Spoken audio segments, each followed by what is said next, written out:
All right. Hello, everyone. We are actually live for Global Maker Day. Woo! Yeah. All right. This has been a crazy, crazy, crazy time of starting, and I'm seeing incredible tweets already. We have so many activities going on. So the first start of this, we're going to have presenters happening every half an hour, challenging your students. If you have not registered yet, get on it. I'll make sure to send out another email. We're going to be talking about how to get your kids making in the classroom. So moving from just worksheets or regurgitating information, now you're ready to get your kids creating and designing and just being incredible. So we're super pumped to see what these kids are creating already. This whole weekend has already been Global Maker Day for a lot of schools, so that's incredible. We're going to be sharing a couple different topics, and you can find all of what we're doing at the website. And so if you wanted to register, you should have access to all that information as well as all of the challenges. So every presentation includes some sort of challenge for your kids to be making live with everyone else. Make sure to tweet those out, share out pictures, videos. We're getting a lot of stuff. Some people are periscoping what they're doing, sharing live what they're doing in their classroom. So all of those things, make sure to include at Global Maker or at Jamie Donnelly, and I'll make sure that we get those retweeted out and shared with other people. Make sure to include we have Rosalind joining us. Awesome. Okay, so we have a couple classrooms that are going to be sharing today, and we're going to have that go live. Joining us. Awesome. Okay, so we have a couple classrooms that are all right, and I'm hearing a little bit on my end. I'm going to let Rosalind take over. Check out Twitter. We have a couple classrooms and hashtag Global Maker Day and participate.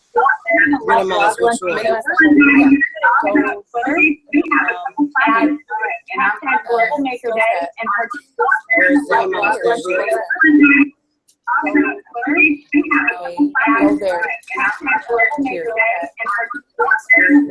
Hey, did you get my picture? Yes. Well, I didn't get the picture, but I got the. It's coming. Wait. We're gonna go through our talk in a little bit. Okay, that's fine. Have y'all done yours yet, Miss Kelly? Your scavenger hunt? Not yet. I'm gonna do it in a little bit. Yeah, that's fine. Till they finish. That's fine. I'm trying to get them to finish. 16. All right, Miss Oldie's class is getting their Smarties because they were so smart. They finished their scavenger hunt, and when you guys finish yours, just let me know and I'll bring you a treat. Thank you. 16, right? Yes. Okay. Who's going She's first? gonna give it to you. Okay. Oh yeah, I am.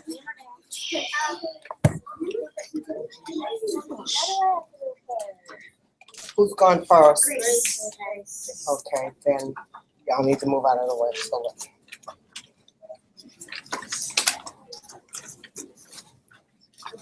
okay, Grace. I made Wow. I made a bracelet for your foot, for your ankle. Thank you, Miss The Oldie. bracelet. It's an ankle bracelet. What is it made out of? It's made out of wire and buttons. And then I made a necklace out of wire and buttons. And I made a ring out of wire and buttons. Yeah, put them all on. Let's see what you look like. There we go. Oh, it's okay.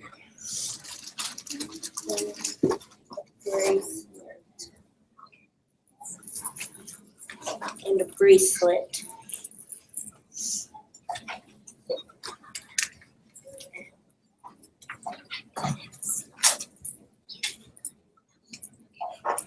Nice.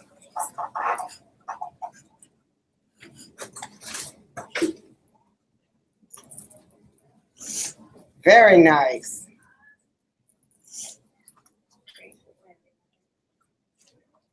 Okay. Who's next?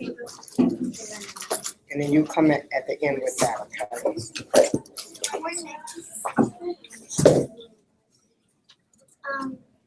You're gonna have to hold it up so they can see it. So, hey guys, me and my beautiful sister are going to show you our kitty house made from scratch. Kitty scratch, get it? Okay, but wait. We need to tell you our names. How about you go first? My name's Emma, and my name's Ava. So, so let's get started. Emma, how about you tell them the first step? So we got Loud.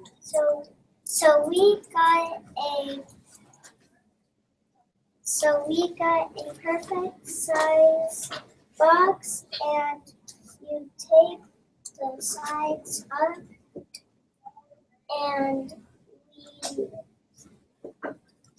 What else did you do? You taped the sides up, and then what did you do?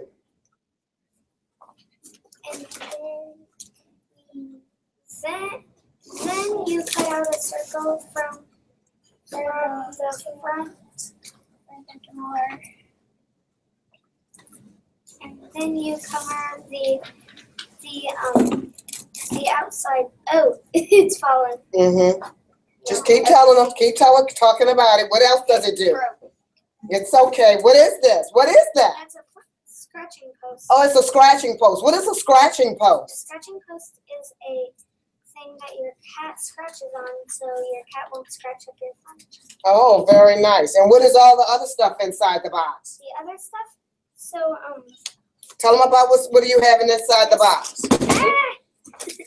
we have a bed for the cat, and then what we have on the sides, we just put a whole bunch of rubber bands. And then for this one, we cut them, and then we use the rubber bands on the then we tape it on the sides. But for this one, we just put rubber bands all together, and then we use the rubber bands all put together like the other thing. And then what we did for the scratching post is we just took a box and then wrapped it. And this is a cat toy my beautiful sister made. She took a red piece of paper and she wrapped it with yarn and rubber bands. This is a pillow. I folded red paper and wrapped it in yarn. But for the bed, we just did the same thing for the scratching post. But for the headboard, we took the paper, the cardboard from the hole, and we made it the bedboard. And we just said meow. And it flips backwards or not to where you see. Yeah. And then we drew with a black marker the lines all the way around the and dun dun dun. You can't really see my face. And it says kitty. It might look backwards, but it's actually pretty cute. For the dot in the eye, I made it a cat head. So you can see that. And that you can see perfect. So, Show them the meow on the inside. and yeah, that's the bedboard we had told you about. So yeah. Good job. Who's coming up next? Come on, Mallory.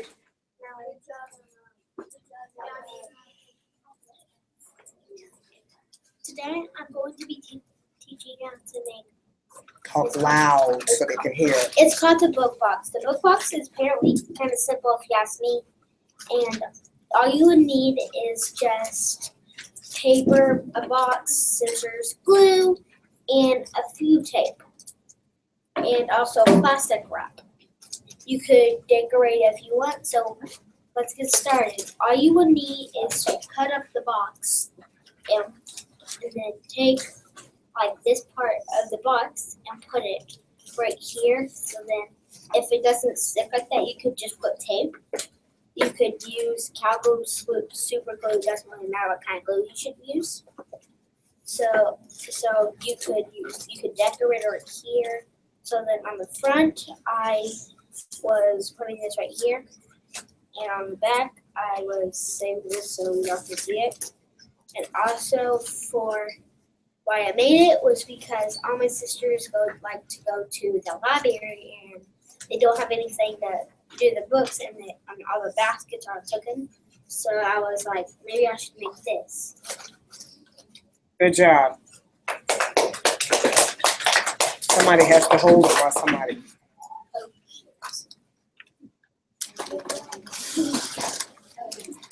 Here, leave it on here and I'll put it in.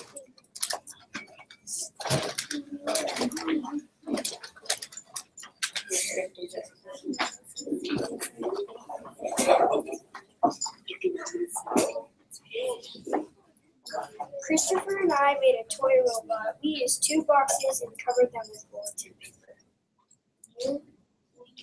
Gotta talk loud. They can't hear you if you're talking low. Then we used construction paper for the paper cups with the feet. We gave him a mustache and eyes. And then we had a toy robot.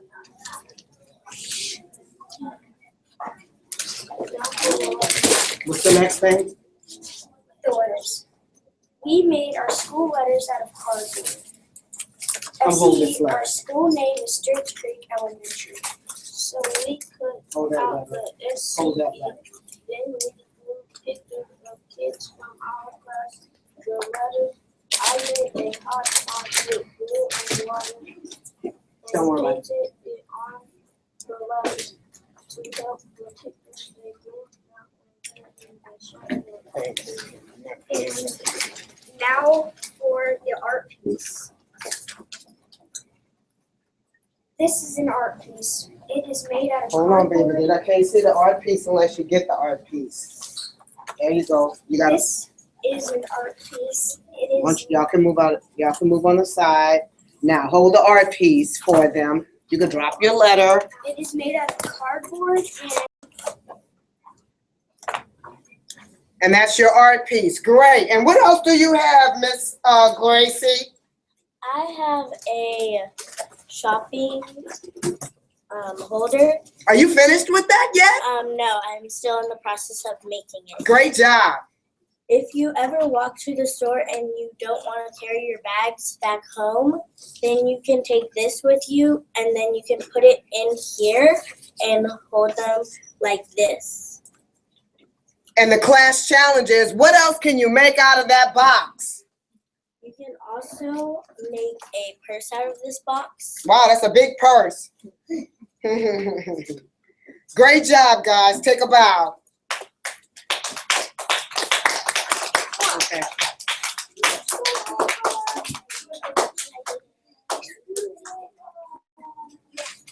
Hey, Rosalind. Yes, ma'am. All right. So your students were all making stuff prior to this and getting the presentations ready. Can we get one of the students to come up and just kind of share with us their process and kind of we can question them about how it went? Sure. Go ahead. I'm gonna let Ava, speak really loud and talk about get your kitty box. It's over there, Awesome. baby. And we can hear them. We can hear them just fine. They Oh, sound y'all great. can? Great. Yes. Mm-hmm. And Ava, feel free to come on up because there was a lot of things on that kitty box that I was wondering. Where did you get the idea about a kitty box? What made you want to create that? well, my cats, they're always scratching up our furniture. So, and last year we had made an Ed Camp Global also when I was in 2nd grade. Same classroom, and we were making food and stuff and snacks. And we were supposed to be making healthy stuff, and I thought, cardboard. Cats love cardboard. And our cats are always scratching up our furniture. They also like yarn. Hey, I could make a scratching post out of yarn and boxes. That'd be amazing. Now, have you tried it out with your cat yet? Not yet, but I think they would love it.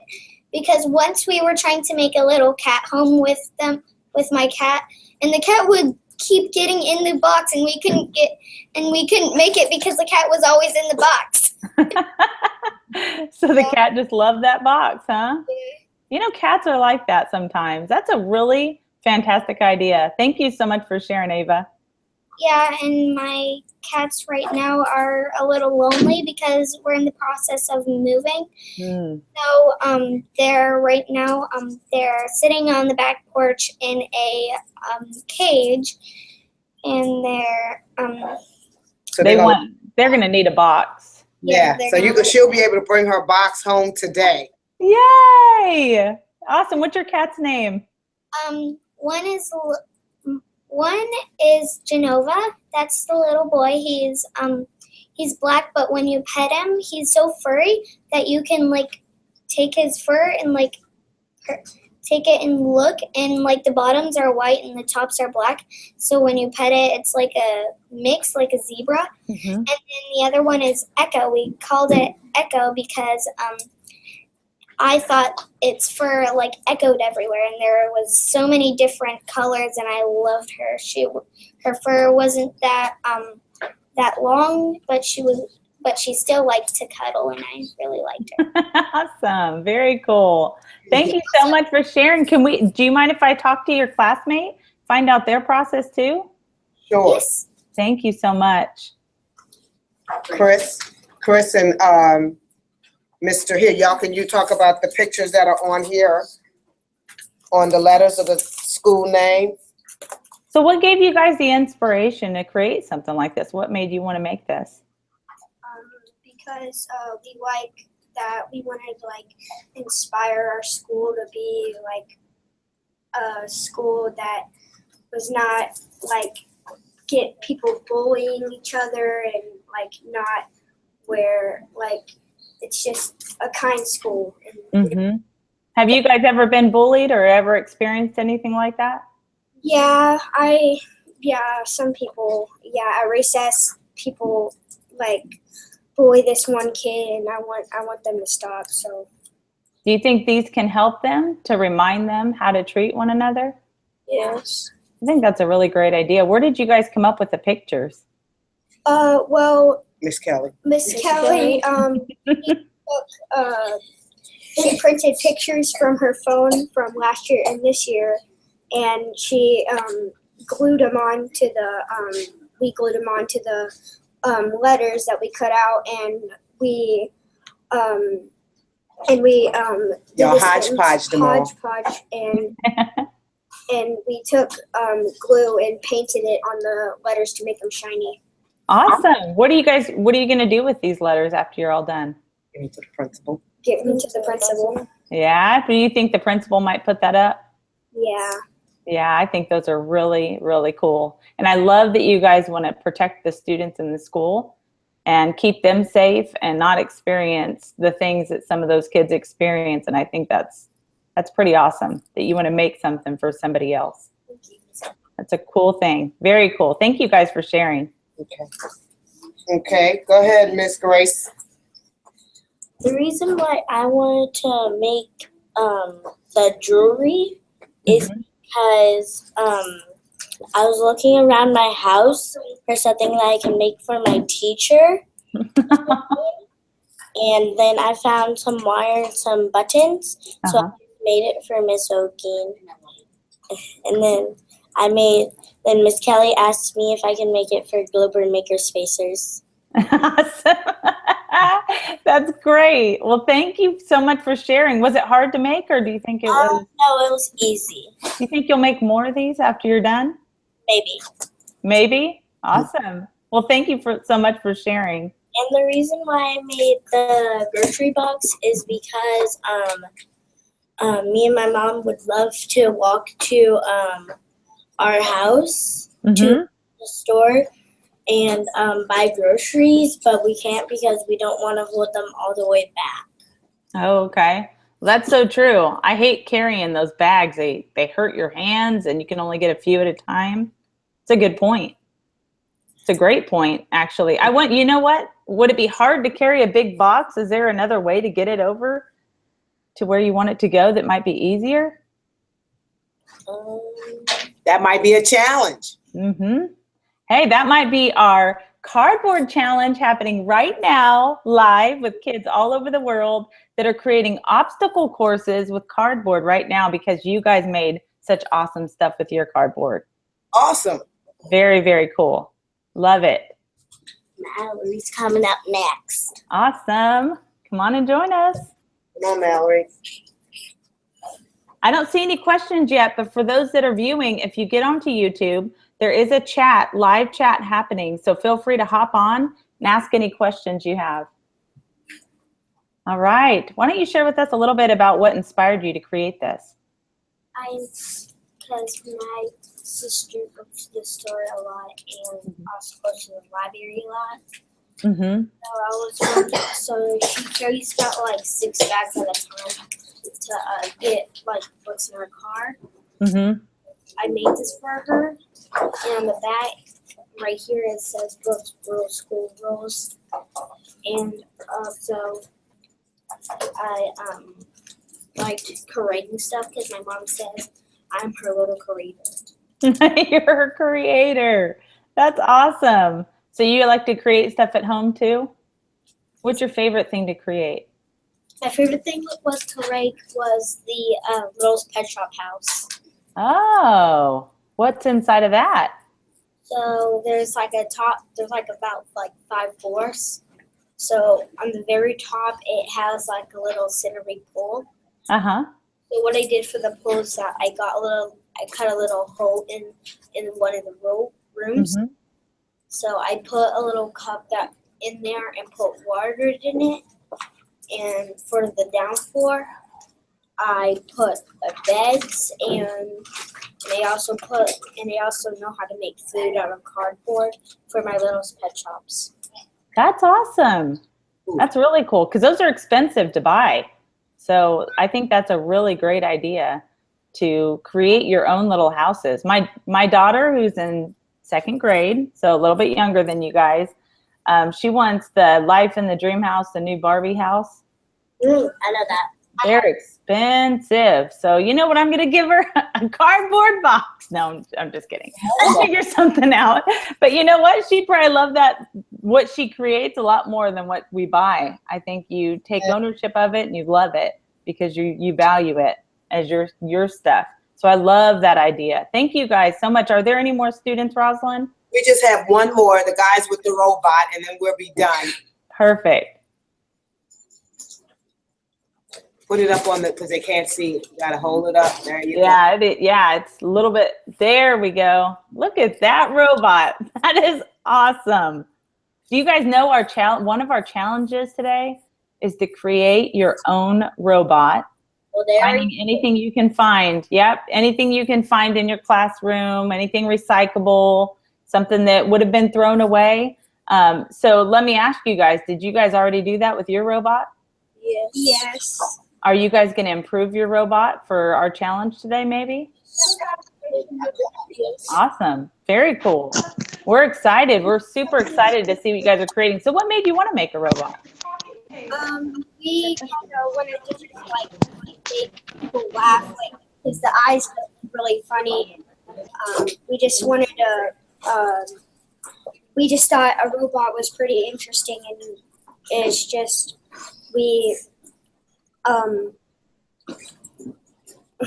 just came up. You guys just wanted to do it, right? Very cool. Well, listen, you guys made a very neat, I like that the arms are see-through. And you know, it would be even cooler if you guys added something in that bottle to like have different colors or add some color to that. That would be a lot of fun too, right? So I would love to see some pictures of what you guys do to your robot today during our challenges. And right now we're ready to move over to our next presenter. And thank you guys so much for sharing today. Thank you guys. Very good. Hope to see you at TCEA. Yes, ma'am. You sure will. All right, great. Thank you. Thank you. All right. Okay, we are here. If you guys want to unmute from Shelly's class. Hello, kids. Oh, I don't hear you all. I'm not hearing any audio. It shows that you're unmuted, but I don't hear any audio. Try that again, girls.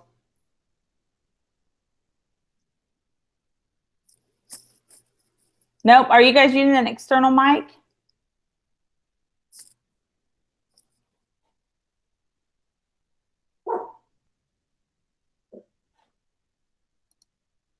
Let me see and make sure it's not on my end. Nope, I don't think we're hearing them. But Matthew, if you want to hop on and kind of talk to me about some of the things you're seeing on Global Maker Day. Oh, I hear you all. Yay! Woo! Sometimes it's coming out and coming right back on. Yes. Fixes the problem. Okay. Hey guys, I'm going to go ahead and let you get started, and I'm going to share out, present to everyone. The last couple of minutes, we'll come back on with some questions, okay? All right. I'm so pumped to hear from these girls. They're fantastic. Okay. Okay. So what we are doing? Okay. So this. Introduce yourself, because Michael, they don't know you. Oh, I'm sorry. My name is Micah Gallagher. As you can see, yes. As you remember, Maggie Clark, and I'm Emily Farmer.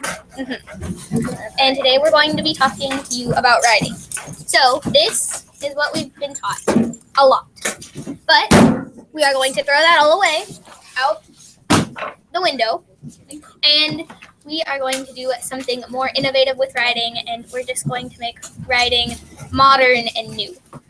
All right, so basically what we're doing is we got a bunch of random objects around the room, and we've been making objects with them, and then we're going to make a meme, a play, anything that has to do with writing based on those objects that influence you. So you want to just demonstrate what we're doing. So here, turn the Hey girls, before we move on, I'm hearing a lot of background noise while you guys are talking, so it's hard to hear. So just keep that in mind. background noise we're talking about. Okay. So why don't y'all share what y'all are doing? Oh. So what are you doing? How about you go first, Carly? I'm doing good, but I'm trying to make a timeline and it's not Oh, working that's very well. So I'm trying to do it with some ribbon. That's cool. That's nice. What about you, Samantha? So what I'm making is I'm trying to do like a quote. I'm trying to do like a quote. So like I'm trying to make it like all nice right now, and then I'm gonna write the quote down. Of course. That's nice. All right, that's nice. So anybody else want to share what they're making? Yes, I'm Mariana? making a turkey. Okay, you making a turkey? You want to show us the turkey so far? Well, it could break, but yes. Turkey. That's turkey. a very nice turkey. Very nice turkey. Okay. Anybody else want to share what they're making? Avery. I'm making a meatball. Avery's making is it like an alive meatball? Like, can I hold it? It's a living meatball. Yeah, it's a living meatball. Here's this meatball. This is Avery's living meatball. So as you can see, we have a lot of creativity going on, and we're having a contest. Excuse me. And the contest is judged on creativity, art selection, and writing skill. And so we're gonna select a table group winner after they're all done making their products. And so the way this is going to work is they're all going to create a different thing or object, and then they're all going to come together and combine what they created to make one awesome story. Okay, anybody else want to share what they're making? Kennedy, why don't you come up here? How long do they have to finish making? You guys have about 1 more minute, so try and wrap up. Yeah, so y'all, so a couple minutes and then we'll wrap up. All right. I'm making a yarn ball, but if that doesn't work, I'm going to make a little charm bracelet that has little dots on it, made with earrings. Oh, very nice. Okay. Anybody else want to share? Anybody else? Connor? Be loud. Here, put it in front of the camera. Yeah. All right. Hi, I'm Connor, and I have made a little colonial person. I know it doesn't look like much right now, but I try. I'm really interested in history, so I try to bring that back. That's cool. That's nice. All right. So one more person. Tristan, what are you Tristan. making? It looks very interesting. Yes. Come up here. Come on, Come man. over here. Come on. Let's go, Tristan. All right. That looks really cool. So this is Tristan, and his is awesome. Yes, So let's it's just. very innovative. It's creative. This is very creative. I think a lot of writing can be inspired by this. Yeah, this is really Oh, yeah. cool. So this is This his could be Cyclops, very right? many In a ways. way, yes. So this is kind of his like monster.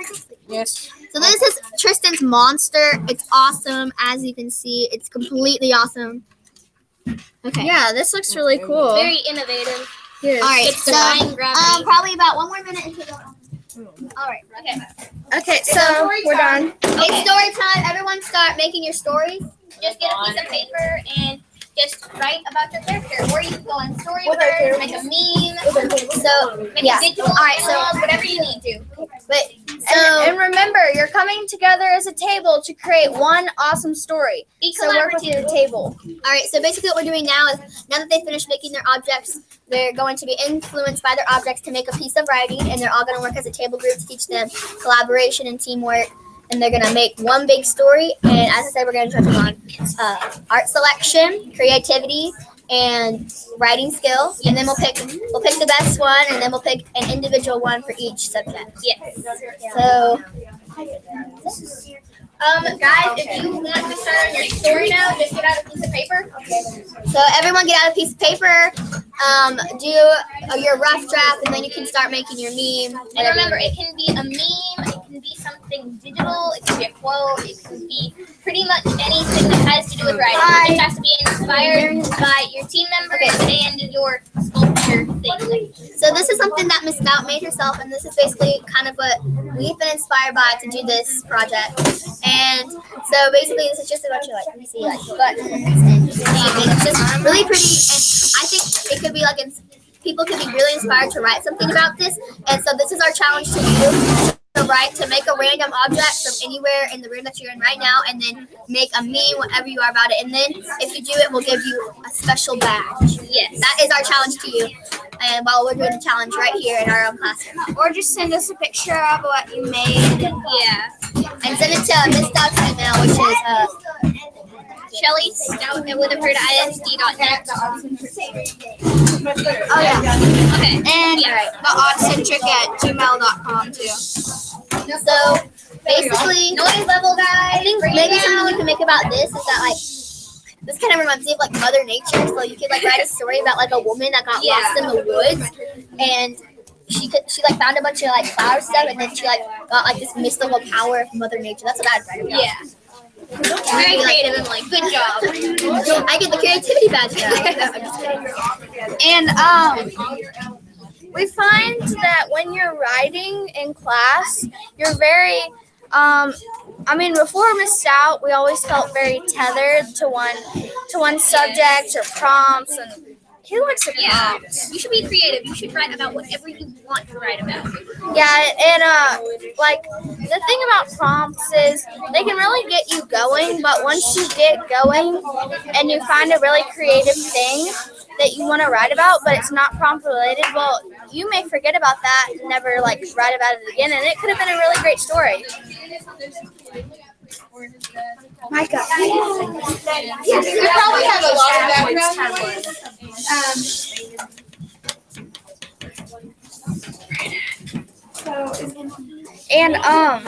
So when let's say that we're writing in class, Micah, would you get our big writing with power thing? Yes, the very dreaded book. Let's find a prompt. Yes. How about we just study adjectives? That'd be fun, right? Oh, I know a prompt. I think I had one prompt one year was about write a time about when you've gone on a vacation. It's oh wow. So I feel so creative now. I went on a vacation, but couldn't you And what if you've never really gone on a vacation? Yeah. okay. Aren't you inspired by the objects you make? I thought that was what y'all had as your objective. Yeah. Yeah, if you make something, you should be inspired by it because it's your creation. Even if you're oh, this has no meaning at all, you could still. I think you could still be inspired by it because it's your creation and what you made came from you, so you should be inspired to write something about it. And sometimes I think people in class, they just get really embarrassed to share what they've written, because they just think, oh, it's so stupid, I could never do this. But really, it's your creation. Anything that you make is beautiful, and you can always revise and edit, and you can always make it better. Yeah. And when you make something such as what Miss Stout made, she did a really cool thing where she incorporated quotes. Well, like Emily said, if I were gonna write about it, I think of Mother Nature, and I would write Maybe like a traveler because it says the trip and let's go, and a lot of things that maybe travelers or explorers would use. Yeah, that's a good idea. Just take a second to write about what you want to write about, and or make something and then write about it. and we'll share those with the class since there are only 2 of you. And we'll check her email and just kind of look at what she has. Alright. Anyway.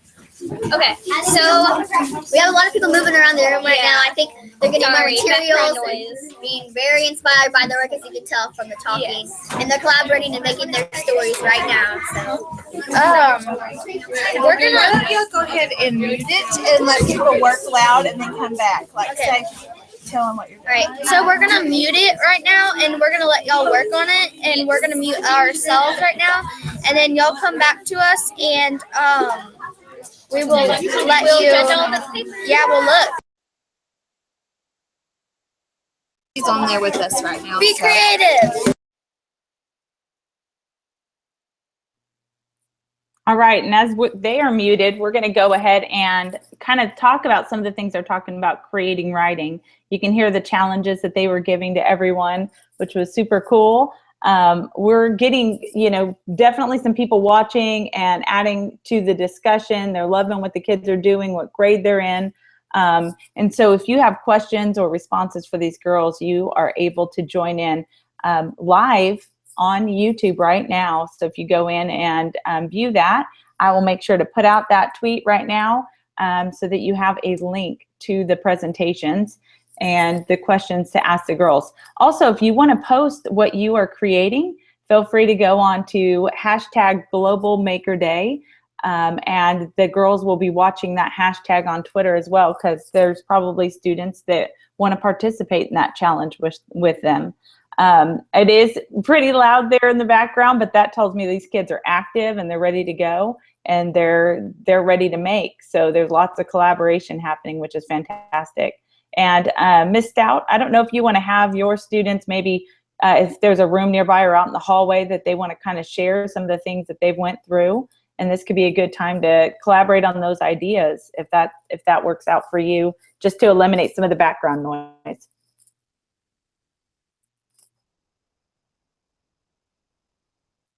All right, and you guys are muted, remember, so if you want to bring that with you, just go ahead and unmute once you get out to an area that's good.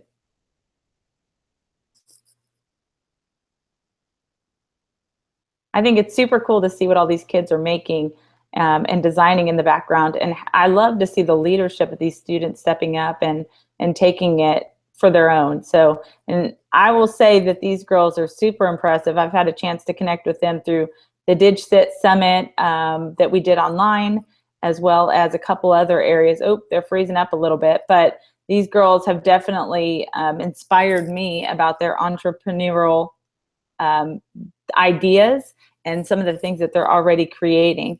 And you guys might be outside to where you won't be able to get connection. So if you guys are losing connection, you might need to hop back in close enough to where you're gaining that connection.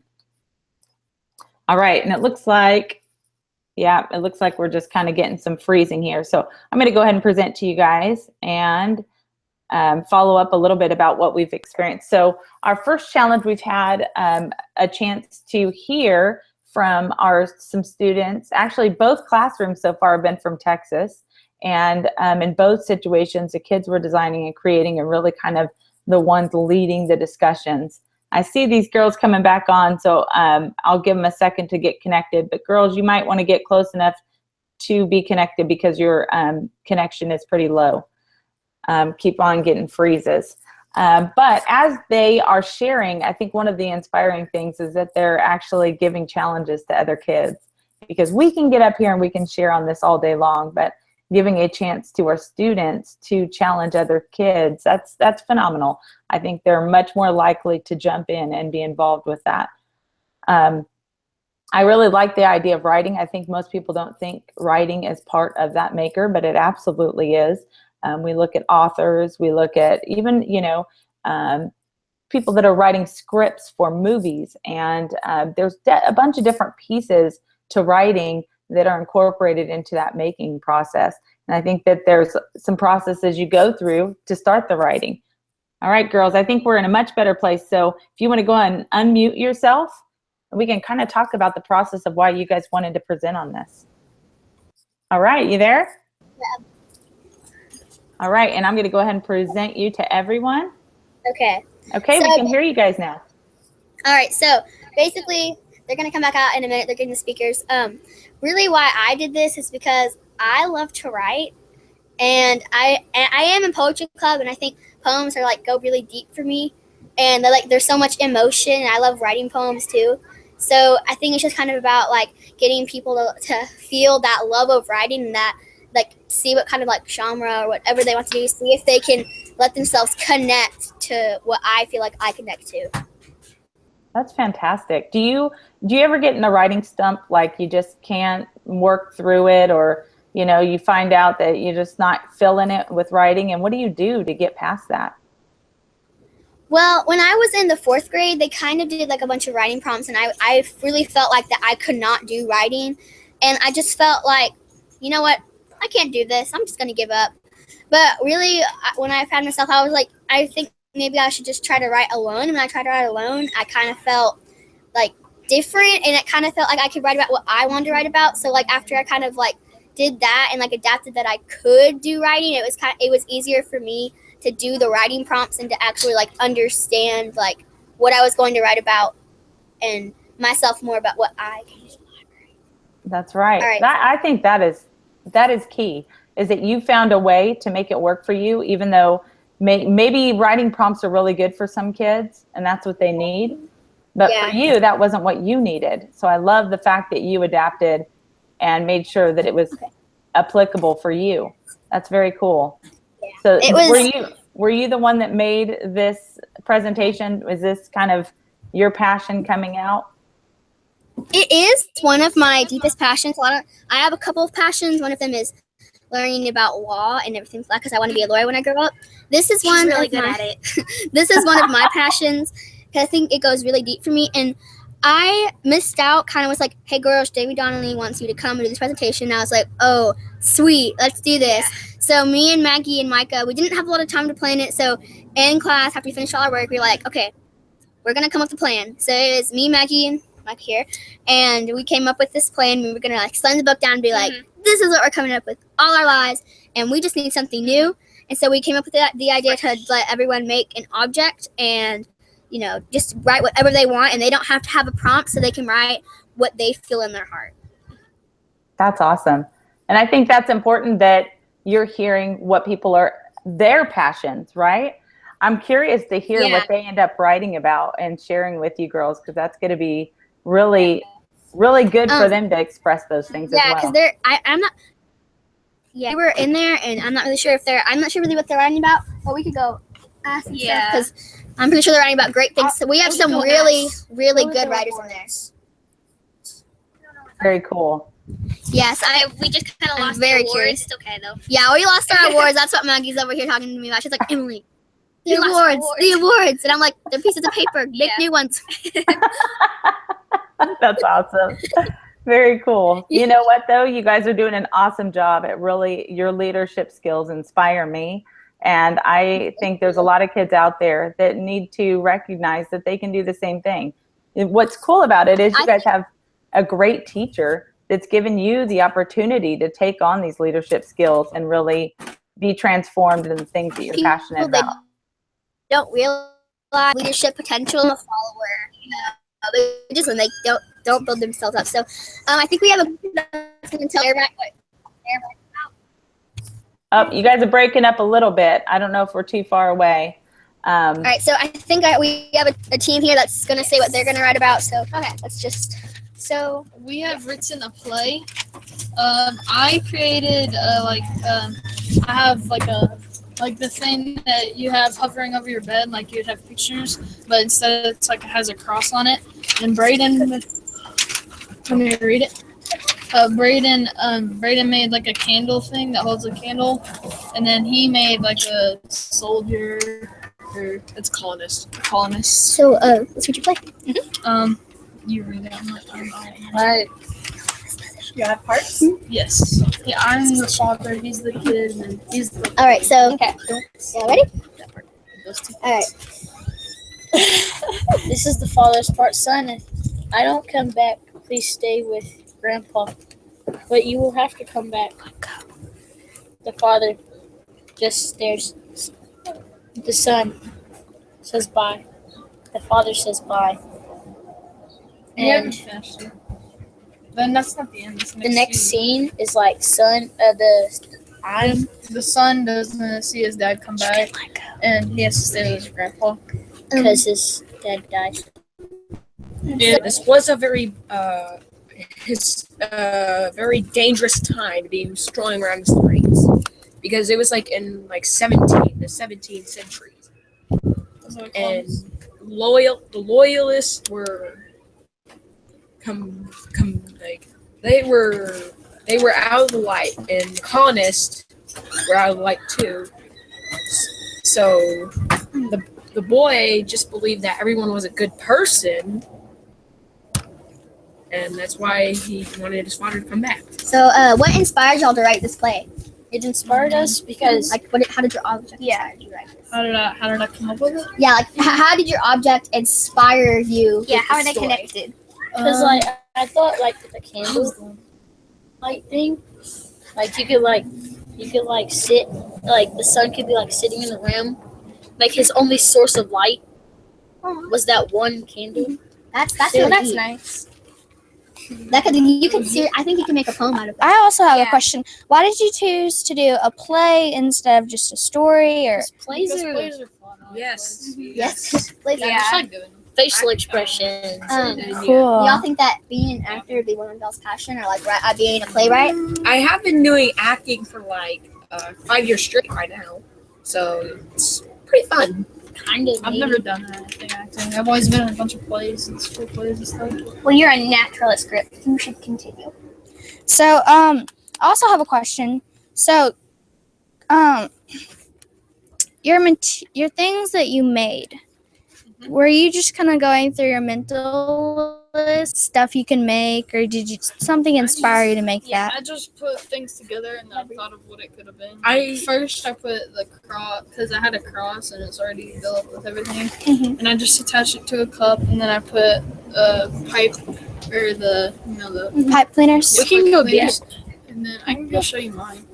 I just have this favorite song that And so theirs is actually really cool. If you read the whole thing, Yeah. why don't you go get another group that maybe read Okay. So they're gonna get their objects, and I really like their story. I think it's pretty cute. I like how Brayden said that it was like his father was his only light in the darkness, like it was his candle, and I thought that was like really deep, and I just like felt like the warmth. Okay, Anyway, so I think Ryan's here to show his object. So I have the cross right here. It's a pipe cleaner. And I added some rope to it, but I didn't know whether to add the plate or not because it had already been hard enough to like figure out how to put the rope on the wall. But I just added the plate to make it a little bit easier. So you want to talk about y'all's objects? I did like a harness here. It has like a little sword thing right here because everyone kind of had like a weapon to defend themselves, whether they were good at it or not. They just had it. And what inspired me to do this was a song. I have a little candlestick here. I actually hot glued a We have another group coming. They're just getting ready at the moment. I hot glued a pencil to the end of the cup, and nothing's in the cup right now. And I just need to you can put a candle in there.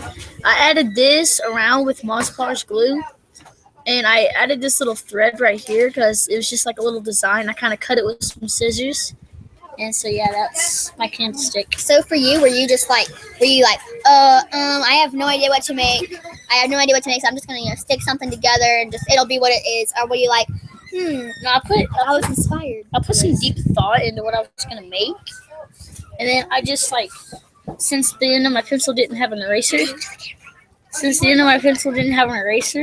as you can see, I just used it since I can't really use it in the class because I need to erase. I just used it for a different reason instead of just something? Yeah. That's really good. And then I just kind of made a candlestick out of, like, I see these candlesticks that they hold, like, at a funeral when people, like, are deceased. So I thought maybe I could do one of those, and that's what I thought of. We're gonna have some students walking by, so just don't pay attention to them. They're okay. Yeah. We're actually gonna mute ourselves real quick, and then y'all can ask, discuss and ask questions.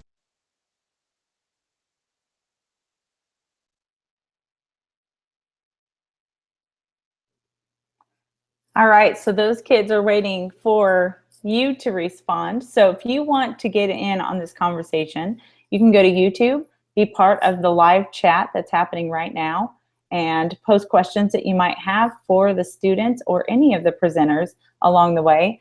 And I love, love, love what we're seeing here on Twitter. We have some quotes here for the girls that they're taking on these design challenges. And one person had said, write what you feel in your heart, quoted one of the girls, wisdom from the littles. And so that's so true. So we love hearing that you guys are taking something that you're passionate about and sharing it with others. So that was really cool. There's lots of people here watching you guys live, as well as following what the discussion is on Twitter at #GlobalMakerDay. We just have a few more minutes, girls. Do you guys have any closing things that you want to share with the group before you leave?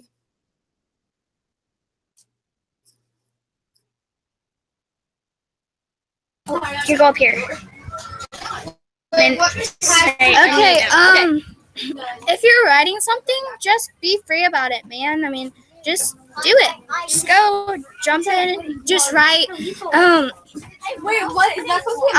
I like to set aside time to write. Like, just set aside time to write on the weekend, and I play music while I'm writing, and just listen to different inspiring things. What are you doing?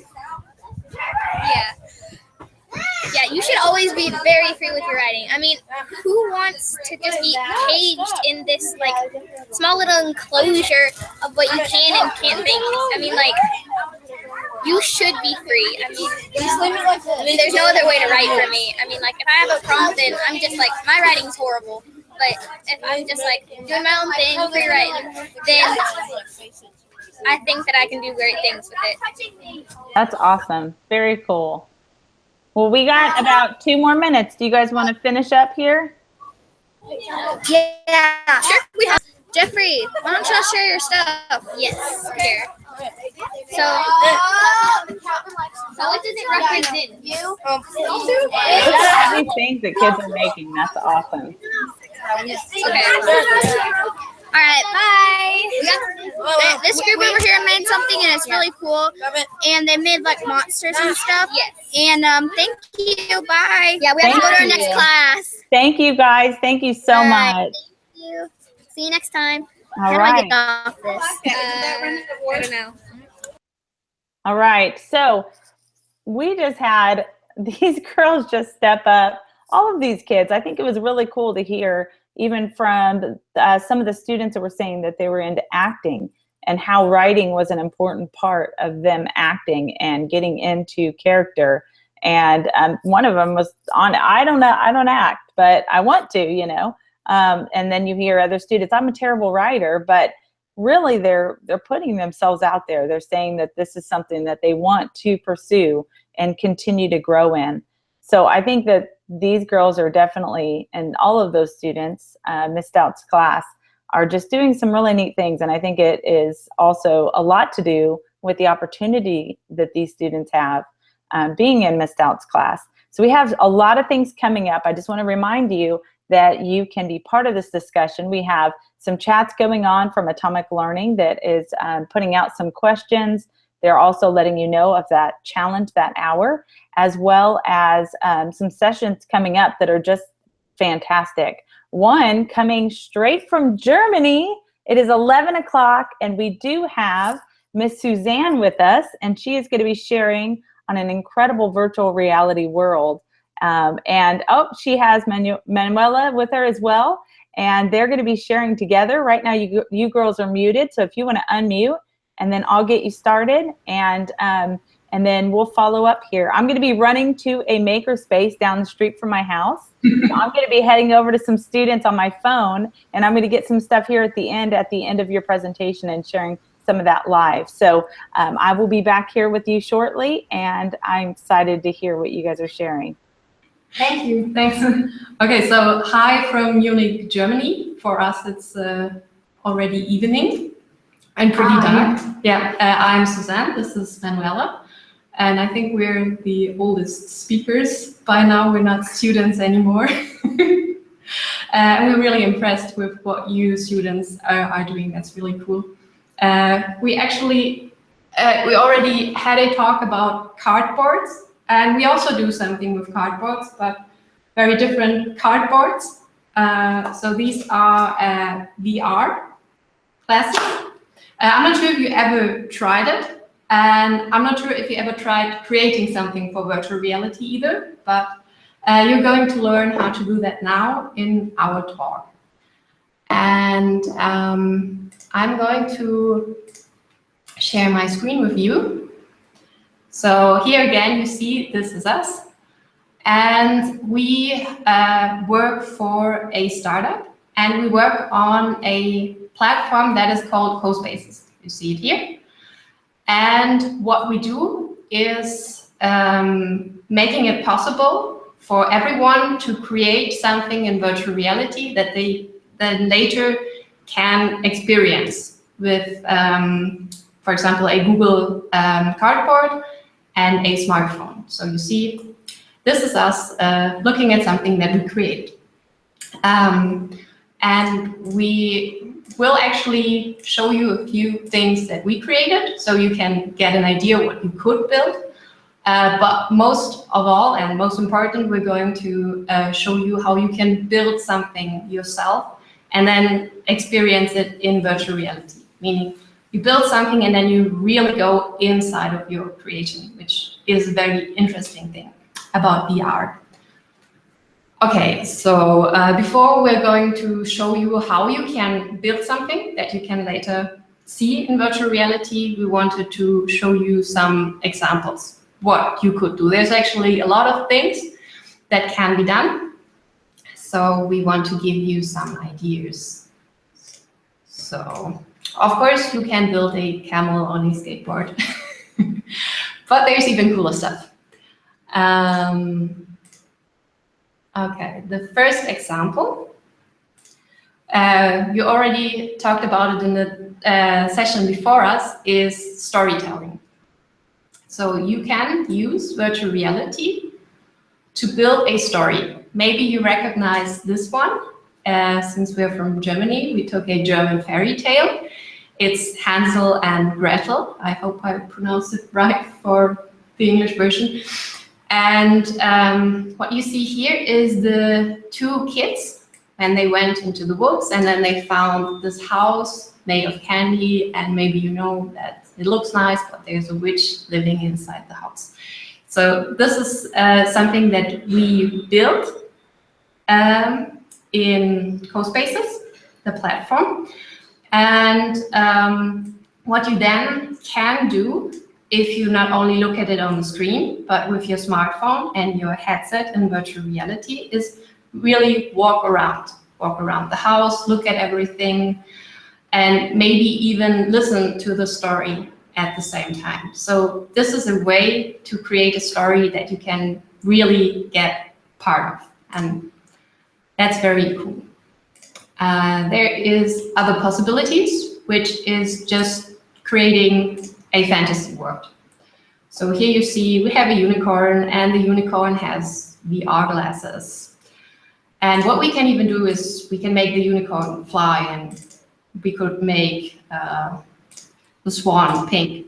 Because this is the nice thing about virtual reality. You know, reality has a lot of laws, but virtual reality doesn't. So you can do pretty much anything that you want to do.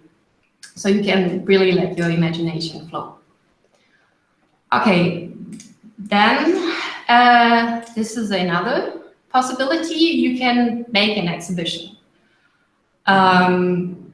This means you can take whatever art you want to take, or whatever pictures. You can even take your own pictures. For example, this exhibition is made with pictures from one of our colleagues. So she drew all those images and we took them and we put it together into an exhibition. So you could take your art or your photos and you could create an exhibition with that, and then your friends or your family could visit this exhibition and see your art. And then we have one last example for you, which is you can build models. Of course, you can also build models, for example, for chemistry. You can build molecules, or you can rebuild a DNA piece. But I'm a big Star Trek fan, so I built an Enterprise because I think that's much cooler, and I hate this chemistry. I'm sorry. Okay, so now you got a very different ideas what you could do when you start building your own virtual reality. And now we want to show you how you can actually do that. So the first step is actually that you go to the page that we are on now, or you go to CoSpaces.io, and here you can sign up or log in. And if you sign up, you will see the project. You see I already created a lot of stuff, and here I could create something new. But I already created something because actually whatever we are showing you now is built with CoSpaces. So we could actually see the whole presentation in virtual reality if you would like to. I'm not sure if everything is very well readable then. Okay, so now I will give over to Manuela, and she will tell us a bit more about how you can create and what you need to create something with CoSpaces. Okay. So creating with CoSpaces is really easy. What you need is a laptop or a computer, just a regular one. Obviously, you need some kind of internet connection with that. And then, as Susanne already told you just now, you basically go to the CoSpaces website and sign in with your account. This is all free. And then as you're in, you start creating. Now, if you want to go into VR with that, so basically going into it in 3D and experiencing the worlds that you create as if you were inside these worlds, then you would need a VR headset and you would need a smartphone for that. This can be just any regular smartphone if you have an Apple or Android device. And what you would do with that is download the CoSpaces app, which is free as well. And then you sign into the app with your account that you used to create these worlds on your computer, and stick the phone into your headset, and then you're in. And we're going to show you that later on though. Yes, with a real phone. Okay, so Susanne is going to actually create something right now so that you can see what this looks like, and I will try my best to explain what she's doing. So what you see here is our 3D space that you're working with, and you can see that you can change the environments there. So we'll have a snowy environment, and let's make it night, or maybe cloudy, and yep. That's it. Pretty much everything to say about choosing the setting. Okay, so once you've chosen the setting, you can. Sorry. Oh, I'm missing a text. Okay, I'm sorry. Here it should say you can add your objects. Okay, so go ahead and add some objects. As you see, Susanne just went into the object library. That was this bar on the bottom, and she just clicked on an object and just basically dragged and dropped it onto the stage. So now we see that you got a camel and a palm tree, and you can even change the size of the palm tree. You can make it bigger or smaller, or you could even make the palm tree fly, or you can make it pink, because you know palm trees are pink. You can also rotate the objects. And I think now it looks perfect. Yes, what a masterpiece. I think I should have been an artist. Okay, and sometimes maybe the objects that you would like to have is not in the library. So what you can do if you don't find the objects that you want to use in the library is that you can build them yourself. So you basically put together your own objects. So we are using this ball. And now I'm copying the ball. Okay, you're copying it by using... You can actually copy it by clicking here and clicking duplicate. But here's a pro tip. It's a lot easier if you press the Alt key, and then you can just drag it in order to duplicate. Okay, so you've duplicated it a couple of times now. Let's see if you can already recognize what it's going to be. Okay, this looks, ooh, this kind of looks like a face.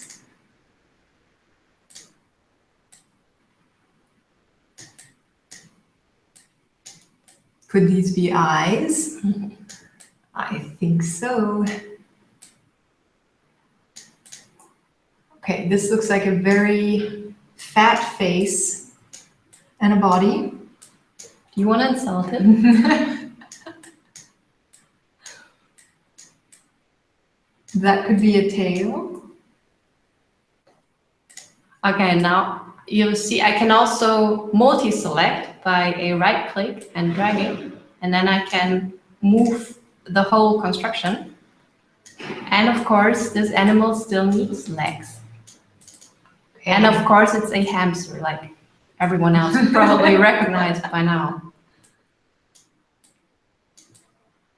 Wow, perfect. Yes, it's Very the prettiest nice. hamster ever. So this is actually how you can create a hamster out of, what did you use? I just used balls and sticks. Balls and sticks. Okay, and now when I'm finished doing my hamster, I can use multi-selection again, and I can even group the hamster. So now the hamster is a new object that I built myself. The most beautiful hamster ever. Perfect. Yes, isn't it wonderful? Okay, then something else. So this is, well, this looks like a fantasy world as well. This actually looks like a fantasy world that I would like to live in. It looks like a chocolate world.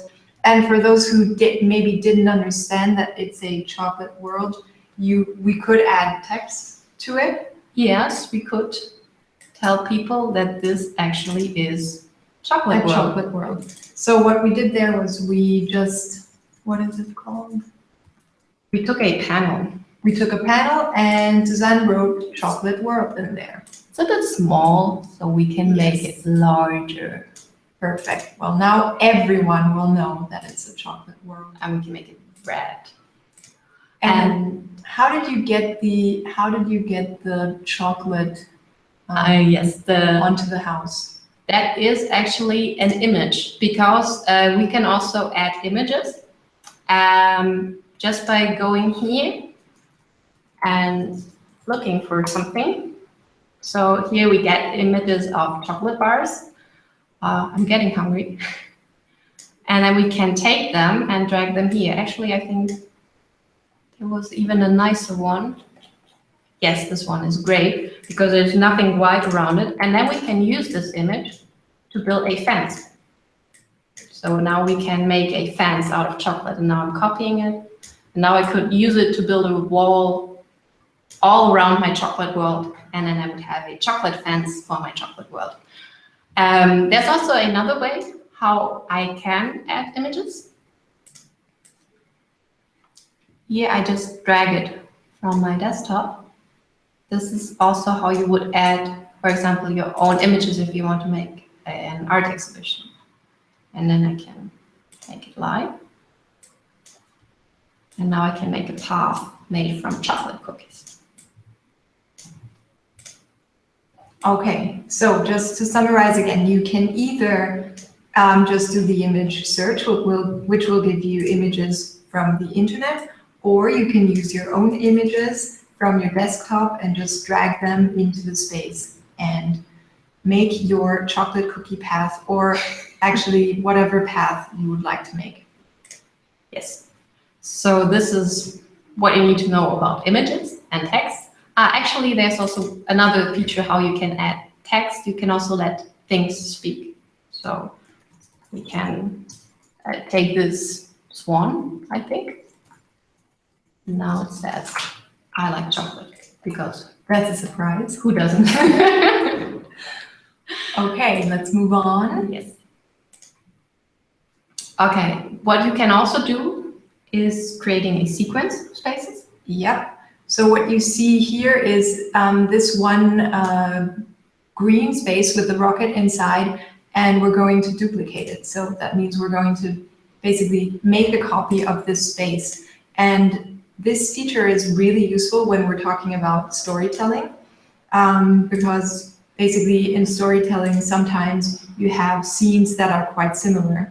And instead of just rebuilding the whole scene again, you can just copy it and then make small changes to the copy. So here, for example, what happened was that in the first scene, it was daytime, and now it's nighttime, and the little boy, I think this is Eli. Yes, it's from Eli and the Rocket. He's coming home. And maybe his mom also. She cleaned up. Yeah. So the chairs are not, well, they're standing again. And now we have a new scene for a story. Yes. So this is a really easy and fast way to have multiple scenes in a story without having to rebuild the whole thing again.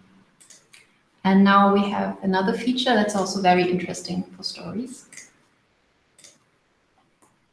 Okay, this is, well, as you can see here, this looks like a choir and someone playing the piano, which looks really nice, but what's missing in this space is sound.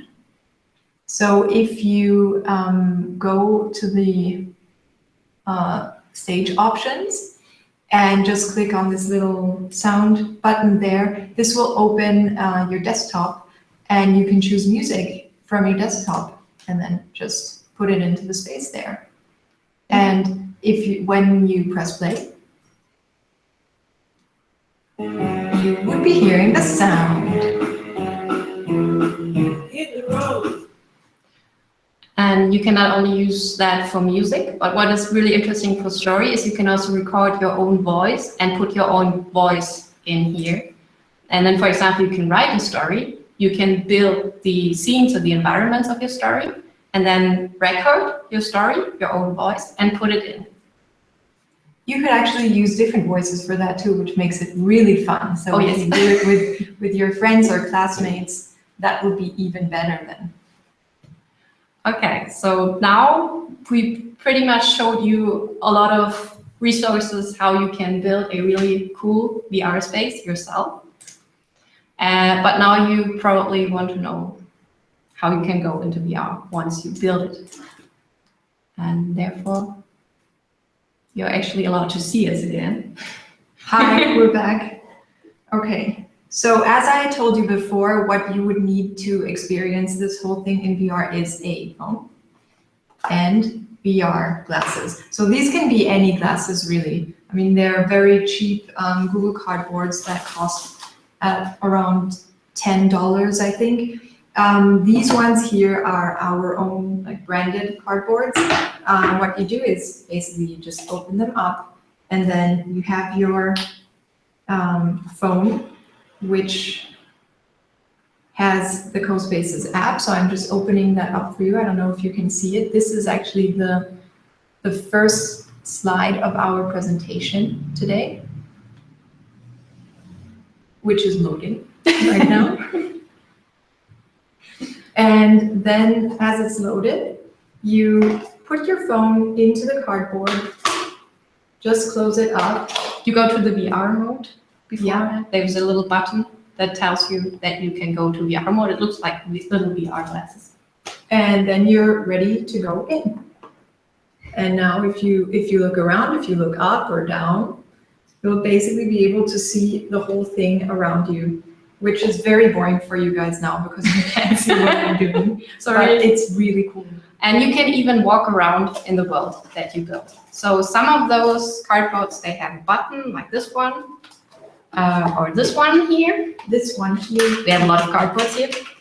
And if you don't have a button, you can just make a hole down here, and you can do it like that, and it will look like you're picking your nose, but you're actually walking in VR. Basically, you stick your finger into that hole, and then you press on your phone.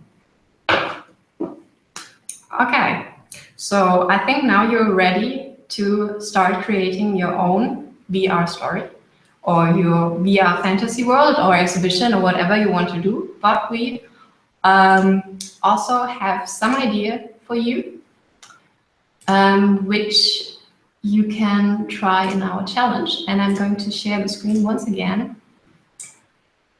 to show you our challenge again, because we want you to build the school of your dreams. So this is the school of my dreams, maybe, because there's a little astronomy lab up here, and you can have art lessons outside, and there's a petting zoo with unicorns, and yes, looks pretty nice, at least to me. But probably the school of your dreams looks very different, so we are really curious to see what your dream school would look like. So sign into CoSpaces, start creating, and share it with us, because we would really like to see what you build. So you can just share it via social media, you can share it on Twitter, you can tag us, you can tag Global Maker Day, and we're really looking forward to seeing what you're going to create.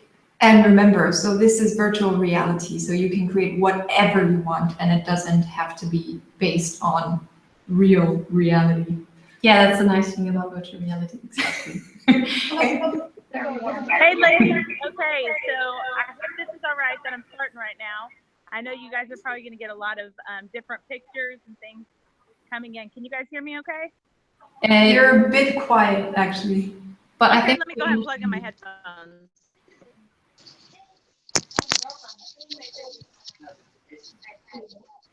Okay, can you guys hear me now? Much better. Much better? Okay. I drove down the street to come over to White Oak Middle School. White Oak Middle School is the best. Hi. And we're in their library right now, but check this out. So I don't know if you guys see in the background, but that's you guys in the background. So I'm going to go ahead and pin myself, and hopefully everybody will be able to see me. I don't know if they will be or not. But as we're going through, we are able to see you guys live right now and participate and share and kind of talk about virtual reality in the classroom. And I'm curious, how many schools have you guys connected with here in the States about virtual reality and using it in their classroom? Ooh, that's difficult. It has, well, that's a lot of schools. So it's so many schools that we can't even count them anymore.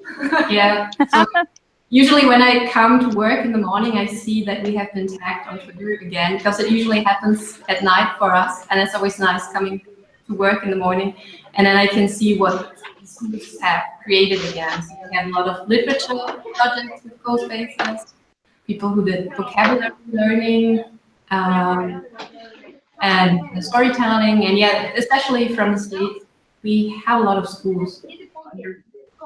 Awesome. Okay. We were just talking about how this could be used inside of the classroom and what types of tools that they would need. And you guys shared a lot of different things. Google Cardboard or some sort of viewer, having a mobile device, and definitely having a computer to work with. So as we're going through and just kind of talking about some of the things that they'll need, I know for me, I love CoSpaces, which is why I invited you all here today, because I think a lot of schools need to be aware of what creation tools they have with virtual reality. But we're at school, obviously, so we can hear a lot of things here happening in the background, so I apologize. But I think it's great for schools to be aware and to connect with you all, and I would love to share out, and I continue to share out. I have a couple videos out there as well about CoSpaces and how that could be incorporated. So we really appreciate your time coming in all the way from Germany, which is awesome. What time is it for you guys right now? It's 6:30. 6:30 p.m. Awesome. So you guys are getting ready for bed here soon, right? They were already tired. I completely understand. I'll be there with you here shortly. So we're going to go ahead and move ahead. We have a couple more sessions going on, and I want to share a little bit about what's going on. So thank you, ladies, so much for sharing. We really appreciate it. Thanks for Thank inviting you so us. much as well. All right. Bye. Thank you. Thank you. Bye-bye. All right. As they are hopping off, I am going to be sharing a little bit that's happening over here at this library. I'm going to make sure. All right. Hopefully that you guys are able to see me live. Right now I'm on my mobile device, so I'm hoping that I get this out there and you are able to view what's going on. Right now I'm kind of getting behind. We're a little bit behind on the YouTube right now. So if you guys can see behind me, we have in Michelle Cooper's library, she has it going here. She has it going up here and even that back there. So all three televisions right now that are sharing what is happening.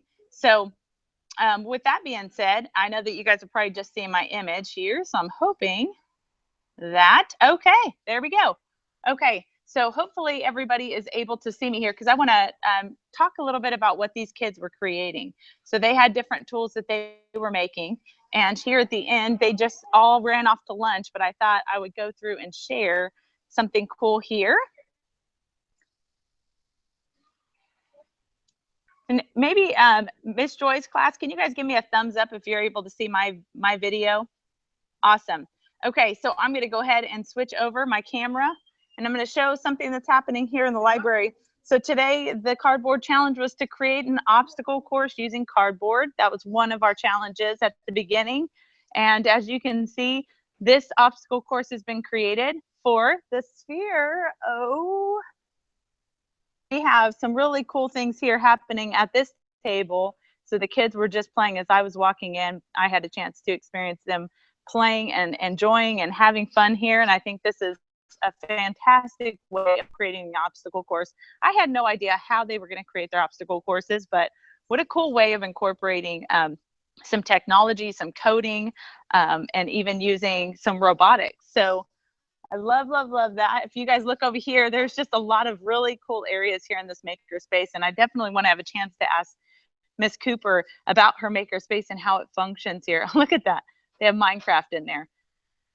Saw somebody walking around as a character. So was it her Halloween costume? She was a Reese's or something? Oh, it's Red Ribbon Week. Do you mind sharing with us a little bit about your makerspace before we start our next session? Sure. My makerspace, mostly we do it at lunch because it's like a free 30 minutes for the kids. I'm not taking up instruction time, and then they're choosing to come spend their time with me. So I'm very, very appreciative and grateful of that. And, you know, they're really just genius, you know, and we do a lot of coding. We do spheres. We do some 3D printing.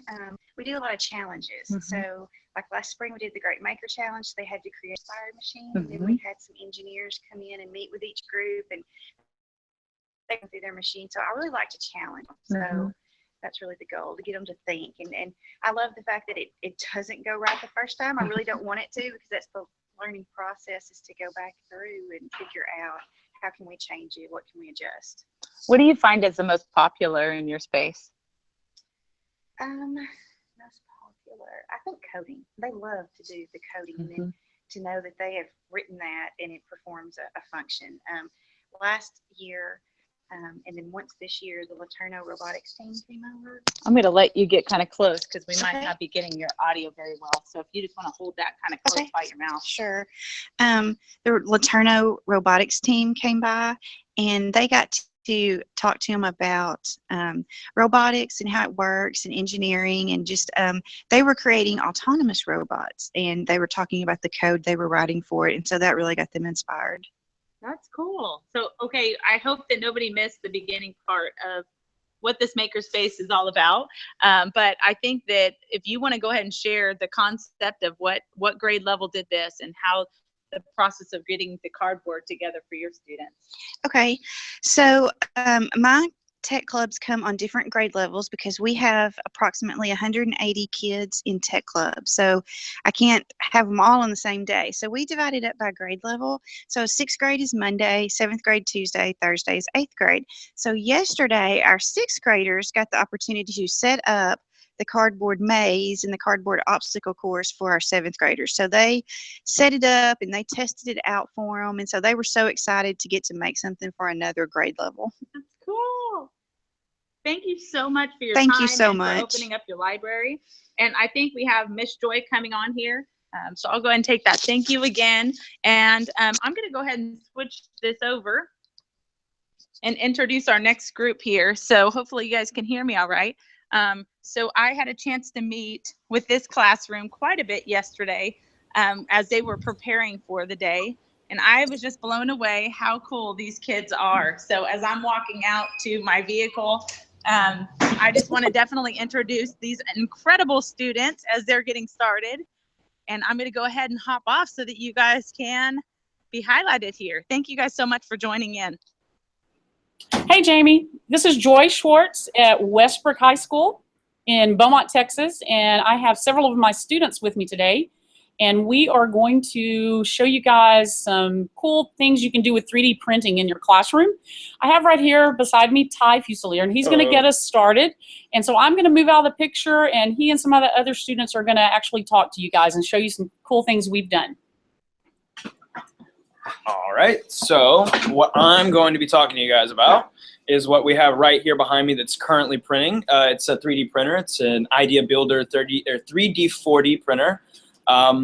So it's a very, the way we like to explain it is it's very just user-friendly interfacing. So down here you have this little screen, and so whenever you want to do things, you interface with the printer through this screen. So typically to start a build, what you need to do is first level the build plate, because without a level build plate, the extruder might start extruding in midair, or it might so here you go. So here's the build plate, right? So if it's not level, the extruder could start extruding in midair, and then it won't stick to the build plate properly, and so that can cause your build to malfunction, or you'll get what we call a bird's nest, and it's just a big, here we have one right here actually. Miss Schwartz likes to keep it for a trophy, but this was one of her first builds, and the build plate wasn't leveled correctly, so we got this big massive just extruded plastic. So that's not good. You definitely need to make sure you level your build plate. Just like you're building a house. Right, just like you're building a house. So it's like as you go up, it's called additive manufacturing. I just learned that actually. So so as the extruder goes up, it builds on itself. So if you don't have a strong foundation, you're not going to get a good product out of that. So like, see right here, we have this hand that we started printing, and it shifted because it didn't have the right foundation. So whenever you do have a good foundation, you'll get something like this. Well, this obviously doesn't print like this, but this is our little hand that we've manufactured. But so as you can see, the layers go up and up and up, and it builds on itself properly whenever it's leveled properly. And then also, like I said, it's very user-friendly. So say I wanted to, which we also have to do frequently, is change the different kinds of filaments. So say we want a different colored filament. So right now we're printing with black, but say we wanted to print with something like green or red or even, blue, we would have to change the filaments. So in order to do that, you'd go over to this little thing and you'd click Tools, and then you would just go to Filament, and then it takes you step by step. First you cut the filament, then it'll heat up. The extruder will heat up to, I believe it's 220 degrees Celsius, and then it'll extrude that filament, and then it'll tell you feed new filament, and then you just go ahead and you feed in the filament, you press go, and you just kind of feed it in until the new color comes out, and then you stop it and you're good to go. It's very, very user-friendly, very easy to pick up on. I learned all of that within a span of like a day or two. So it's really not too difficult, and you can definitely do a whole lot with it, even if you're not like techie or whatever. It's very just baseline, easy to do. And so with that, I believe we're going to move on to our next presenter, and we have Miss Emily Werner, my good friend, and she's going to come talk to you guys about Thingiverse.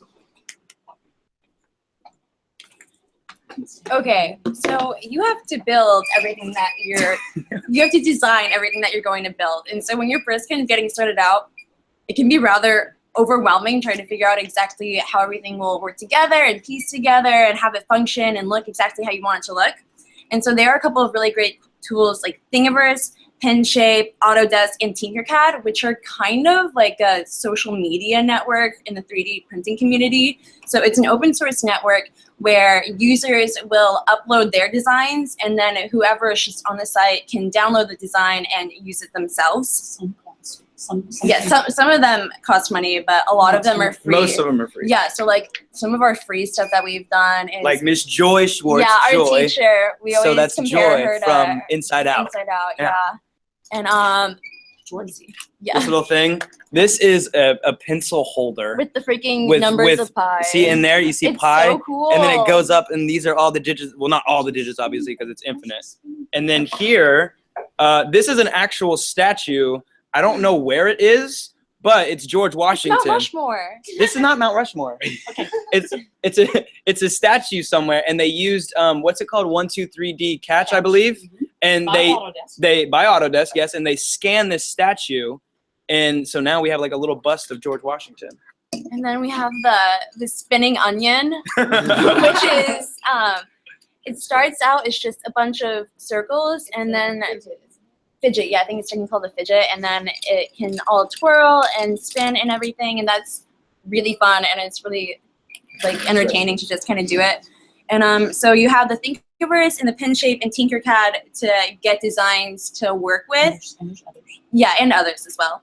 And but then you also have Autodesk, which is more of a tool-based program where like you can get things to help you to kind of develop your own stuff. But And like once you pull it off, so like say you find a file you want on Thingiverse, you can pull it into Autodesk and you can work with it and get it to where it's ready to print. And that's essentially the last step. You go from file to print, from file to print, and then you put it in this little flash drive into the. And you can make customizations. Right. Yeah. You can add supports. You can you can scale the size. You know, things of that nature to make sure it fits your printer correctly. yeah, or whatever just you need it for, like our hands, like we do. Even though I mean we don't get them off of we do. No, those are. We create some of them ourselves. Yeah, and the hands are from Enable. Yeah, the hands are from Enable, but we have to scale them obviously because we make them for actual real people, and so you know not everyone's gonna have the exact same arm and the exact same need the same length and width and everything, and so we'll use that in order to customize and accommodate to the people that we're making the aesthetics for. So let's show some inspiration. You know, students, things are great on Thingiverse and Penshape. Right. But Yeah. we then transfer to Tinkercad, and we have Mr. Tinker over here. Mr. Tinker Easton. himself. Mr. Tinker, Easton, and we're going to move over here so you can see what he's doing. How's it going? Yeah, you're okay. Adjusted.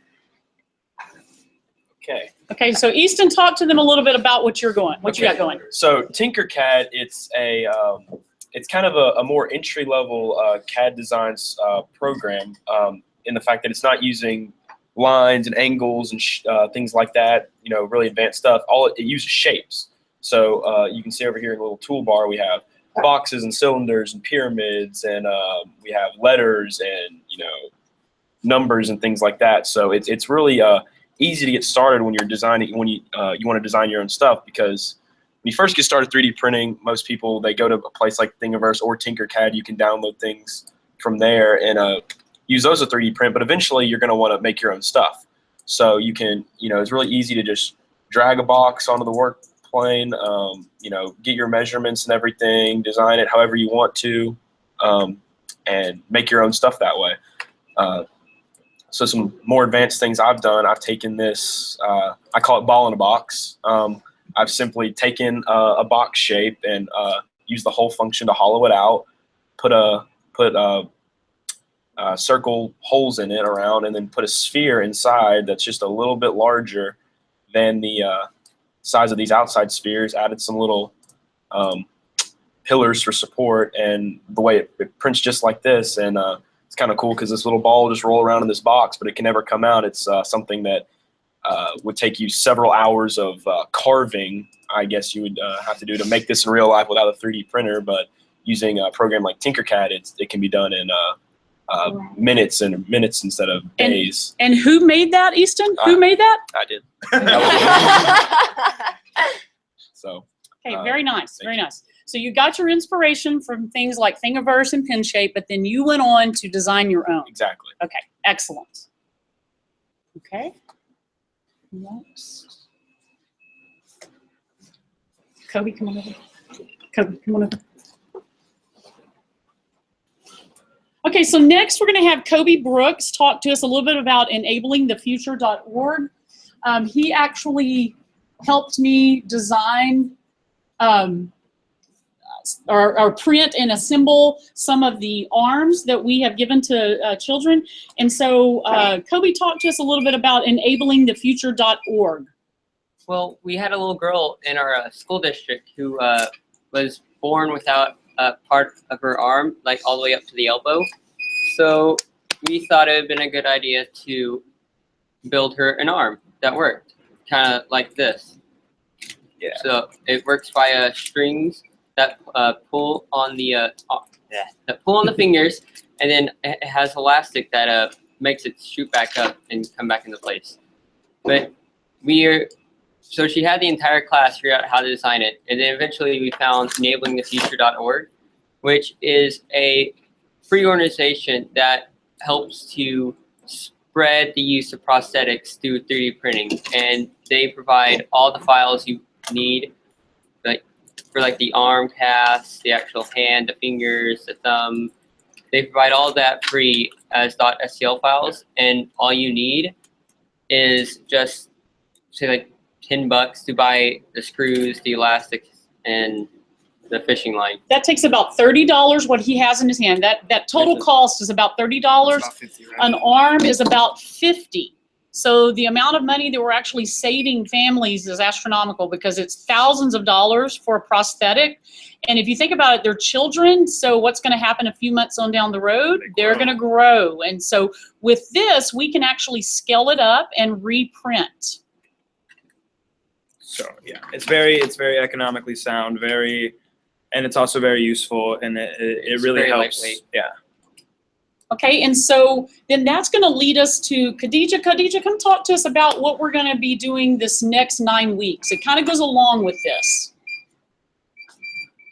First of all, they were focusing on making the prosthetics for the kids, and now it's kind of more making things for the kids to have to kind of like represent themselves in like the toys that they play with. And basically what they're going to do is they're going to take models of the prosthetics and from Enable, and they're going to scale it down to about doll size, and they're going to take Real American Girl dolls, which is like a brand of dolls that a lot of girls play with, and they're going to scale down the prosthetics to fit those dolls so the girls can have something that they can relate to play with. So we're really looking forward to that, and we're going to get started on that this 9 weeks. So I'm anxiously awaiting getting started on that. Also, what's really cool about 3D printing hands is you can customize them.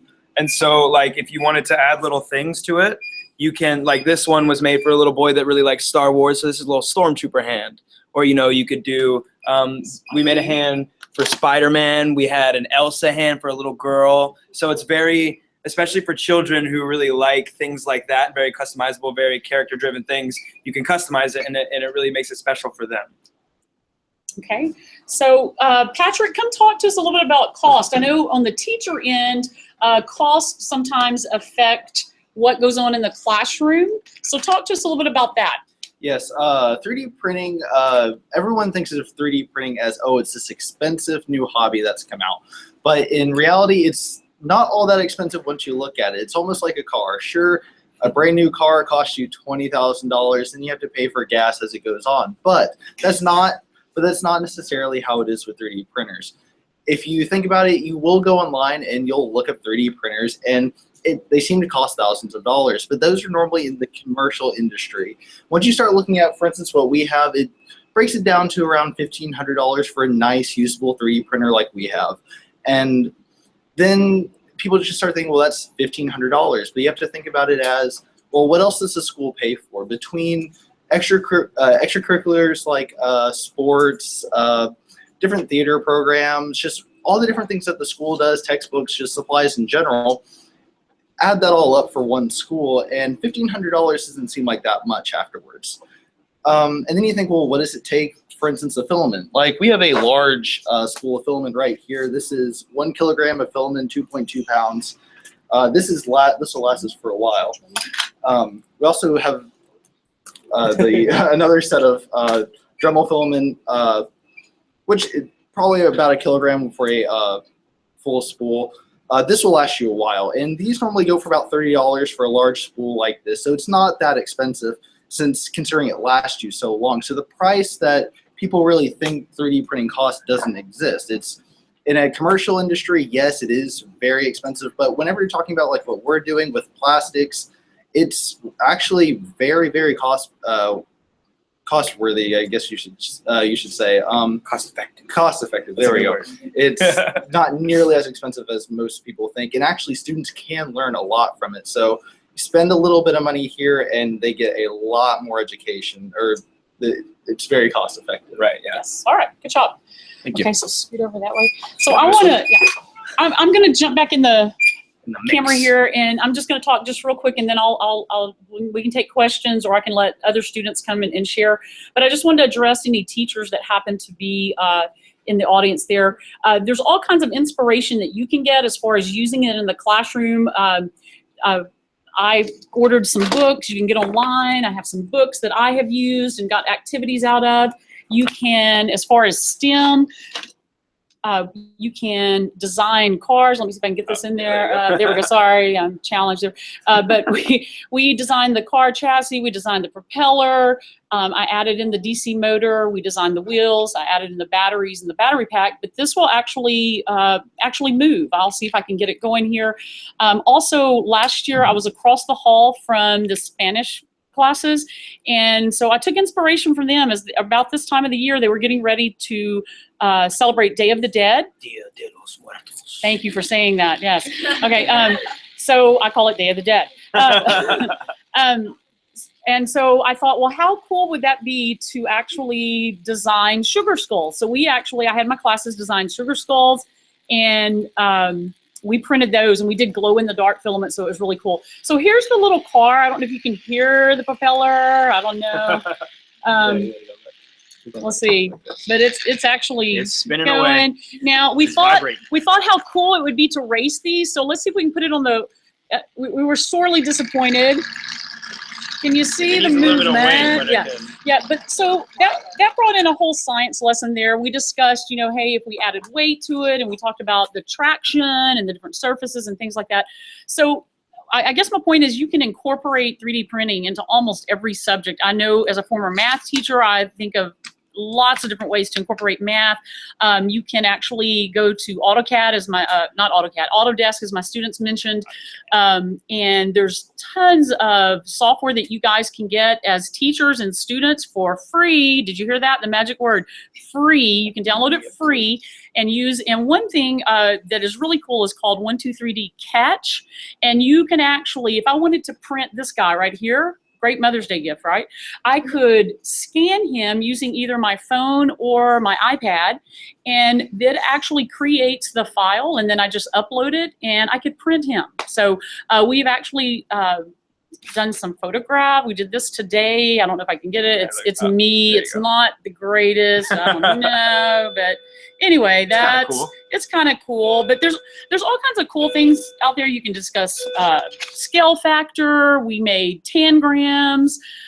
This student was going to join us, and then the seniors got called away for a meeting. But he made this little name tag. And it's really cool. He put his initials there, but then along the side, he has his name. It's kind of hard to see, but it has his whole name going around the sides of this. So I thought it was really a cool thing. It is glow-in-the-dark filament.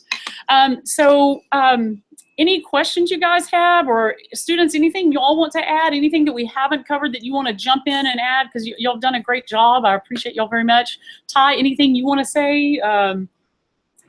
Not Follow us. You can find me at Joy Schwartz. I'm not real creative on my Twitter name there, at Joy Schwartz, but you're welcome to follow there. Ask questions. We are at Westbrook High School in Beaumont, Texas. Last year I was at Hardin Jefferson High School in Sour Lake, Texas. They have a great program growing there. A little shout out to my girl Daisy out in Warren ISD. She's got a good program going out there. So we're down here in Southeast Texas, we got some 3D printing things going on, and we're real happy to work with anybody. I can send my teams out because they know what they're doing now. I guess when my students leave here, I don't want them just to have created cool things. I'm more impressed with what Ty was talking about at the beginning. He feels confident and comfortable in working on this machine. I can't let this end though without saying invest in a good 3D printer that has an impeccable customer service. Because just as they showed you the bird's nest, things are going to happen. I don't want you to think that everything is perfect in 3D printing world. Problems will arise. And so if you have an impeccable customer service as Dremel does, I love Dremel. Thank you, Adrian. If you're watching, thank you so much for the times you have assisted us and got us back up and running. But no, like I think we really should stress that is that, like, I'm not going to say what the brand was, but we do have some other 3D printers that definitely are not up to Dremel really standards. I'll tell you that please right do your now. research. I tell you, Dremel, I'll be happy to talk to you about Dremel, get you in contact with anybody from Dremel. They are fabulous, but their customer service is what I Dremel's dearly love. wonderful. It's a good product, but their customer service really is so helpful. Okay, so kids, anything else y'all wanna say, or Jamie, any questions you guys have? Okay, I just want to hop in. I'm hearing a little bit of feedback. Sorry about that. So I just want to say that you guys are incredible. I feel super dumb after watching your kids just present, because although I know some of those terms, like I don't know anything remotely close to what your kids know. So what an incredible group of kids that you have built up there. And these kids, it is a blessing each and every day to work with these groups. yeah, they've done, look at them all. They're like, okay, now I'll get in here. And so these kids are already dear to me, and let me tell you why. They really love my profile picture, and so we connected immediately. So that was a lot of fun. And I also just want to say that conversations that you guys are having outside of even your classroom, so connecting with other people. These kids have Twitter handles. They're getting out there. They're ambitious.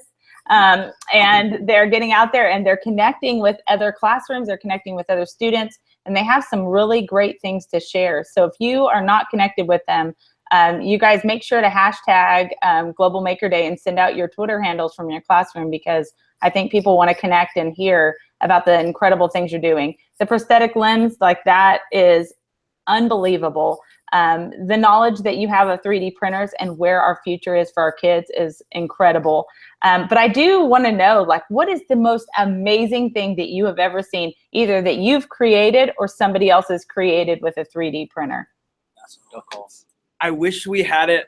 What I really like is we found, you know, those little, I don't know if you've seen them, but they're little hearts, and they're made of gears, and you spin little parts of the heart, and the whole heart spins, and it's really, really cool. And you print all the parts and you click it together. I gave one to Miss Howe, but she brought it home. It's at her house. So, but I really think the most like noteworthy thing we make is these hands. Because I mean, when you think about it, you take a kid, I mean, especially as children, you know, you have these little kids and they look at themselves and they say, well, I'm different than everyone, you know, and that's really sad. They shouldn't feel that way. This gives them something to be like, hey, look, I'm cool. Look what I have, you know? Like if I went to school and I had this thing, everyone would be like, whoa, he's a cyborg or something. I don't know. Like you know, and I think it gives kids something that they can be proud of. And I think that's the most important thing. Even if it's not, like, even if they don't use it a lot, they can be proud of something like this. And I think that's something that we can be proud of as people, that we can do that for them.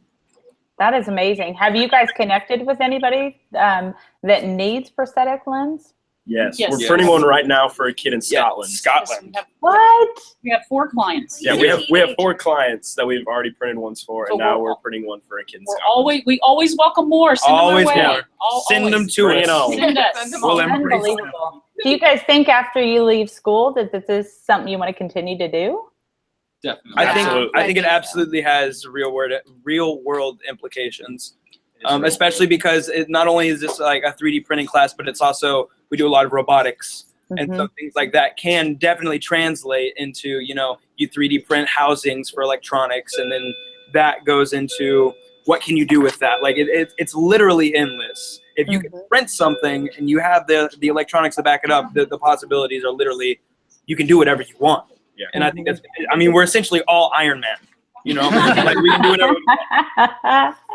So are you guys flying around the classroom now, or? I legitimately, there's on Thingiverse, there's a file of the Iron Man Mark 6 armor, and you can print the whole thing. That is incredible. The whole thing. The whole thing. Oh, I know when I first started getting connected with 3D printer last year in my district, I printed out a phone case cover. So for the iPhone 6, there was a case cover, and the kids were just blown away by that. I mean, I was blown away too, but just to think like you can print functional things. You don't have to go out and look on Amazon to find what you need, that you can actually have things available to you. So you guys, what I'm hearing is that all of you students actually need your own 3D printer at home to continue to do the incredible things you're doing. Patrick has one. I have. What? His cat dropped it, but Yeah. he has one. Pushed it off the shelf and it shattered into the. What kind of cat do you have? Sounds like a massive cat. Really cool, rambunctious one. Yes. Wow, that sounds like a powerful cat. The printer itself was built up off of a Raspberry Pi module, and then I was able to get all the pieces 3D built by a 3D printer here by a guy here in town, and then I constructed it all together, and it worked very well. That is incredible. I think it's also important that so obviously to get things like this, to get cool 3D printers or whatever, it's largely going to be up to administration. But when you think about it, administration's not always too keen on spending a lot of money on things they don't know a whole lot about. So I think it's very important that you're very loud and you talk to someone that can help. Go to your administration, go to your school boards, go to your teachers, teach them, show them, and that way you just really need to be able to vocalize very well why you need this. And you do need this, I promise you. It's a wonderful opportunity. It's have someone whisper at me STEM, but yeah, think about it. That's all anyone's saying these days is STEM careers, things like that. So things like a 3D printer are leagues ahead of anything that you could be doing in the classroom, especially within the STEM careers. Yes. So if you want to be an engineer, you want to be a mathematician, a physicist, anything like that, you can print, scientific models if you mock them up in, Autodesk or AutoCAD, whatever have you, Tinkercad if you're Easton, because he loves that program, but so the possibilities are quite literally endless, and I think that's beautiful. That is incredible. Are you guys in a teaching program? Teachers, don't be afraid. Don't be afraid of 3D. You need to get these kids moving and getting them presenting, Joy, because they have some really, really incredible things. So we're going to be connecting with you guys for sure for EdChange Global Classrooms coming up in February. But wow, you guys are super knowledgeable, and I just learned a ton from watching you. Is there anything else you guys want to end with? Save lives. Yeah. Yes. Saving lives. Saving lives. Changing lives. Saving lives. Doing all kinds of things with lives. You want to explain? That's awesome. That's awesome. Okay, well, make sure you guys put out a tweet. Maybe your classroom teacher. If you guys send it over to me, I'll make sure that we get it out and get some, definitely 3D printing companies connected with you guys, because they need to know about you guys. But then in addition, definitely other classrooms and students and educators that would really love for you guys to share and explain how 3D printing can really transform a classroom. So thank you guys so much for coming in. That was fantastic. Good job. Thank you. Awesome job. Awesome job. All right. All right. Bye. I'll connect with you guys soon. Yes. All right. And we do have Wendy here. And Wendy is joining us today, and she's going to be talking about the maker mindset in middle school. So we're excited to hear what Wendy is going to be sharing. And Wendy, can you hear me okay? Oh, we can't hear you, and it doesn't look like you're muted. So what I would recommend is just hop off and hop back in, and let's make sure we get you connected with audio. All right, now she's doing that. I just want to make sure everybody's aware that you can absolutely come in and conversate with us and talk to us. I see incredible tweets out there. Oh my gosh, I'm blown away. I just did a Facebook Live of it because I'm like, look at all these kids. They're incredible. Look what they're making. And so I am blown away at your videos and pictures that you guys are posting. Cannot wait to see. There is a slow chat happening in the background. So if that's something that you're wanting to get involved with, fantastic. And then there's also on YouTube, you can get onto the chat and ask some questions. If you want to talk to these presenters. Oh, still not hearing you guys, Wendy. So we have a classroom popping in, and we're excited to hear what that looks like, even a maker mindset in middle school. And they have some very, very cool things that they're going to be sharing. I can't wait to hear. We were talking briefly yesterday, and it was just really neat to hear the ideas that they have going on and challenging all of you. So Atomic Learning is sending out tweets today of all of the challenges, as well as a conversation on a slow chat with Twitter today happening the entire time during Global Maker Day. And so whatever you're doing and participating in, we're seeing just classes all over the place. They might be participating in something in the future for future challenges here coming up. They might be participating in previous challenges. They might be participating in challenges that we never even came up with. So we're excited to, I do see your lower third, Wendy, by the way. So we're just waiting for your audio to kick in. Can't hear your audio, unfortunately. And I'm terrible at reading your mouth. But I'm going to go with the fact that she's going to be back, because she was giving me a little like, I'm going to go get this, which is perfect. And I do see her incredible class. So I'm just going to go ahead and show her class, because they're too cute. You guys are awesome. Hey, class, I know I can't hear you right now, but maybe you guys can show me something that you guys have made or are making. Do you guys even know what you're making? Thumbs up, yes, or thumbs down, no? No. Oh, dun, dun, dun. So you guys have to dress up in crazy costumes for Halloween. And no, you guys don't have to do that. She's going to do something really fun with you guys. I think it's going to be exciting to see what you're able to accomplish, and given the amount of time that you have to create this. And I'm also equally excited to see what other students outside of your classroom, what they're going to make with you. So I'm really hoping that Wendy can hop on and get some audio. She might be plugging in some headphones right now. All right. She's working on it. Awesome. Hey, while we're waiting here for Wendy to get set up, Matthew, do you want to hop on and kind of talk to me about what you've been witnessing and seeing from Global Maker Day, if you're there? And I know that he is muted right now, but he's been kind of walking around and connecting and trying to help make sure that people are ready to go. So if Matthew, you are there, hop on and share a couple things that you've witnessed.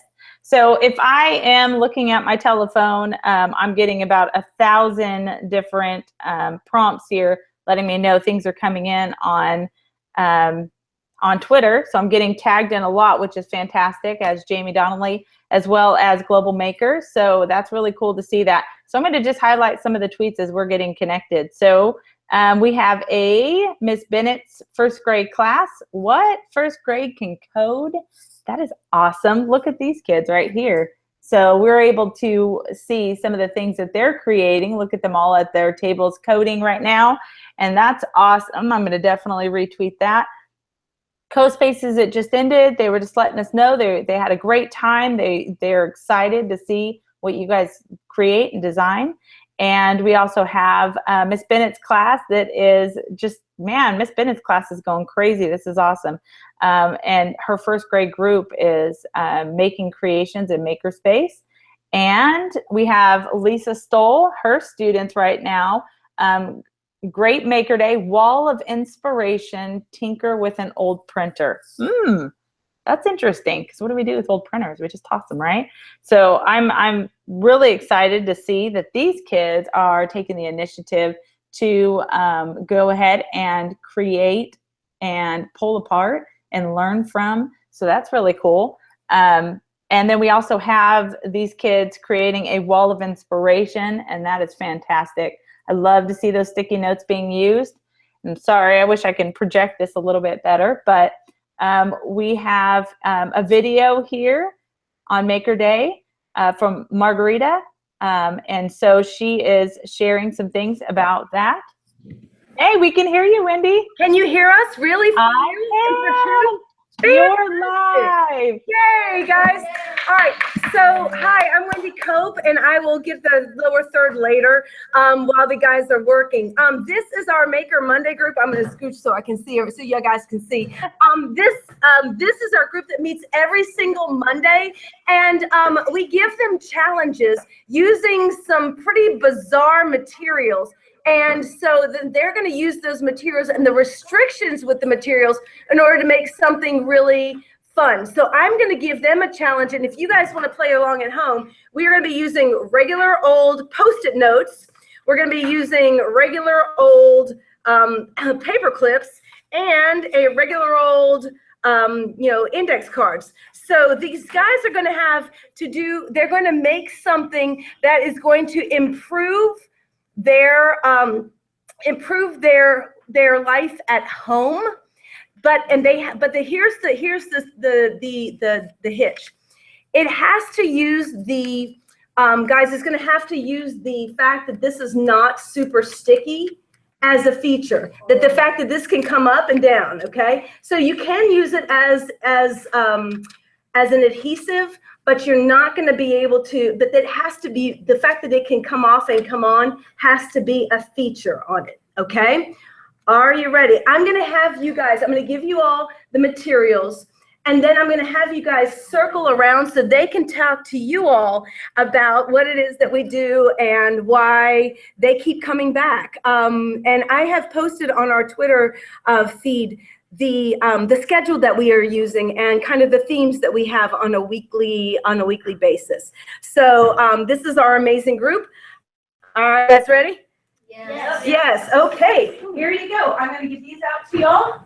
You can have as many of the. Do we have to use every single material? Yes, you need to use all the materials. Okay, you need to use sticky notes. You might need to share at some point. All right. And remember, you always can. These guys, they can always work together as groups. They can work together individually. It all depends on what it is that they, that strikes them at their moment. Usually, these guys are really good about sharing ideas, these guys tend to have a little bit of a, tend to have their go-to folks that they hang out with. Silas, so let me go ahead and start with you and talk about some of the things that we've done, what you've enjoyed. And one of the things, why do you keep on coming back? So I keep coming back because it's just fun and I get to see my friends. But it's not just because I'm with my friends. It's also because, well, I'm just, and I don't know what to say, but it's just really fun and I enjoy it and we make stuff. So what's one of the things that you've enjoyed the most that we've done? I liked when we used boxes. They were just styrofoam boxes.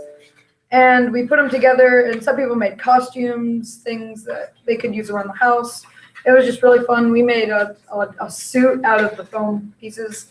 I worked with some other people. Robert is not here right now, so. Yeah. What he's referring to is that we got a bunch of new printers.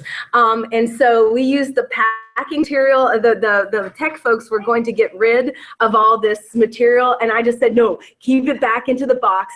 Keep it back into the bag that it came into.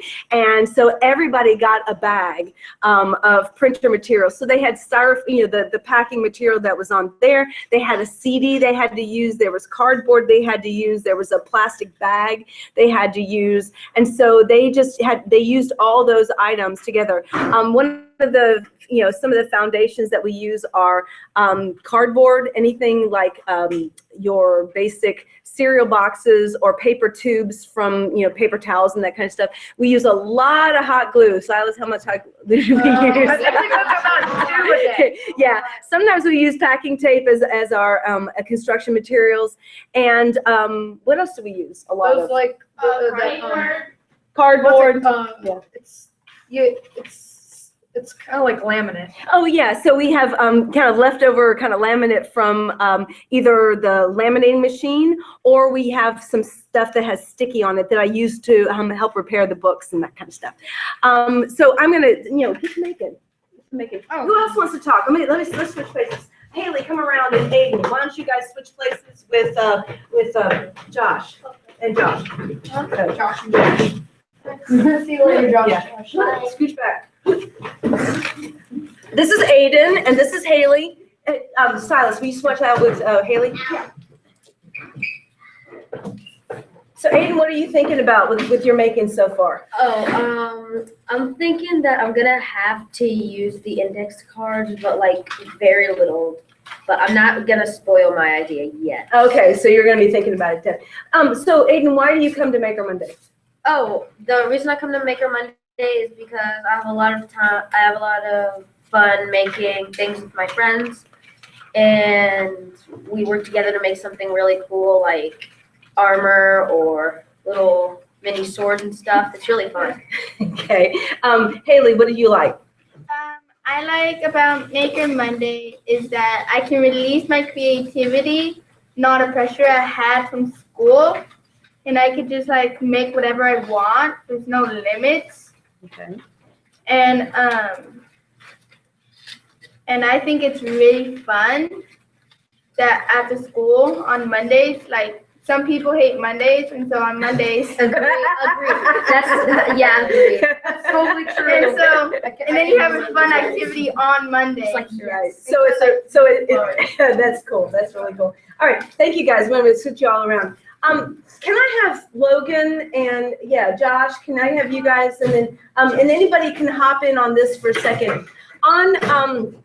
On Thursday of this past week, we have a STEM night that this group actually puts together, and they have a bunch of stations. We came up with 15 stations. Actually, these guys came up with 15 stations that they led and produced. We had 120. Did y'all know that? We had 120 people on Thursday. Yeah. We had 130 people. A lot of them were families. I mean, they're families, especially with younger kids. Do you guys want to talk about some of the things that you all did and what you like? Okay, let me start with Josh and Logan, and then you guys can move on. And Josh. Go ahead. Yeah, go ahead. All right, Josh, you want to talk? What? Oh, mercy. Okay. Okay, you want to talk? Okay, so on Thursday, I was running the PokeMath station where you get a challenge. There's about 5 different things. There's 3 coloring activities and 2 just basically basic math. And whenever you complete any of the stations, you get a sticker.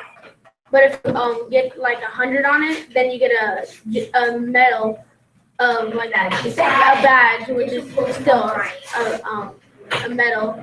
And then there's the green screen, which you basically tell the people at the green screen what you want to be behind, and then they insert it into the computer, the iPad, and it pops up, and you just take a picture with it, and we put all the pictures on Twitter.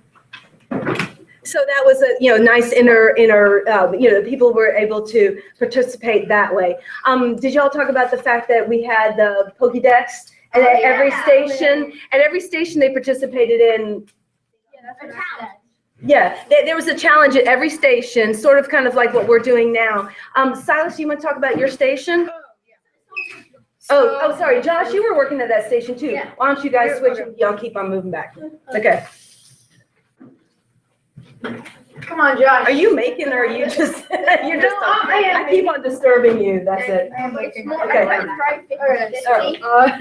So what we did at our station is we made a catapult and launched it, and it was really fun seeing all the people mix the different materials. Like we had cardboard. Did we have styrofoam? No, not that one. We had rubber band. Yeah, we had coffee tops. We had little plastic like fishnet. So like this, and then you take the end of the alligator. Oh, Heather, you're in too. With that, I'm using headphones. Oh, okay, sorry. So you guys, so there, I mean, and everybody who came around to the station, you know, did the launch. Yeah, and and how many like people kept on like trying to make it over again and make it over? Yeah, like maybe almost everyone. Yeah, pretty much everyone. But some people like had really good ideas. Yeah, some people tried to make the generic slingshot where they had a base, but we had hot glue over there, but like we didn't have any tape. Sticks. We had popsicle sticks. Yeah. No jumbo sticks. Yeah, they were popsicle jumbo sticks. But what were they? We launched the little like balls from the ball pit. Yeah. And But they're not small. they're not small, but they're about medium size. They're about that big. There. Ish. And Josh, do you have anything to add? If they completed it and it actually launched, they got a Pokemon. Yeah. And if some of them are actually very unique. Yeah, like someone actually made a slingshot, and we were expecting that at all. I thought they built the base and everything, but after that they just kind of said we're just gonna put rubber bands about it. So. The nice thing is there was no design to how they were supposed to make it. That was important. Yeah. That was a big part because we didn't have a demo for it. We didn't have a demo slingshot, so they just had to think what came to their mind. Okay, thanks. All right, anybody else want to talk about their station? Okay, Yelena, you were talking about, you guys, green screen, okay. Did y'all talk about your, we kind of talked about the green screen a little bit. Aiden, you want to talk about Scratch? Yeah. Yeah, go ahead, come around. And then, didn't you also help with GarageBand? Mm-hmm. Okay, so why don't you talk about GarageBand? Okay. So my name is Yelena, and I was doing green screen and GarageBand, but I'm gonna talk to you guys about GarageBand. So like it was about how you make music and you record it, and then you can get creative badges from making good music. Well, people still make good music, but like creative music. And specifically for the Pokemon that they chose, so their music had to fit in that, and they had to explain to you, right, how that was going to work with that. And that's one of the main things that we do with our students is that when they finish creating, we kind of adopted the Stanford University D School design school, and their philosophy that there is no win, there is no fail, there is no win, there's only make. And so in order to, because sometimes things don't work out exactly like we want them to, so we always have a discussion about here's what my intent was and here's where we went with it. And so as long as they could explain to Yelena and her group how theirs was connected to the how it's connected to their Pokemon, then that was really cool with that. Okay. Anything else? No. Okay, and that came out of a station that we had done earlier for a Maker Monday on Pokemon Go. We did a Pokemon Go live version, which was without the technology. Again, they had the stations that kids could compete at. But it kind of was a natural extension of what Aiden's original station was. Yeah, you want to talk about that real fast? So my station at the Pokemon Go 7 night, the challenge was you have to catch a little Pokemon using Scratch. So I had the people make their own Pokeball, and I taught them a basic procedure how to catch it. If people used their own procedure, I gave them a badge. If people used mine, I just gave them the Pokemon. And so, but as they were in your original one, you were having GarageBand, and that's where we got the regular thing. And while they were waiting, because at that point we only had one iPad. Yeah, and while they were waiting, I had them do the same. While they were waiting for the GarageBand stuff to happen, because there was only one iPad, we can't give like a bunch of people one iPad. So when more and more people came, the first thing I had to do was make some people actually partner up on the GarageBand. The second thing I had to do was I actually had to look for an online piano on the computer, like a GarageBand kind of thing, and I made people make songs using that. The final thing I did is I had a bunch of laptops, so I did the challenge where you have to catch the Pokemon using the Pokeball in Scratch. So that's one of the things I really like about this group of kids especially, is because they have that maker mindset, is that they're going to, you know, to quote Tim Gunn from Project Runway, they're going to make it work.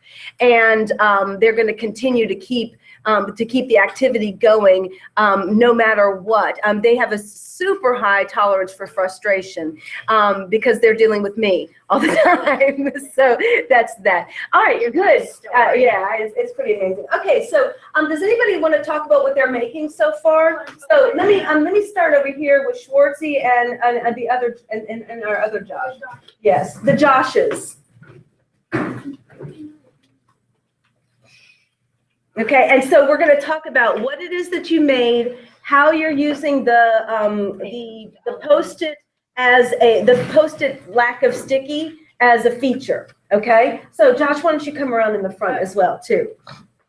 All right, so Schwartz, talk about it first. Okay, so I made a pencil holder or eraser holder or whatever you want. So like if in class you need somewhere to put your pencil and you don't have anywhere to put it, you can just put it in here, or at home. You're doing your homework and you finish, you put it in there so you won't lose it. Okay, and so how are you using with the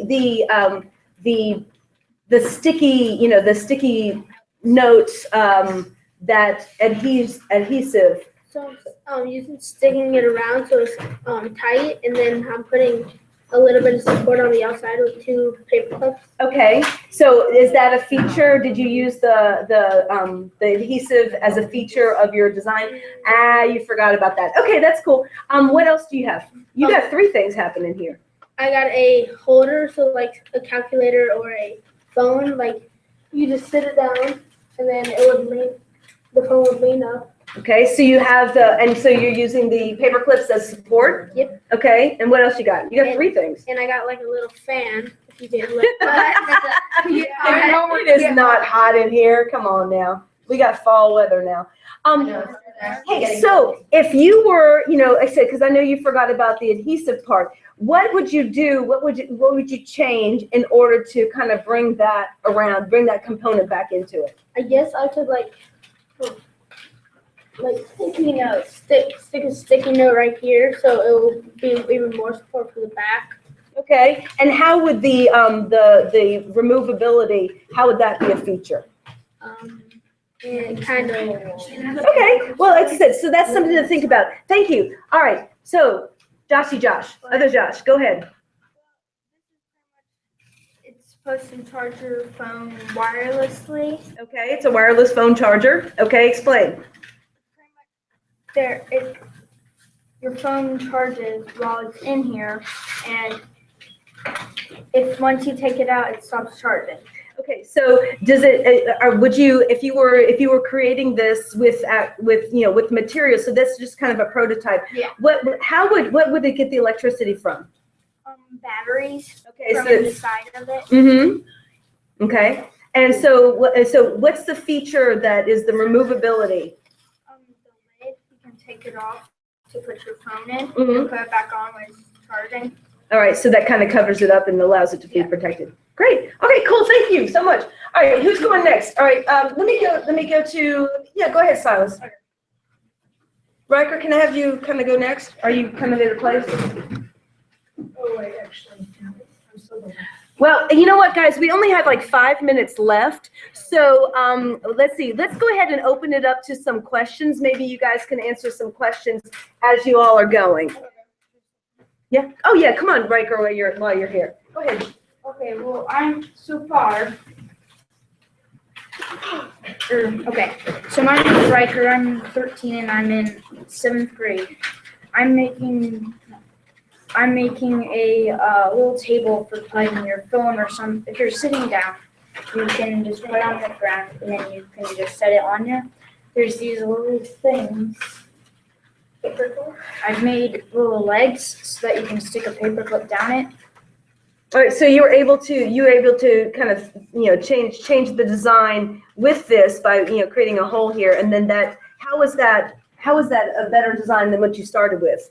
Well, basically, it's gonna make it a bit higher so you can reach to it better. Okay. And it can actually support a lot. I don't know if it can support foam, but if you want to, you can put like a pencil or a pen if you're not using it. But it's the beginning of the design, is what you're saying. How does it use the sticky on and off as a feature? Well, I'm just using these, so these can be like a cover up over it, or you can take it out for a little box. Okay. All right. Very good. Thank you. Okay. Last but not least, I think Aiden wants to hop in, and Josh, did you want to hop in again, or did you done? Okay. All right. Last but not least, we're gonna hit Aiden back again, and then we're gonna take a couple of questions. So this is my thing. It doesn't really look like much, but this is gonna be my bug playground. Say that again. Say that again. It's gonna be a little bug playground. So I'm gonna add. It's gonna be a playground / trap. So you put it down like this on a table or anything outside. I'm gonna place food inside here, so the bug or your bug, this could work out as a cage or trap.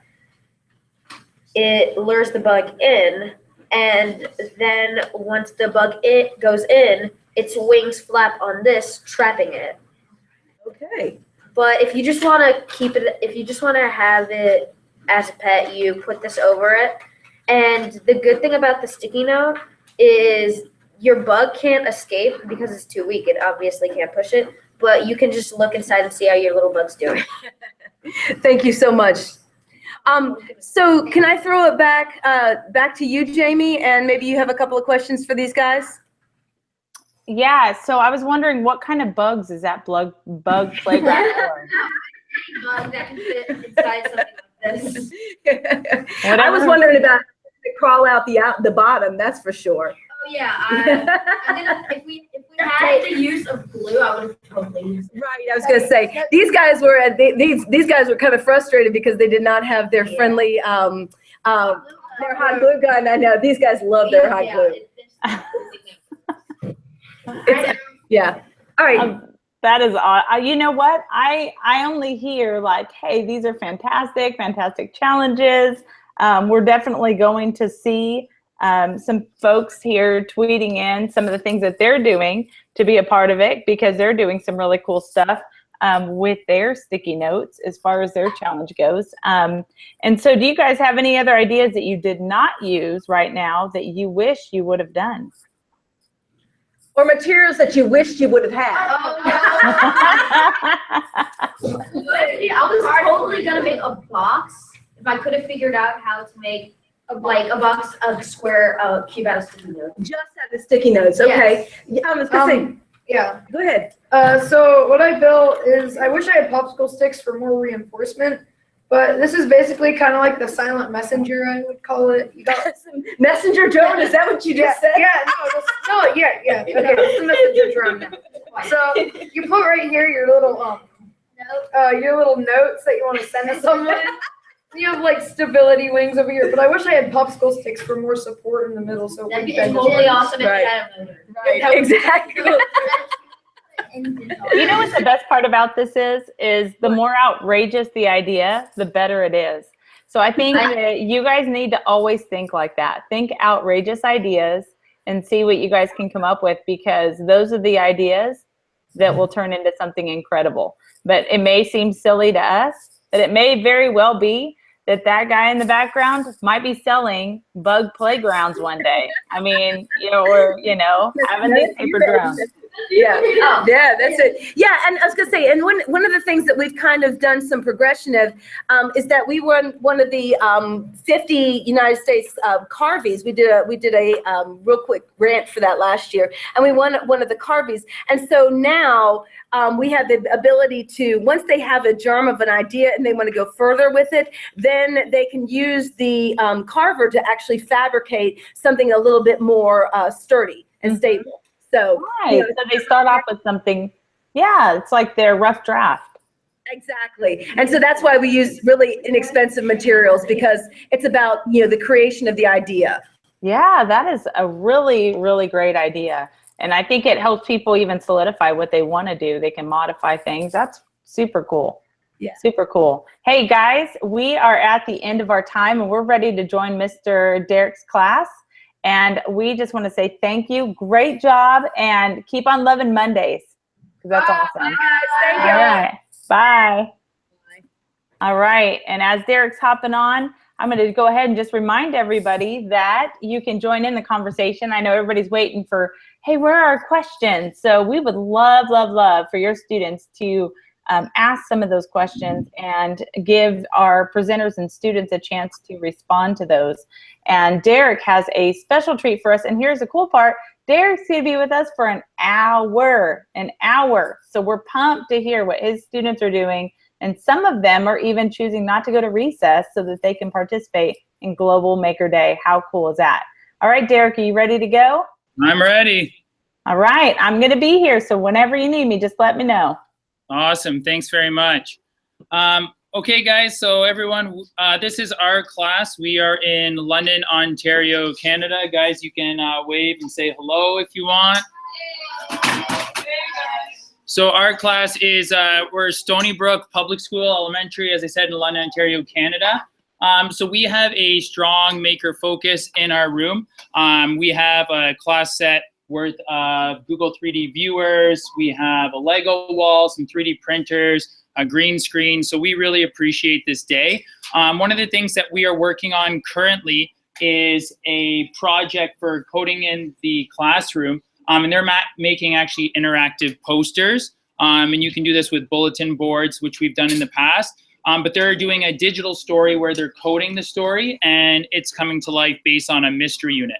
So what I'm going to do is I'm actually going to just walk you through how to do this if you want to do anything with this in your classroom. And you can do it from grades 1 all the way up to high school. So I'm just going to share this out via my Google slide here. So just bear with me for 1 sec. I'm going to screen share and I'll do the entire screen. And I hope everyone can see this. Oh. So can everyone see me at my screen here? I hope so. Okay, so I'm just gonna walk you through just the process for how to make this and just how to make it successful. And you and your students can kind of follow along. And I will post this slide deck if you need it, or I can share it with you through Google as well. So this is what you're gonna really need to use for this is Scratch, which is a free block-based programming website. So it's open source and you can find any information you need online. So here's the materials you'll need to do this part of the project. You need a makey, just a pencil, paper, some type of computer, whether it be a netbook, a desktop, a Chromebook, anything. And then these 2 graphic organizers. And when you actually click here, you can actually download them. And I've changed the sharing access so anyone can utilize it. And I've embedded the Scratch code in here as well, okay? Then what I did is this is what we're doing. We are recreating a scene with at least 2 characters from a specific novel that we read, and then there were none for our mystery unit. And they are using both of the pages that I already linked, plus a plain white piece of paper, and we call this our visualization page. And you're gonna attach copper tape to it, and I have video tutorials with everything so you can go through it. And it's also linked on my website, which you can see here on the tutorials page, okay? So here are the video tutorials. So I'm going to quickly play them. They're not that long, just so you can get an idea of what you actually have to do, okay? Oh. So let's go back. Let's play this one first. Hello, everyone. So this is a video tutorial for how to make a digital narrative using Makey and Scratch, and so you're able to code it with your students. What you will need for this lesson is a storyboard template, which I have here on our left, a digital narrative map template, which I provided here in the middle, a plain piece of paper, and this is going to act as your visualization for the story, which I've included here, and just notice the anchor points, which I have here that are thick lines of pencil. You will need a Makey, a pencil, and then just a computer with Scratch. Okay, so that's the first part. Now here's how you do the Scratch code, which anybody, like I said, from grade 1 and up can do it.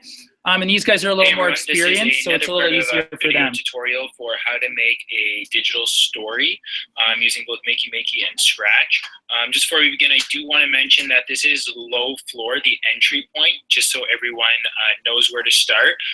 But it can be a lot more progressive, and you can go in a fair amount of directions with this. You can incorporate poetry and other different types of narratives that you would like to write about, but this is just the one that I use for the tutorial purpose. Before we go ahead any further as well, I have organizer, which will be posted as a resource that you can use.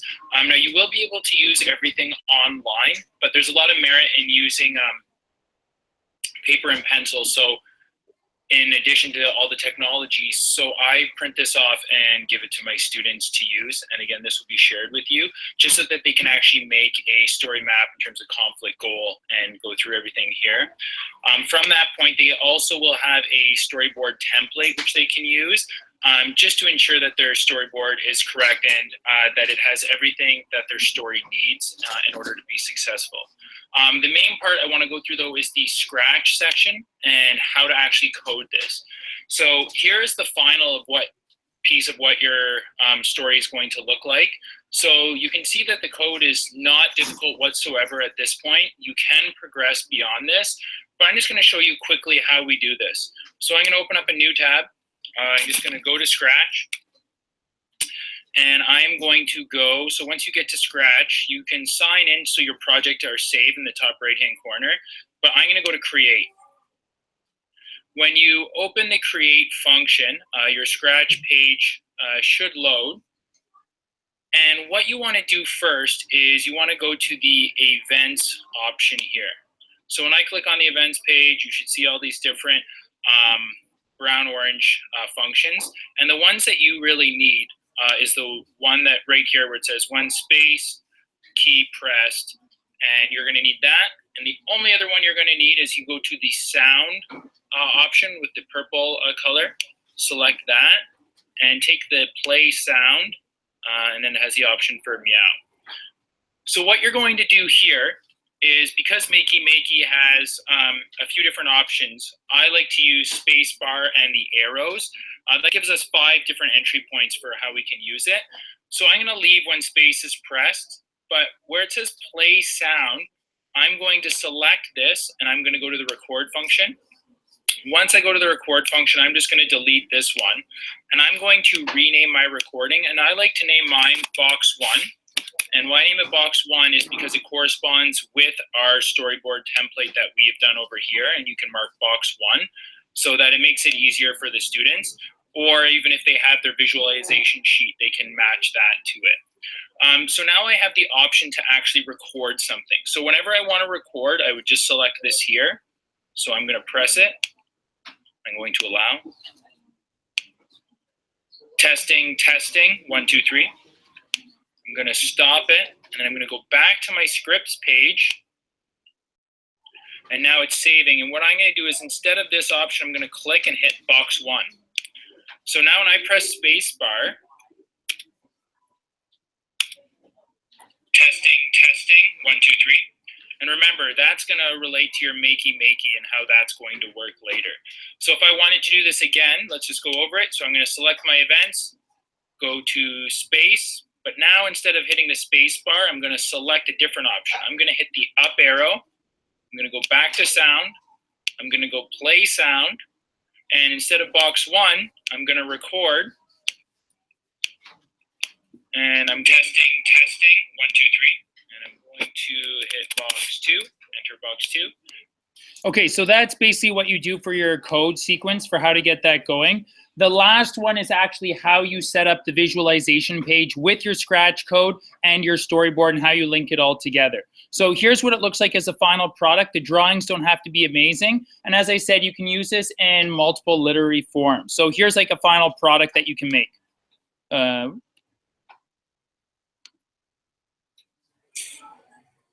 Hey everyone, this will be my final video for how to create a digital story using both Scratch and Makey Makey. So what you need is you need a plain white piece of paper with your 5 anchor points, as you can see that I have here.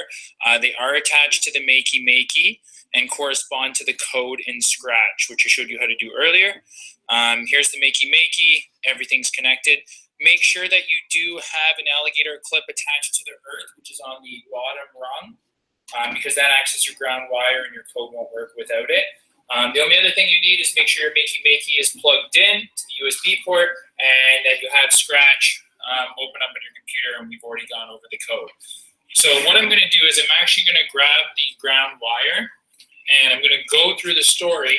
And one of the great things that I like about this is that you don't have to write everything on the paper. It kind of leaves some mystery. And also by doing that, it allows students who aren't in the class to get excited about what you're doing, that maybe they'll want to try it on their own, which can work really well for maker spaces and coding clubs throughout the school. And it makes students who aren't in your class still have the benefit of maybe learning how to code and learning a little bit more, and just seeing some of the stories that your students have created. So what I would do is I would just go and press the anchor points. Derek and Sam thought it would be a great idea to take a spaceship to outer space. Derek and Sam snuck into NASA and were able to. And so that kind of takes you through how to actually make the visualization of the story come to life. And that's kind of like what your final product would be. So there's actually no writing in the text on the visualization page. So you can make it visually stimulating and improve the aesthetics if you wish, but that's just a baseline for what you're gonna see. So now before I show you some of the students' work, I'm gonna take you off of this. I just wanted to quickly let you know that we do have additional tutorials and activities on here and extensions for creating your own stories in Scratch. One of our students is working on it right now, and I will show it to you as we go through. But I just kind of wanted to quickly just walk through the slides and just show you that there are extensions that you can make a digital story and animate it, and we put in tutorial videos there. But I'm gonna get out of this for a second because I just want to show you what some of our students are doing. So I'm going to take you through, carry it through them. So I'm going to have to move a little bit. So bear with me here. I'm going to get them to play some of the things that they've done. And if there's any questions, please don't hesitate. You can tweet me at dtangred. And you can also add the comments in the chat section here. So I'm going to go around and show you some of what our amazing students have done. So I'm really proud of all the hard work they do on a daily basis. So I'm going to take you through and show you some of the stuff that they are doing regularly. All right, so let's go for a little walk here. Hope this works and doesn't lag too much. Izzy, is yours ready to go? Yours is ready? Okay, I'm going to come here. Girls, I'm going to come see yours, okay? So girls, if you want to introduce yourself, you can, because you guys are the stars of the show here. So they're in, and actually, we'll try to tilt this so that they can kind of see. So girls, say hello. Hi. What are your names? I'm Priscilla. I'm Kira. Kira, Priscilla, awesome work. So what we're going to do is I'm going to show you kind of what they've done and tilt the computer more towards their work, and they can kind of show you and explain. So girls, what did you create here and how did you do it? We made a digital narrative map, and we used the Makey Makey and a Chromebook and Scratch. Awesome. And how do you set up the Makey Makey to the Chromebook? There's a USB wire that connects to the Makey Makey. Nice. And what else did you have to use for the Makey Makey to work with the visualization page in the paper? Alligator clips, and what are the alligator clips? Yeah. they're clipped onto a copper wire, copper tape. Yeah, copper tape. Okay, so for like the connection, right? And what these girls did too, it's going to be hard to see, but they actually had more ports. So at the back, they got help from a few of our other students, and they connected from the back of the Makey Makey, so they had more key controls. So I'm going to let them play their narrative for you and just show you how cool this is. So this is a novel study that we just worked on, and then there were none. And we'll just let them walk through it and hold the ground wire, and you guys can kind of get a semblance of what you could create and do. And like I said, based on any type of literature. So this can be poetry, novel studies, any type of writing that you feel is beneficial, autobiographies, you name it. Okay, girls, go ahead. Vera and Lombard are standing over Armstrong's body. Lombard says the end has come. Hera and Lombard move the body above the waterline. Lombard realizes something is wrong. Lombard turns around and sees that Vera is pointing the gun at him. She has picked his pocket. Lombard gambles and lunges at Vera. She automatically pulls the trigger. Lombard falls to the ground. He was shot right through the heart. Awesome. So that just was a retell of one of the big scenes in our novel that we just studied. Girls, what would you say was like the biggest challenge for doing this activity? Maybe like the alligator clips because it's really messy and like hard to Yeah, it's hard to put them all together, right? Awesome job, girls. If you guys want, you can do one of the Sphero activities as well and take that. And if you want, Kalia, you can even get her iPad from that. Okay, we are going to move along and get some other ones just so you can see what some other different groups are doing. Girls, are you ready? All right, so we have another group here. Girls, do you want to say your names? I'm Audrey. I'm Izzy. Izzy and Audrey. All right, let's show your work a little bit here. Audrey, can they see? Because I can't really see it. If you can see it on my screen, they're good. All right, so girls, let's show them what you did. So you have your visualization page, and these girls did it a little differently where they set it up into individualized boxes so it's easier to follow. Oh, they can't really see it? Let's see if we can get it zoomed in, so just a little bit. So they did individualized boxes just to make it easier for them to see, so it's organized. So they have their code set up here on their computer. And girls, did you guys do the same scene? Yeah. All right, if you did this, it's okay, but you have a different take on it. So this is what's really cool about this, that it requires different skills, and that you can still create something entirely different even with the same scene. Do you guys want to play some of it for us? Sure.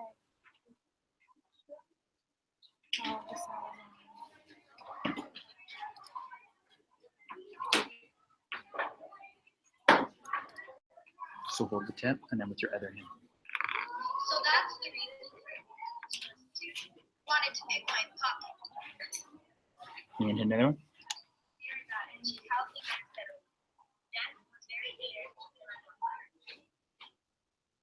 Give that revolver to me. Vera laughed. Come on, hand it over. All his legs numbered to take the risky way, and he took them. Awesome. Thanks, girls. That's okay. Now, girls, what would you say is the most difficult thing about this activity? Since there's like so many wires, it was hard to remember which one went to which port and stuff like that. And because we had some of them mixed around at one point. And now, would you say the coding is extremely hard to do? Or is it something that like anyone could really do? Could you even see like younger grades doing it? Yeah, I taught my brother and sister. Yeah, so you taught your brother and sister, and exactly, and that's kind of the point of the activity, so it makes it so anyone in the school can learn to do it. Awesome job, girls. Girls, you can go on to either the CoSpaces or anything else if you want, if you're done your language, okay? All right, who else is done and wants to show what they've done? Actually, Tyson, can I show yours? Is yours ready to go? Okay, so I did mention that one group was working on, if you guys want to go in the hallway, you can too. One group was working on actually how to code Scratch, and they redid a scene. So they made an animation. Sorry, guys, I'm going to sneak in here and just show this. So we're going to get them to run their code, which is the same scene that you just saw with the visualization page. But Tyson coded this story, or all of it. And it's a little different take with the sprites in Scratch. And this is included in the extension part of our activity, okay? Except with cats. Except with cats. They didn't have time to do the sprites.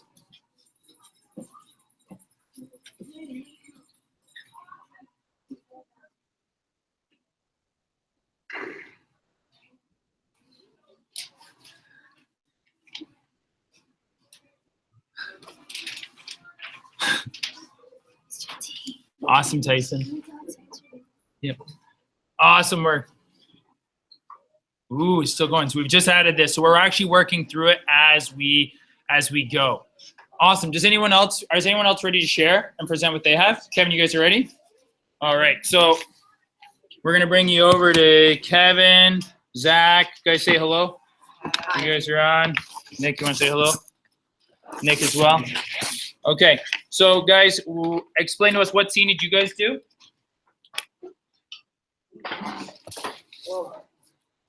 Well, we did it when Floor, Lombard, and Dr. Armstrong went looking for UNO. Yeah, UNON. Yep. They were looking for UNON, and they searched the whole island. So we did all the scenes of that. Nice. And so I just want to show you their work a little bit because theirs is a little different looking in the sense that they added color and they broke it up into, sorry, I'm going to try to get this accurate. Can you set it up so they can see it? Right there. Perfect. So there, as you can see, they numbered the boxes, which makes it a lot easier with the code if you do it that way. And they kind of tucked their wires even a little bit more. So it's kind of a neat way that they did theirs. I really like it actually, and it tells a story just by looking at the visualization page. So do you guys want to play some of it for us just so we can see it? Just pick up the phone. Oh, yeah. Floor, Lombard, and Dr. Armstrong think that UNON is hiding somewhere on this island. Nice and doing it. They decided to go search for him.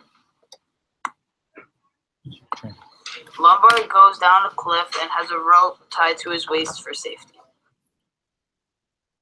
They search inside the house too. Awesome, last one.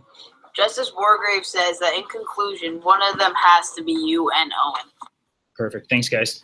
All right. So one of the cool things about this as well is that the students really get another perspective when they're doing it this way, and actually reaffirm some of the information that they take in throughout the novel because they have to present it in this way. And it really builds on their computational thinking skills and awareness. So it's a lot more comprehensive activity, and this is one of the reasons I really like it. Heather or Emily, do you guys have your CoSpace up that we could show? Okay, I'm gonna come over. Okay, we're gonna check out another activity, and it's an amazing app if you guys have not got a chance to use it. I do have the tutorial, and I'll walk you through it in a few minutes, but I just wanna introduce you to Heather. Heather, can we give an introduction? Hey, Heather. All right, so Heather is using this program called, I'm gonna see, Heather, I might have to get you to kind of look at this at the same time too, just so you can see. Okay, so Heather is using this program called CoSpaces. So if you've never heard of it, it's free. You just sign up for an account and you can actually create anything within a 3D world. So Heather's just made this recently today, and she just started and she's just adding to it. So what's really cool is it's three-dimensional. It's similar to Minecraft in that way. But the really neat thing is that you can actually put this into 3D and use 3D goggles and view it in virtual reality if you want. You can also 3D print these places after you create them, which is another great option. They actually have templates to create infographics, posters, digital narratives, etc. But this is kind of what Heather's done. So Heather, just kind of explain what your thinking was with this and kind of walk us through it as best you can. So the purpose of this was to show like light and dark.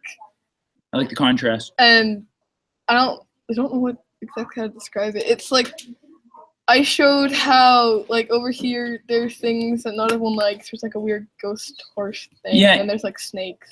Yeah, Mr. T doesn't like snakes. Mr. T hates.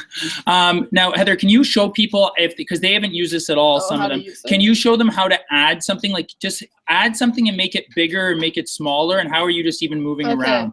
So, I'm going to, so there was a small button down here, if I can.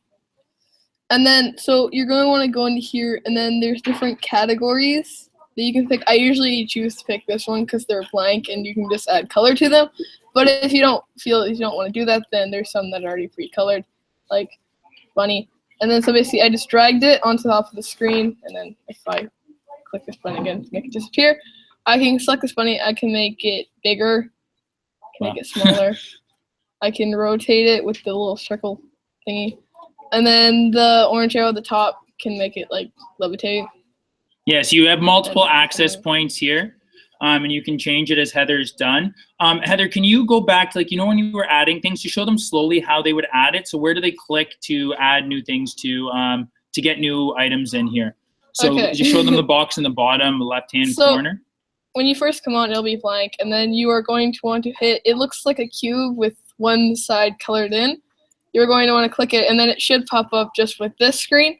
And then just by scrolling, you can go and see the other options. And then above the, like, what would I call them? I guess like the figures. Yeah, figure. Let's just say figures. There are like subcategories that you can choose. And can you leave that one for a sec? What's unique about this one? On this page, you can search, just like you can just search on Google. Like I think if I just do cat, just because I'm gonna move cats, then enter. Or not. It's not gonna Yeah, work. see, it might not work, but what you can really do is you can search for images within Google, and then when you actually need an image, you can actually Oh, there embed we that into your 3D world. So Heather just did it there with the cat. Now, because like it doesn't always work perfectly, but say you needed something that you couldn't find already in the program, you can add a cat. You could make that like a wall painting. You can change the plane of it. So it's basically it's fully encompassing program, and there's endless applications that you can do with it. Okay, so that's awesome. Thanks, Heather.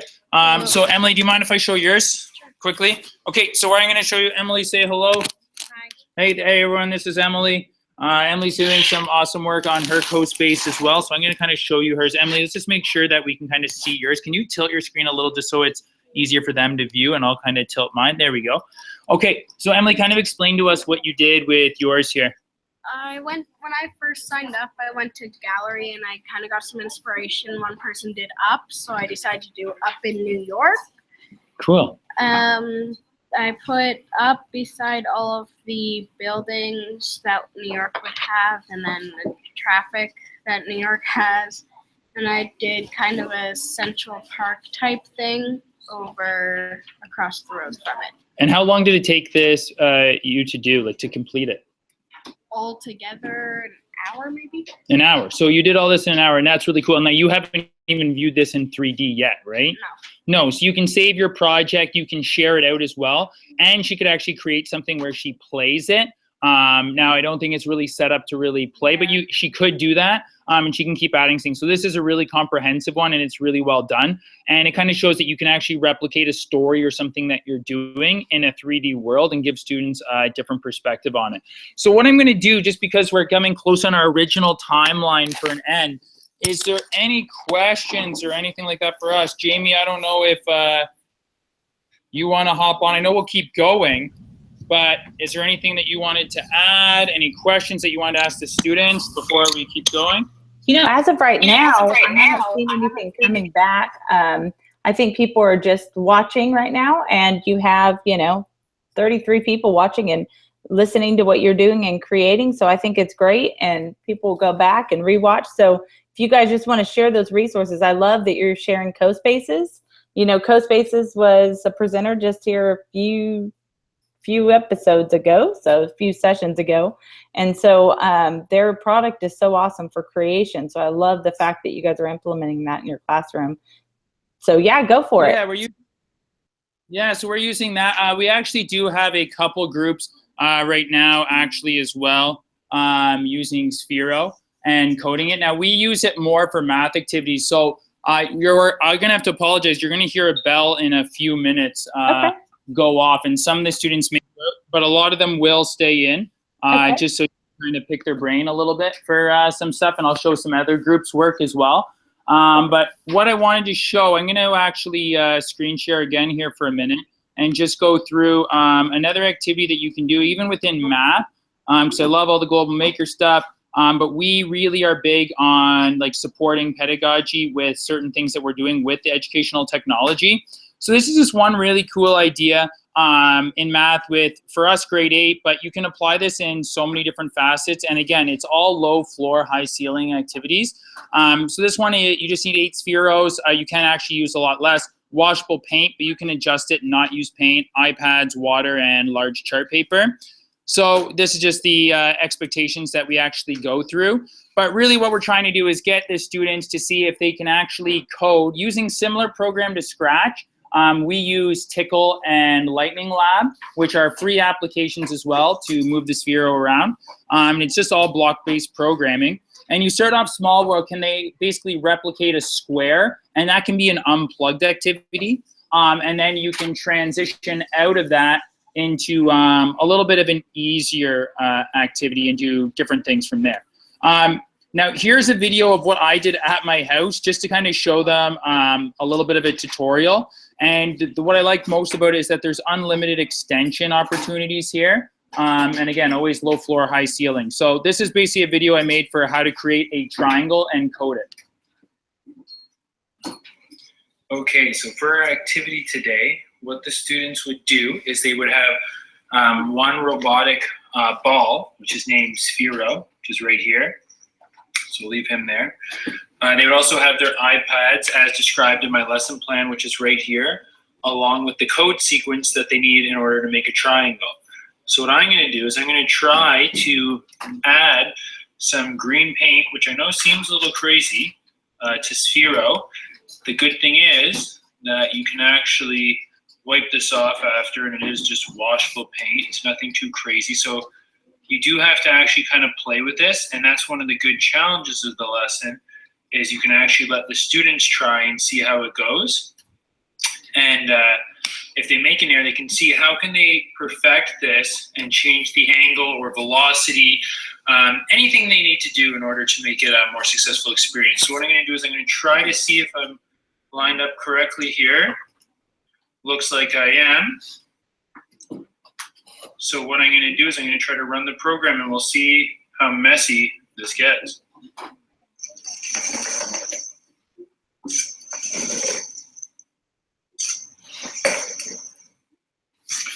And as you can see, we've made a triangle a little off the paper, but that's okay because it is washable paint, and I hope you guys enjoy it.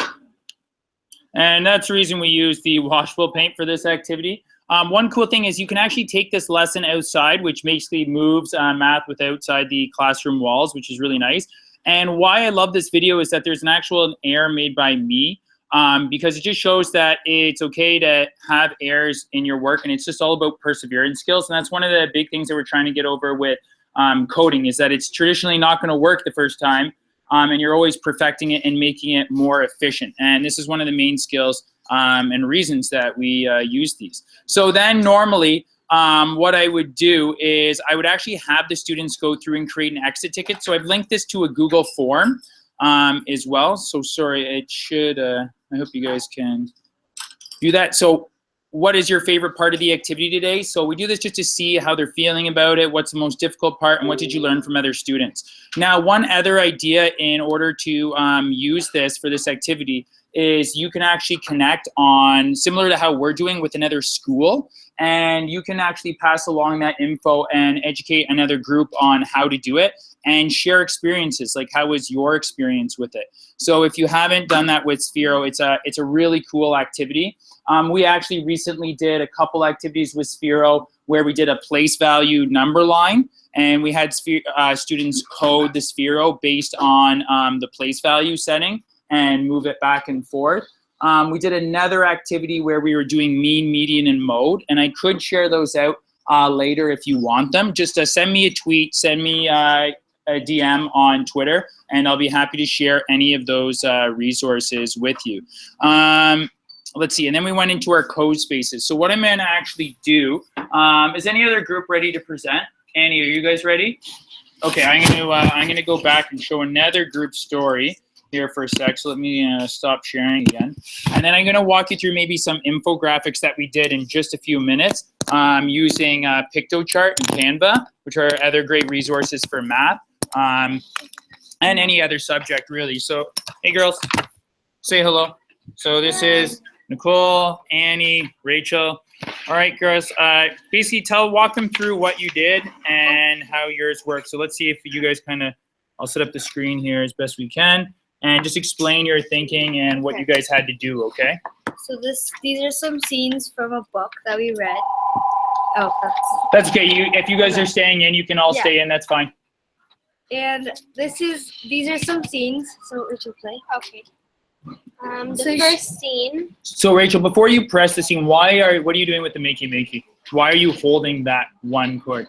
We have to hold this chord so we complete the circuit. And so do you know what is that line called, the silver line along the bottom part of the Makey Makey? Like, what does that represent? That's the earth. So what wire do we say that one is? The groove. Oh, the ground wire. Yes, the ground wire. Okay, perfect. So Rachel, you can hold the ground wire, and you're going to press the copper tape. Okay, so let's walk through. Hold the volume. All right, volume. No, it's okay. We'll do it again.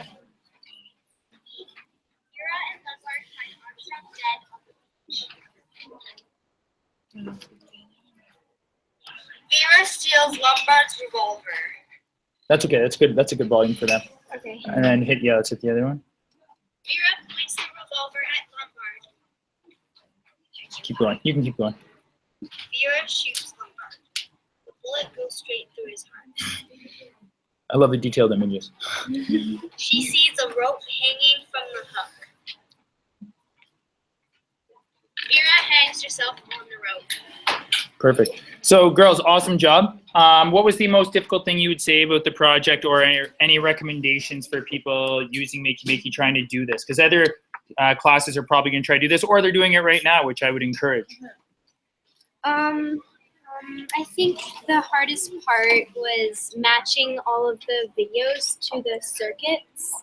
Matching all the videos to the circuit, like your recordings? Yeah. To the right pictures. Yeah. Yeah, to the right picture. So does it help making like the boxes labeled like the same and corresponding it that way? Yeah. Does that make sense? I think so. And that's why I try to go in my tutorial over that. And you girls did an exceptional job. So this is really well done. And they got it in a day before it's due too. CJ, is your group ready or no? Almost? Okay. Any other group ready to present that they want to go through? Bella, is yours ready? Anybody else? Okay, I do want to go through something else that we've done, but it's out in the hallway and people are just leaving for recess. So what I'm going to do is I might quickly open it up if that's okay. So what I might do is I might screen share again in just a second and kind of walk you through some math infographics that we created. And I might be able to show you some that were submitted. So if you just bear with me for a quick sec, I'm going to try to pull those up, okay? So we'll go entire screen. Okay. So if I go to my Drive account, I think I have infographics in here. So for data management, what we did is we created like these amazing infographics, which were, to be honest, pretty incredible. I was really impressed at the level of work that came back to us. So here's basically the outline, and again, I can share this with you. So it was an inquiry-focused project, and they had to basically select a theme and relate all data back to the theme. So a lot of them created either a survey and created their own primary and secondary data, and then they made their own infographic. So first we talked through like why create one. And their final task was to create an infographic with a multitude of graphs. And then they had to include statistics from reputable sources, strong visual components. And then I included the tutorials for how to use Canva or Piktochart. And they had to select which ones would work best for their individual needs. So I'm going to see if I take you into my Google Classroom quick, if I can just open a few, because I don't have my USB here. So just bear with me for a quick second. Again, if you need any of these resources, please reach out to me. I don't mind sharing whatsoever. And these are all very well done. So I have quite a few, and they're hanging up outside, but like I said, it's just kind of hard to get there right now. So I'm going to see if I can open a few of these up just so you can get an idea of what they did. So here's, oh, never mind. So here's one I think I should be able to open up. Yes. Okay, so here's one right here, and obviously us being in Canada, they related it to Canada being a developed country, but there's still a lot of people suffering from poverty. So it's a really great thematic issue. It's also color-coded very well. They have strong visual components. It's exceptionally well done, and all the data there works out really well. So it really strengthened their skills in showing, do they understand mean, median, mode, range, how to create a circle graph, how to create a line graph without giving a paper pencil test. So this was our major assessment for that particular unit. We had a lot of other ones that were submitted that were done very well as well. So I'm going to pull up one that's related to social media. So you can blow these up bigger, so I apologize for the size if you can't quite see them. But again, a variety of graphs with the additional sources listed on there. So these are just a couple, and the really nice thing is when you print them off and put them in the halls, it's quite impressive, okay? Let's see, what other ones did we have here? This one's just returned. I think those are like some of the majority. This one's a really strong one as well. Oh, it might make me log in, so I don't know if I can. Oh no, it's gonna work. So this is where they would actually go into Piktochart, so types of bullying. And actually some of these are really cool because you can see when you actually go over it. that it actually enlightens that section, and it prompts you and auto-populates the data and gives you the correct percent. So this is kind of the data that we're looking at. So they're also interactive when you view them. So it's not just paper or pencil, and it really extends math beyond what it typically is. And then what's really cool is they actually can embed videos within their work as well. And you can talk about the effects of bullying and different things and see where it's more prevalent within the world. So this is really well done. And just a couple minor issues with some of these here. So I'm going to kind of go out just into the hallway because I hear it quieting down quite a bit.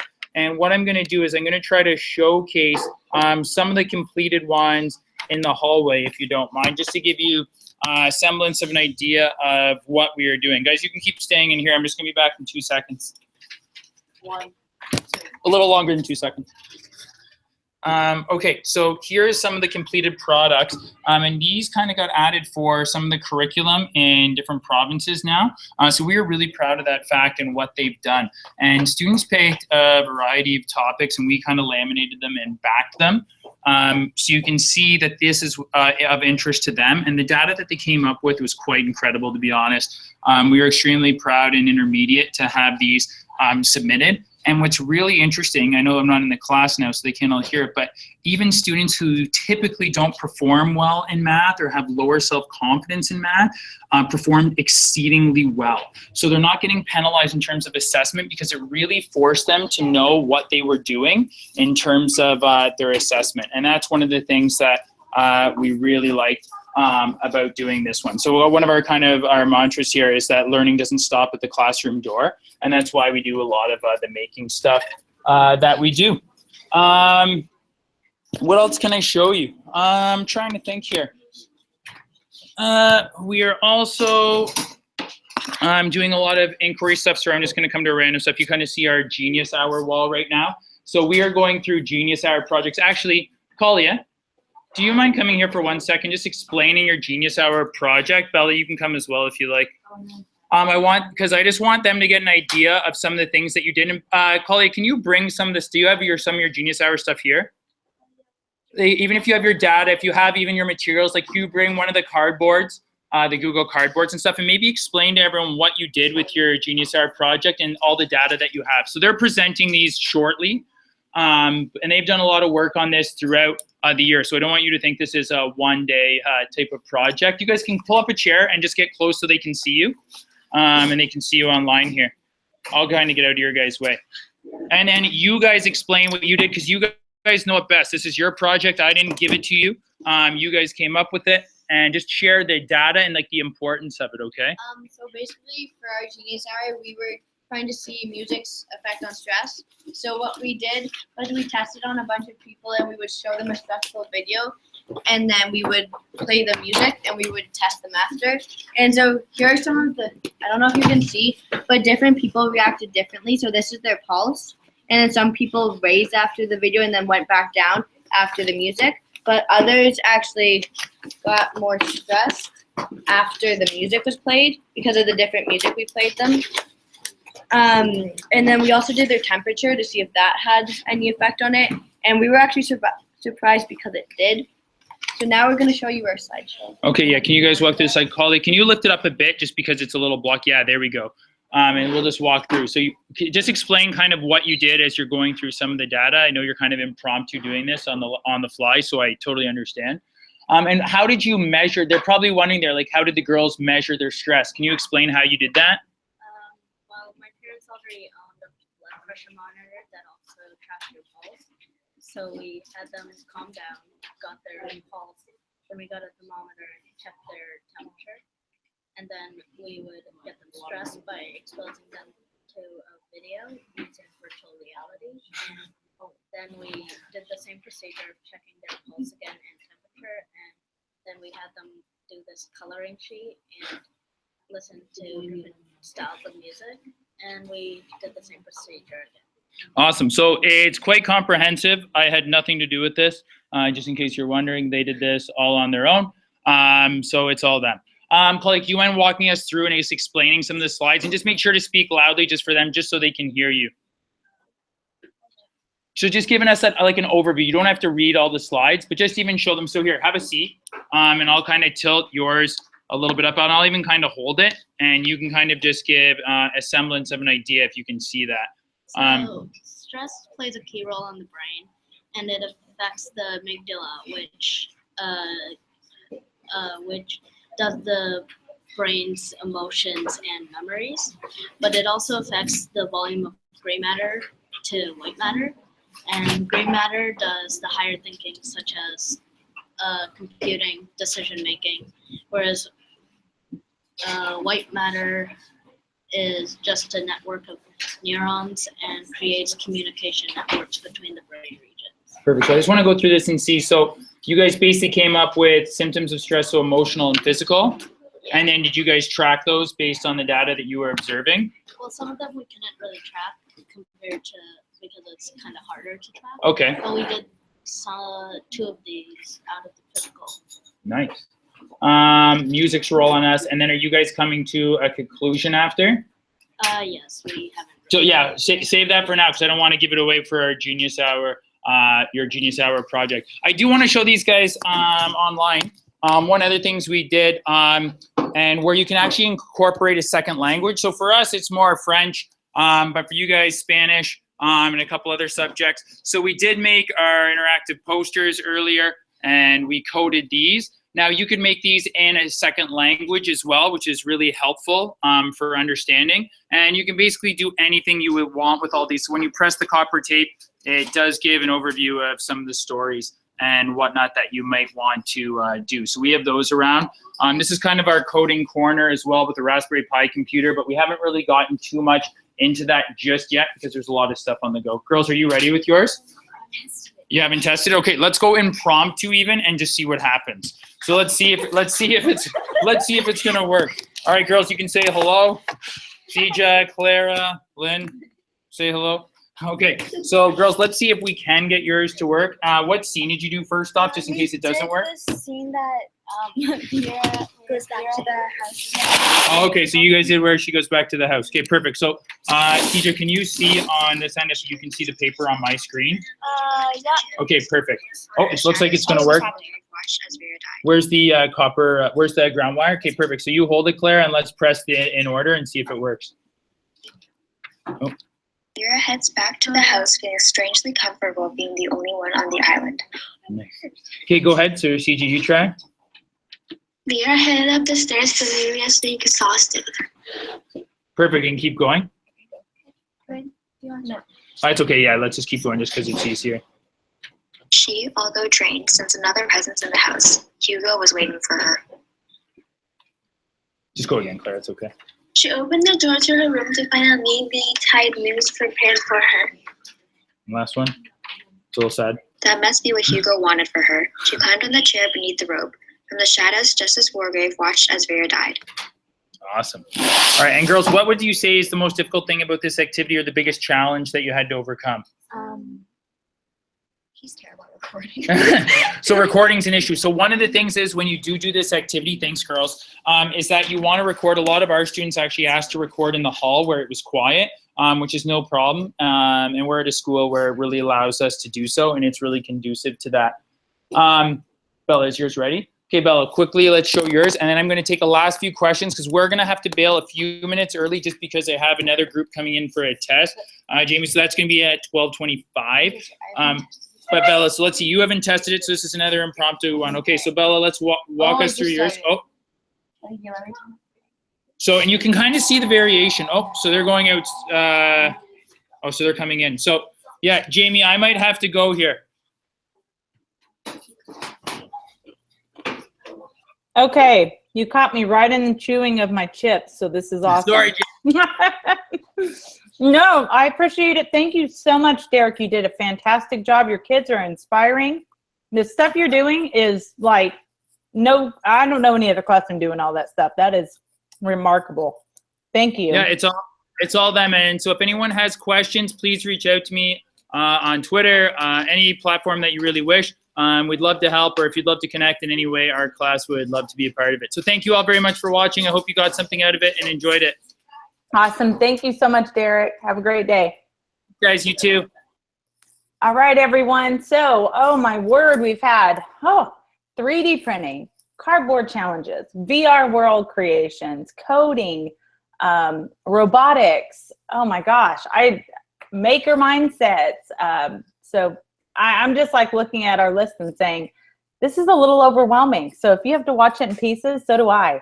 It's incredible. I'm super, super inspired by everything that has happened. And Derek had the opportunity to go a little bit longer, which was fantastic. But this also gives us an opportunity to look at the challenges that we've had going on. So this is kind of neat. I do want to share some of the things that are happening. So in our challenges, one of the hours was to finish our story. So it's kind of neat to see these people hopping on, and it's really neat to see within the chat what's been happening here. And our story was a toy maker story, and this was supposed to be a spark of inspiration to complete the story. So the story started off, oh, it looks like we have, oh, awesome. So people are posting some pictures.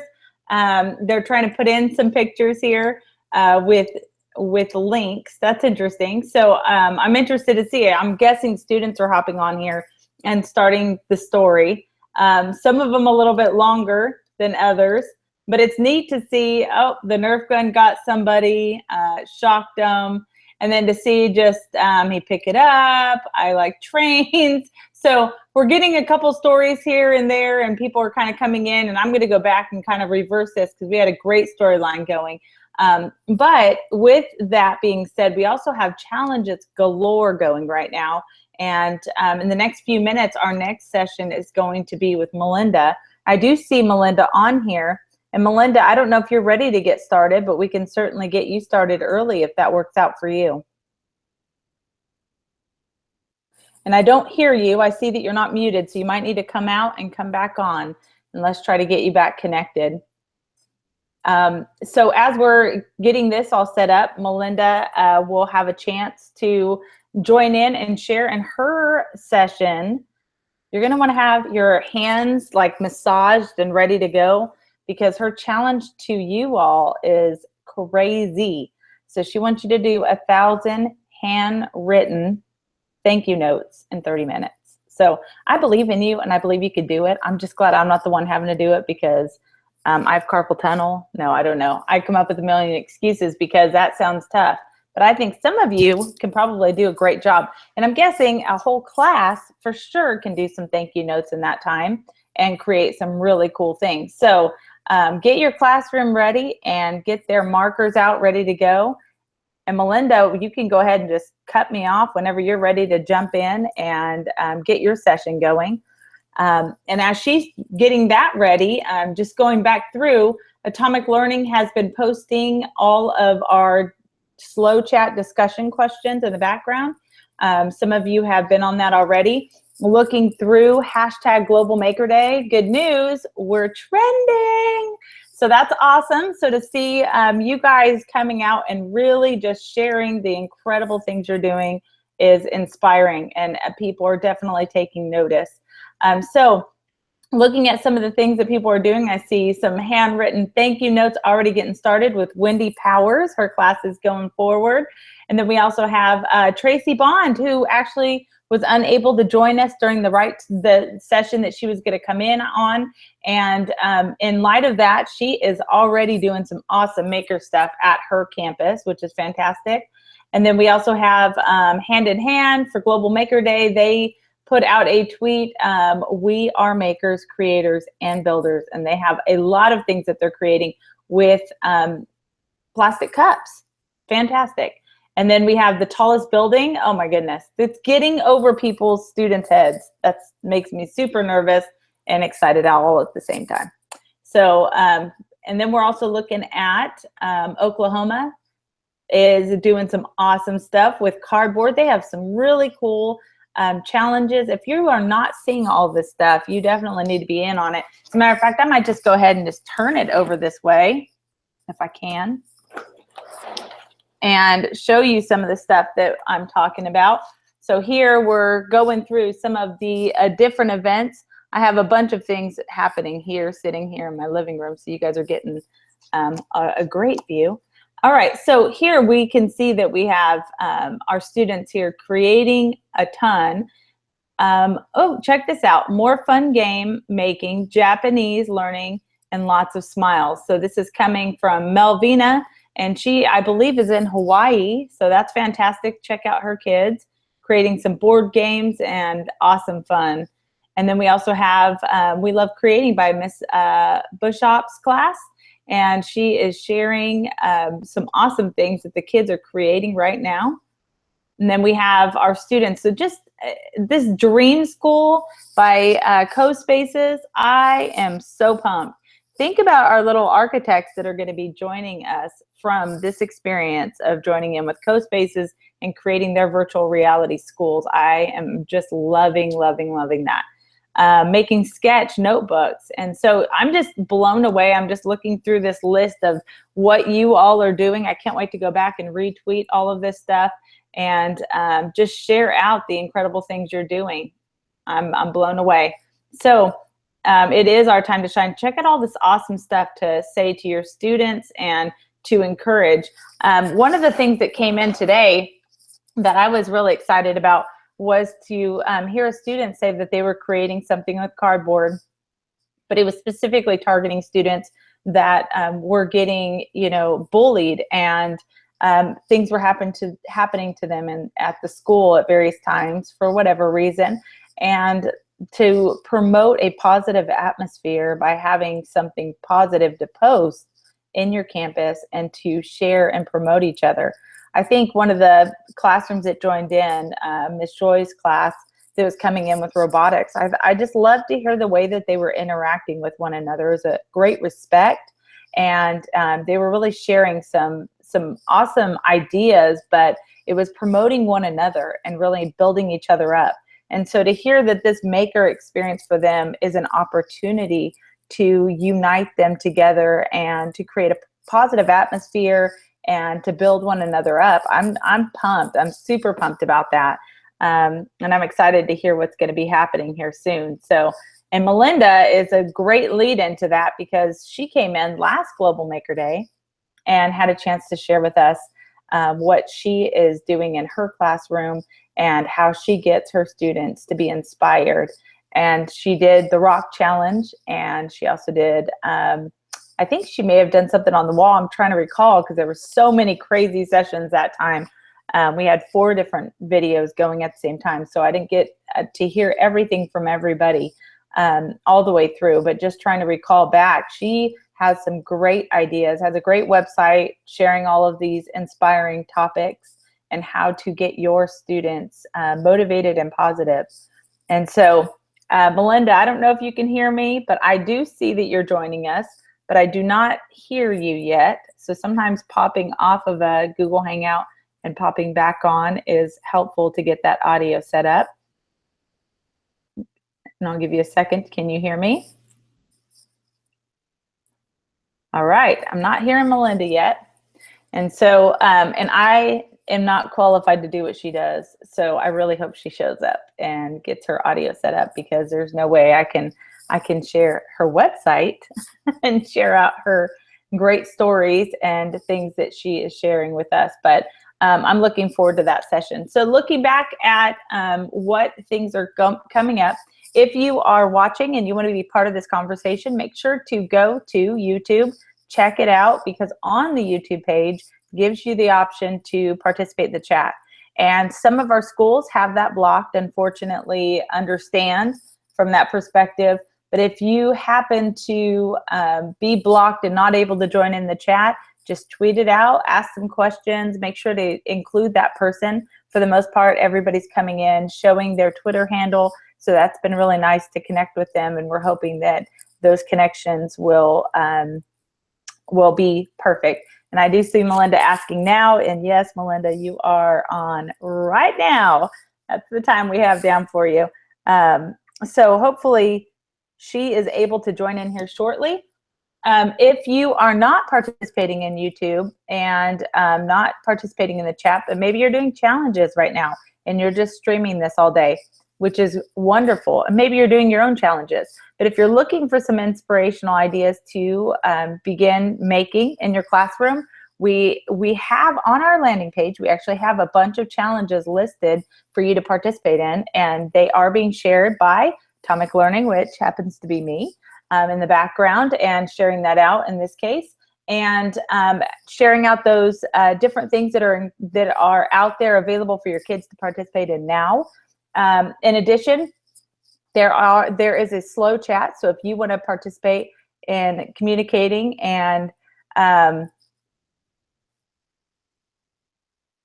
so if you want to hop in and participate in the slow chat, you can do that. Those questions are being shared out every half an hour. So you could join in and share and conversate with other classrooms. And we're hoping that this is a good opportunity for your classroom to connect across the globe making. So I am going to connect with her and Melinda, and hopefully she's able to get on. But Matthew and Amy, I kind of see you guys in the background. Did you guys want to hop on and share out something that you are gaining from this experience? I see both of you are muted, and I'm putting you on the spot, but wherever you're at, maybe if you can find a spot that is convenient and available for you to connect and collaborate right now, that would be fantastic. I'd love to hear what you guys are all learning. It was really neat to see this story being built too, just live, seeing all these classrooms on here building up this one story with 5 words or less. So yeah, Matthew, Amy, are y'all there?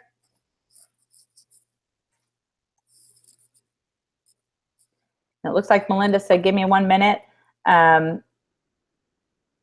So let's hopefully get her on,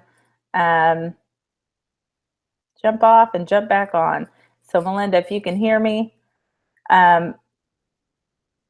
hopefully we can get you with your audio. I know that she's going to be sharing a presentation with us as well. So, all right. Hey, Amy, it looks like you're muted here. Hey, Jamie, can you hear me? I can. Do you want to share something that you've seen so far? I know that you've had meetings galore in the background and kind of talking to us about Global Maker Day, but what have you experienced in this so far? Well, I just jumped in on Derek's session and it was fantastic. That's the first one that I've seen. I got over to our curriculum department, but it was so wonderful. Like, I want to be a kid in his classroom. I know, and so many things. It's like, oh yeah, we haven't really got to the Google Cardboard yet. I'm thinking, holy moly, you've got everything else. Geez, you know about everything, buddy. And I love the idea of putting paint on the Sphero and using that to create shapes. What a good idea. Yeah, that is crazy. So I don't know if you've checked out Twitter yet. Have you seen anybody posting anything using hashtag Global Maker Day? I have. I posted a couple of things there. Let me see. Hashtag. Yeah, in the box. If you want to share a couple things that you're noticing, that would be awesome. I see Curran posted about Global Maker Day and the Halloween challenge. Yeah. Oh, please mention that. So Curran apparently every year, this little guy always creates his own Halloween costume. And in this case, he wanted his mom to make or help him make the Stampy Cat from Minecraft. And so anyway, she's like, how do I do that? That sounds crazy. And so we start collaborating on Voxer, and she finally came to the conclusion she's going to use cardboard. How cool is that? How easy?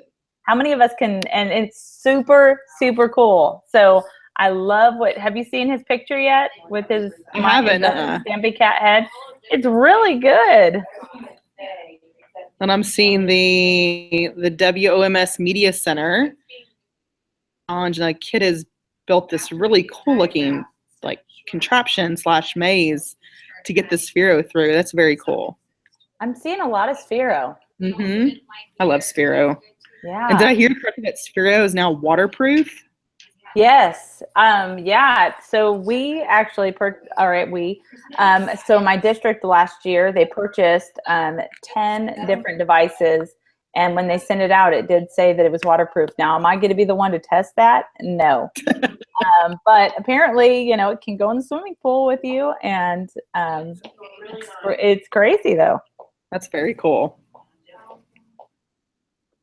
So yeah, what other things did you notice, even leading up to Global Maker Day, just connecting, because I know as an organizer, you've had a chance to connect with some of these folks and promote what they're doing.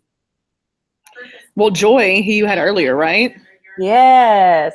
She is a friend of mine from Beaumont, Texas, who worked at the same school as my sister. And I want to say that last year, I'm sure she shared the story about how she made that prosthetic arm for a student. And she's been to TCEA, I believe. She went to iPad Palooza Austin to share her story. She's got a really good story about that student of hers. She, you know, her students are really invested into it as well. They really picked up that passion and wanted to go out and share. I mean, what group of students can you say that are super passionate about creating prosthetic limbs for students? You know, they have people actually purchasing this from their Maker Lab. So they have 4 people that they're working on right now. How that's awesome. Incredible. I'm blown away. That's very cool. It really is. They said one of the students right now is in Scotland. One of her students? Yeah. Or no. One of the students that is going to be receiving a prosthetic limb is actually is in Scotland, I believe is what they were saying. So how cool that they've reached out to this, you know, Texas school and decided that this is how they're going to get the resource they need to function. So I think that's pretty remarkable. What a amazing group of students. And I know Melinda's kind of in the background struggling, trying to get connected here. And I'm just gonna, let's see. All right. So you know, Google Hangouts is free, which is awesome here on YouTube Live. And we love using this tool, but it's not always the easiest tool. I've had to tell almost all of our presenters coming in to hop out and come back on because the audio is not picking up. But in this case, you know, just trying to figure out how to get in here and, you know, getting her set up. Are you finding anything else that you're seeing as awesome coming up? I'm seeing a bunch of people that I don't think are presenting, but are doing stuff in their classes just to join along, which I think is awesome. Yeah. Oh, yeah. I'm looking for. I mean, it's very good. I mean, it's. Looks like my Twitter's about to be blocked. And speaking of Twitter, so we mentioned this earlier. I thought this was kind of neat that we have, we actually have been trending. I think we're number 15 right now on Twitter. Oh, cool. So that's kind of neat to see that is that's happening. So you guys are sharing out, and we're able to get in and connect with you all. So that's been pretty cool. I might have to end up walking her through this, Amy. So I might have you. I don't know if Matthew is there. Matthew, if you wanted to hop on and kind of share out some of the stuff that has been kind of in the background all day. So maybe Matthew can hop on too. And I'm going to go ahead and help Melinda get on. So let me go ahead and mute and take me off. So here's what I have. I put the first, not the first week is full, but keep what's there, but add less than 30.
Yay! Oh, wonderful. Wonderful. Okay, sounds great. See you in a few. Hey, everybody. Welcome to New Mexico and the 1,000 Thank You Challenge. I'm so excited to be here. Sorry about the technical difficulties. I think my school computer didn't really want to do Google Hangouts today. So I am going to just do a quick little switch here and pull up my little presentation. And the main thing is that everybody out there is making thank you notes. So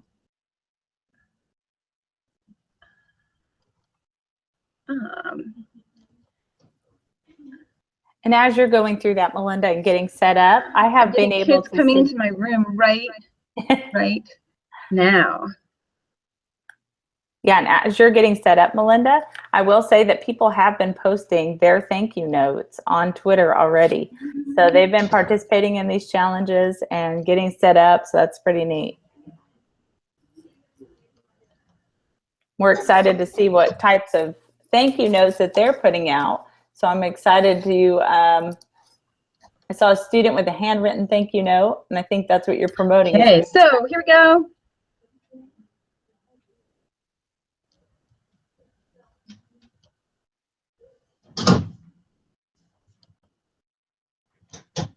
Let me get screen sharing right. The right screen here.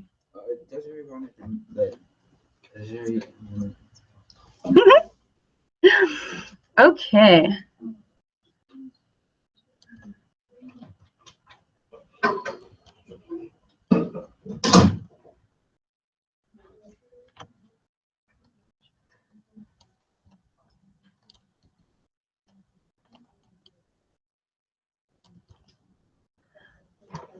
Oh, very cool. All right. Well, my computer's doing really weird things right now, but that's okay. So here we are, and I am so excited to be presenting to you guys today. And again, I apologize for the little weird things that are going on. I have my my students here with me, going over and writing thank you notes as we speak. I've actually borrowed some students from my other neighbors' classes, and here we go. So are you ready? Hopefully everybody's ready and you've been going, and even if we run over our time, then that's all right. 30 minutes, that's what we need, and off we go. So live from Albuquerque, New Mexico, we are very, very excited that you are here from all over the world. And I am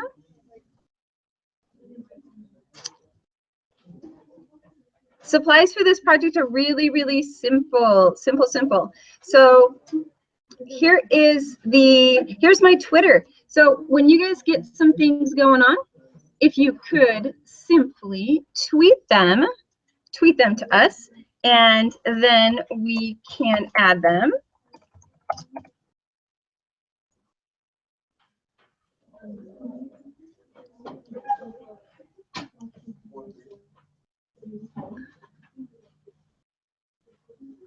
Okay.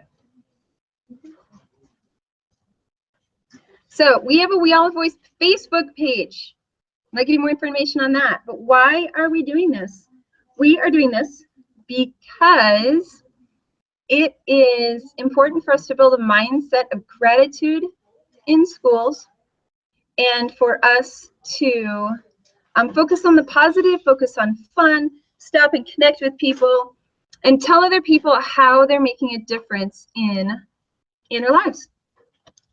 And if we don't, then we may never ever know, and they may never ever know how what a difference they make for us.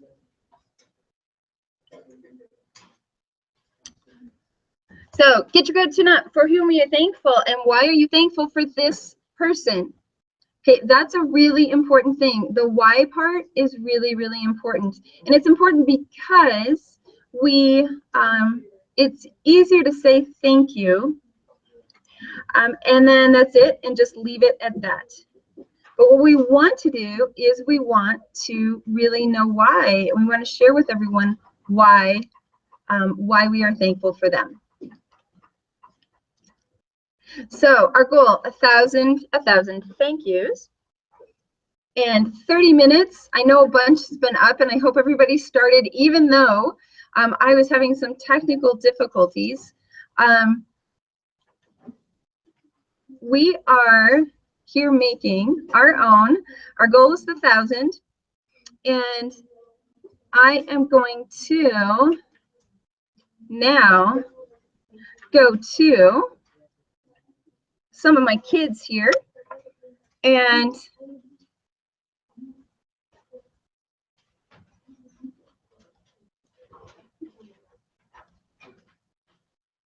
again, my camera's doing really weird things.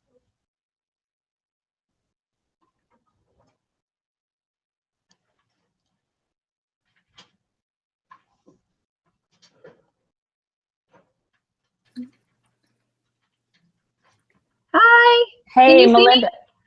I can't hear you. Okay, I this know. is so weird. Maybe let me. All right, guys, as you guys are listening in. Okay. Well, Can you I'm hear just me going to okay? keep talking, but if you can see me, okay. No. So you can see me? Nope. No? Screen Can't hear share. me? Mm-mm. And I can't hear anyone either. In this chat. You are still screen sharing. Okay. All right, so those of you guys watching, we are running into lots of technical difficulties on this one, unfortunately. But we are talking about the topic of giving thank you. So I'm still screen sharing. Yeah. And there we go. Okay, I think I'm here now. Okay, I want to go and talk to some of my kids over here who are busy making thank yous. And I've got a whole bunch. I've got a couple over here. And here we go. They're going to share a little bit about what they are doing and who they're sharing with and why. Okay, girls, you're on. So I'm Alyssa and this is Michelle, and we're making thank you notes. Miss Forward started this program for us to be able to thank people in our community, and I think that it's a really great idea because it brings a lot of unity and love and positivity, which we can all use more of in today's society. So I'm trying to thank all the people that come to mind, and so is she and the rest of our classroom, and I really just appreciate this opportunity and idea to spread positivity. Michelle, how are you? Good. What she said also, like, it is a great opportunity. I think that in today's society, we really need to spread positivity, like with everybody in our community. And it's great to thank people and let them know how much they're appreciated and loved. And I think it's a great opportunity to do this. And I thank Ms. Forward for all that she does for us as a person and as a teacher. She's just really great. Yeah.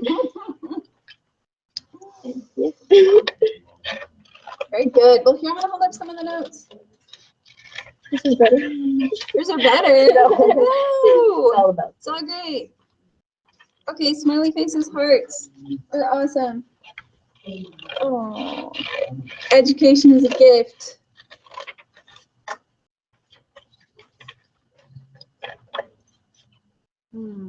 Art is the gift that keeps on giving.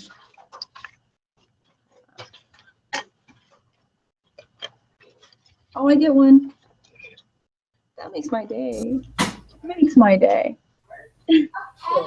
Oh, thank you. No, this is awesome. So supplies are really simple. And that is the power of all of this, is that things are so simple. That's what we really want to keep things simple in life, and especially in our classrooms. And if we don't have a lot of supplies, and sometimes we don't, that's okay. We don't need a lot of supplies. We just need it right on and something to write with. And that's really it. So I have some students who are going, are you really talking to people? Yeah, we are. We are really talking to people. I'm curious to know where everybody is out there. Where are you guys from? Hi, Cynthia. All over, yes. Yay, all over. Texas, all right. Germany, wow. Canada.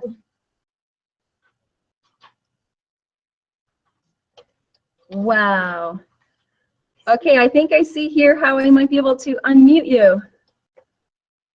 Matthew, can you hear us? Can you hear me okay?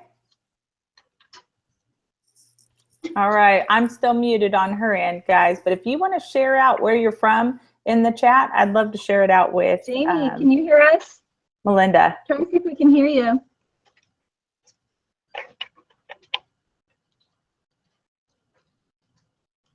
Amy, wonderful.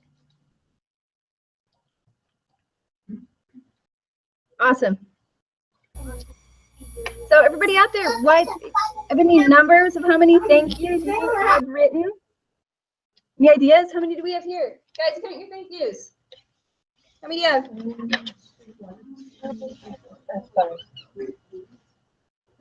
8. We have 8. One student with 8. How many do you guys have? 5. How many? 4.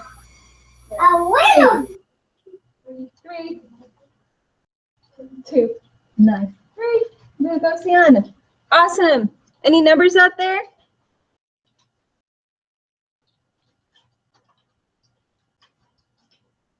Any numbers out there? Well, I know that we're getting to the next presentation. So what I want to do is I want to give everybody a place to go so you can record. Part of this is writing thank you notes, but then the other part is everybody coming together to share and to share your stories. So I'm going to screen share for a second and give you some information on where you can go to report your numbers, because that's what we really want to do, is we want to get the count of how many thank yous are we writing.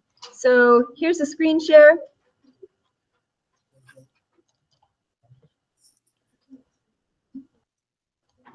So for 1,000 thank yous.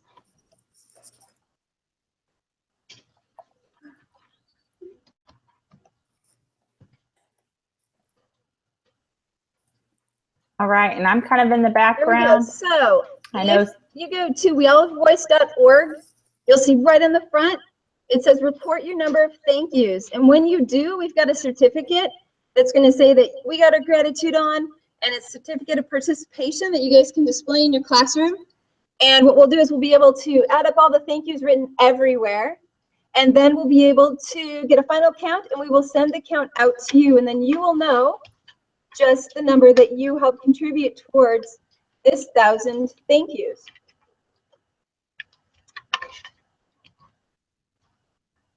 So that's a really, really important page. If everybody can go there, that'd be awesome. I know some of you actually registered. New Zealand is out there, and you guys registered, so I know I've got your information. I look forward to hearing your count.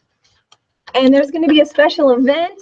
We're going to do this again, but a whole school. So if you connect with us and give us your total, then we'll talk about how can you do this school-wide. I mean, even a 10-day event. So one school, 3,200 in less than 10 days, 3,280 thank yous. And here we go. Go forth, practice gratitude. And I look forward to seeing you soon when you report your numbers, and I'll give you a link to another webinar that we're going to be doing, and we can all get together and do this some more. So write your thank yous, keep writing, and then we will be getting together. Okay, everyone, I am going to switch over to our next presentation. Sorry about all the technical problems in that last session, but hopefully you still got the point across of writing those thank you notes and sharing with other people that inspiration. And now we are going to be shifting over to Cynthia Day, who is going to be sharing the awesome topic of dun dun dun chain reactions. And so I shortened hers to much smaller. I know that she has a lot more to say than that, but I needed something small enough to fit in that spot. So we made it chain reactions. So Cynthia, I'm going to go ahead and allow you to present to everyone, and you can unmute yourself now. Thank you. Oh, you're still muted. I'm unmuting right now. Perfect. You can hear me? Yes. Okay, good. So, hi. I am at a performing arts studio where I do an after-school program that is a continuation of a summer camp that I did in July, where in that situation we were going 4 hours at a stretch, and only the kids who were enrolled were there. But in this after-school setup, the kids who are here for dance classes, and then they're also in between classes, either before or after classes, they come here for making. So they're just going to be going on around in the background, and in about 15 minutes, a few of them will come over to me, and they can just join in what I'm presenting. So the three things that I had to, hi, you okay? She's not sure what that is. So the three things that I was going to show are chain reactions and Kiva planks, and the third one is called Cardboard Tech. It's a cardboard pinball machine that comes pre-cut and kind of scored, and so that you can easily fold it. Hi. And so I'll show you how we made it, and I'll tell you about, you know, what the design aspect of it is. So anyway, I thought we would start with chain reactions. So I'm in the process of building it, and I knew I wouldn't be able to have it completely built here in time for this, and it probably would have been a little bit too much to show anyway, but I can show you what my steps are. And for anybody who is on Twitter, they can go to the hashtag Global Maker Faire, and my Twitter handle is at MSDAYVT, at Ms. Day Vermont. And you can see that I posted some videos and some materials that you can look at specific to chain reactions. So what is chain reactions? It is, in some ways, it's a little bit like Little Bits, only on a much bigger scale. So if you imagine these being separate inputs and outputs, in chain reactions, you might have a whole table covered with, you know, sort of like a Rube Goldberg thing going on in the middle, and then on one side is inputs and on another side is outputs. When you have a whole room doing that, they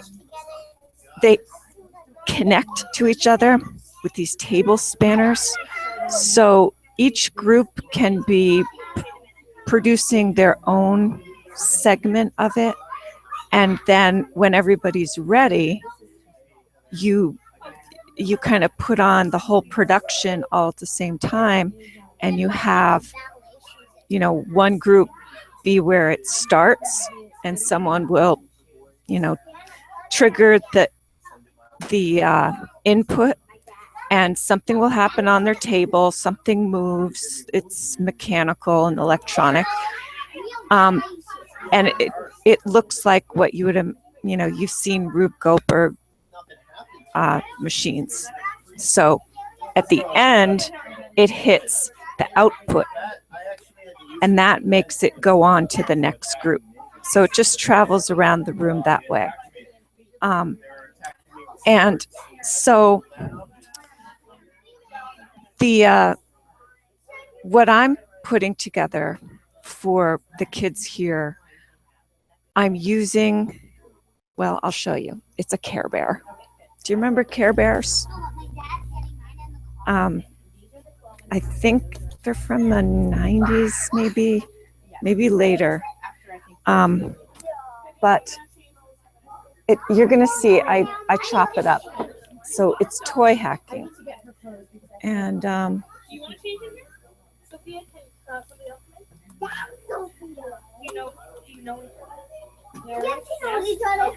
well, it's not set to work.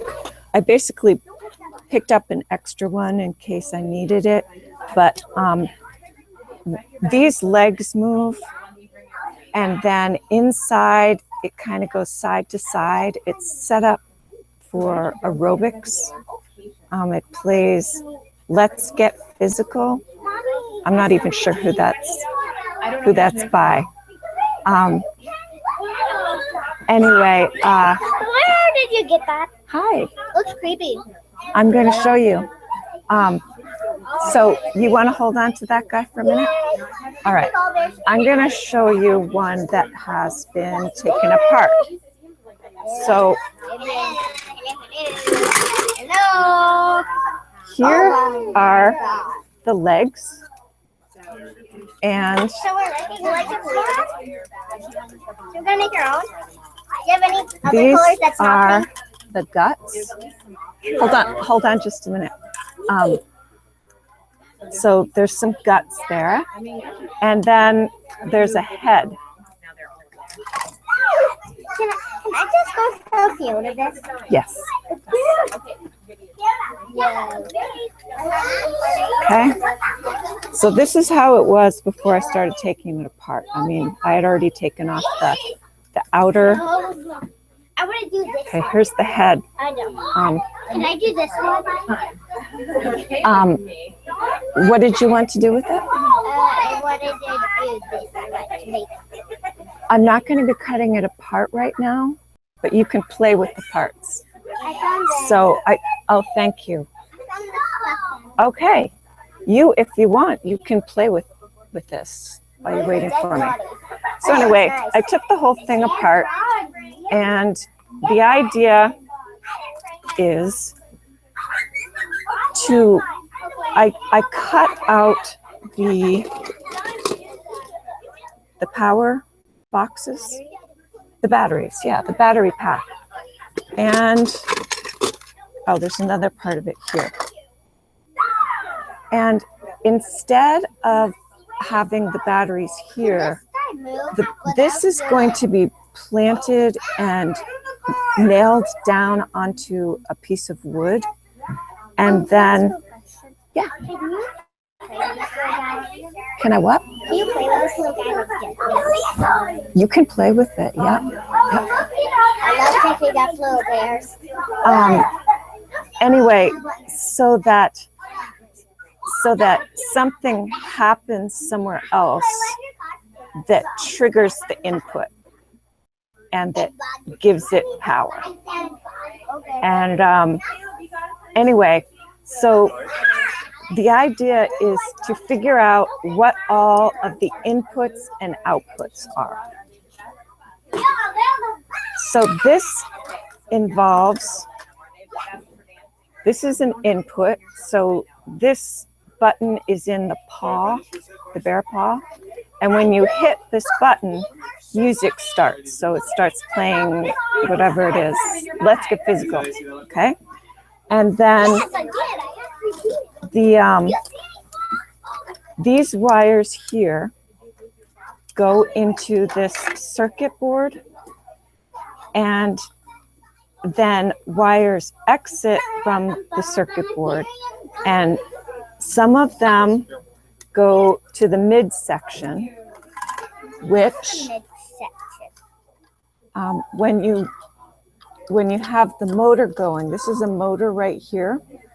When the motor turns, there's a gearbox in there, and this will go up and down like this, which makes the legs bend like that. And so you can take this whole thing apart and use the various components in different parts of your chain reactions or your Rube Goldberg. So from there, there's what goes here, and then there's what goes to the kind of the upper trunk. And here we have arms that go up and down. So the motor is going around. The motor is right here in there, and it makes this go up and down, or back and forth rather. Okay. And the head doesn't do anything. So basically, I can divide this into probably 3 components. And I could also add sensors if I wanted to, like if I wanted to have a light sensor or an accelerometer. So I'll set that aside. And what's really good about this is that it's like an event, and everyone has some ownership over the building of it. And then when it's time to kind of put it on, everybody comes together, and there's a lot of excitement as you watch it go from one table to another table. And sometimes you end up having to give it a little push because something might, just not do what was expected. If you look at the videos that I saved on Twitter, you'll see that this is taking place at the Exploratorium in San Francisco, I believe. Yeah, I'm pretty sure San Francisco, in the Bay Area anyway. And it's all very high production value, whereas mine is going to be much more kind of low-key, kind of, I don't know, just homey, I guess. So that's chain reactions. And oh, there's also a finale at the end. And you can have your chain reactions be around a theme. Like, for instance, some of the ones that I showed were like a theme of Valentine's, a theme of pie, as in P-I. Okay, so I'm gonna move now to Pinbox. I am hearing something. I'm not sure what it is. Oh, okay. I made it go away. A video had turned on. Okay, I'll pull this over here so you can see the finished product. It's not completely tricked out yet, but you can see what a completed pinball machine looks like, and then everything that gets added to it. The kids did their design piece. The company is Cardboard Tech with a K, Institute. Cardboard Tech Institute. And they did this with a Kickstarter, and they just fully funded their second Kickstarter, which is going to be new and improved version of this. So the way this works is inside here, there's a part that can be removed. So this is the part that the kids work on. I mean, they can work on it while it's in here, but then this part can be reused by another group, and you just can buy more of the inserts that go in here. They can also decorate or have components that are attached here. And then you would just disattach them. So I'll show you, what it looks like when, before you put it together. So this is a really good STEAM activity because it has an art component to it, but it's also an engineering aspect because this isn't just meant to be decoration, it's meant to be functional. It's meant to have functional elements. So it can have a theme, like for instance, a sport or a place. Can be musical or anything like that. And then they can build things that make it more difficult or things that interact. So for instance, it could be the marble runs over a button that makes something light up or that kind of thing. So here's what is inside here. So you push on these, and that's what makes it so that, well, they're just called the flippers. It makes it so you can push the marbles up. And this part right here is how you start the marble. And I would have to close it to show you how to do that. So, yeah. So you pull it back, put the marble in, and then let go, and that shoots the marble up here. And there's also a hole here. I purchased the kind that can be put in what's called battle station mode. So you can have two of these up against each other, and you can shoot through to the other person's game, which is kind of fun for the kids. They really like that. Okay. So here are the sheets. This one has the most small pieces, so I'm not going to take these apart right here, but these fold up into the things that you pull and let go of. Same with this. And then these are like little cardboard washers, and these are the flippers here. Okay.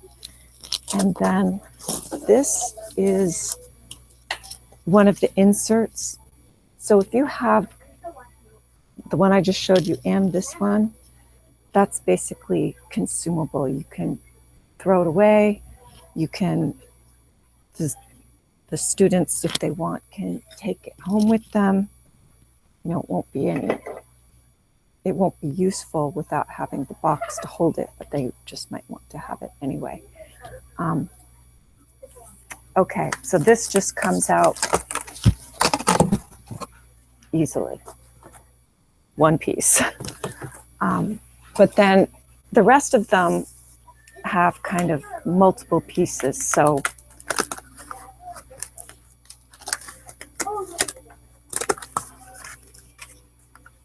this is one of the center parts that kind of holds it at a tilt so that the marble is always going to roll downhill. This right here is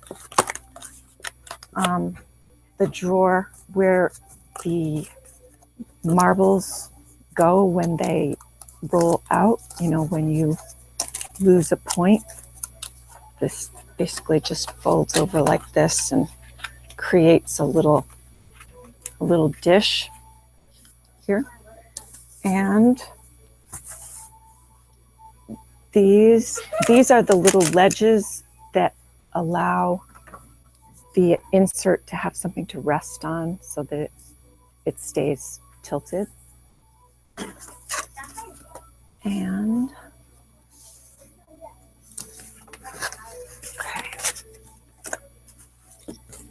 there's 3 of this one, and they're numbered 1, 2, and 3.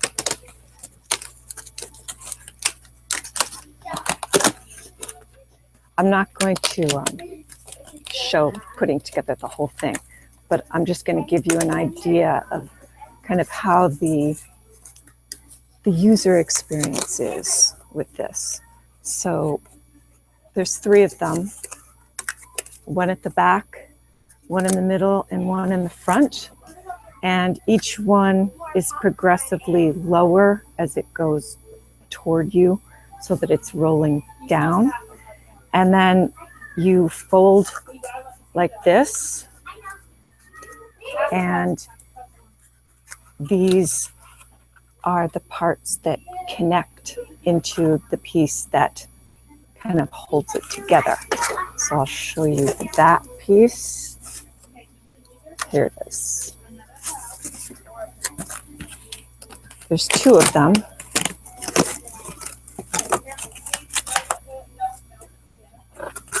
The kids really like this. They have so much fun. For younger, it's harder. You know, it's harder to do for the younger kids. But so you punch these out, and then. Are you making a video? You startled me. Yeah, sort of. Yeah. Yeah.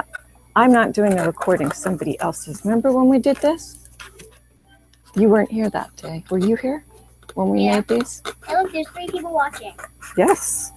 Do you want to tell anything about how you liked making it? It's probably because I wasn't here, but it's probably. You were away for a while. Okay. Yeah. Okay. I was actually really far away because I had to go on 3 planes. Oh, wow. To go to Florida. Okay, so that's one side, and then you'd have another one on this side. And this goes down the middle, and then there's one on either side.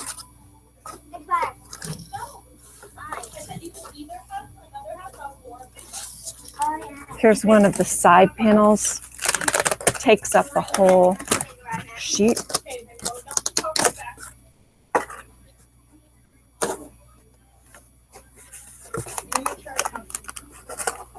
And so there's 2 of these, 1 for each side, and you put one of those little ledges through here so that when it sticks out, it has a place to rest the insert.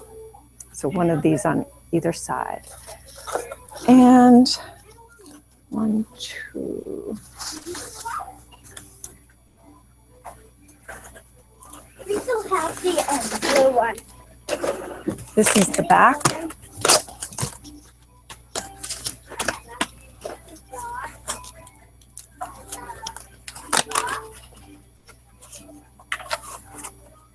The backboard, and this would be if you're doing battle station mode. And then this part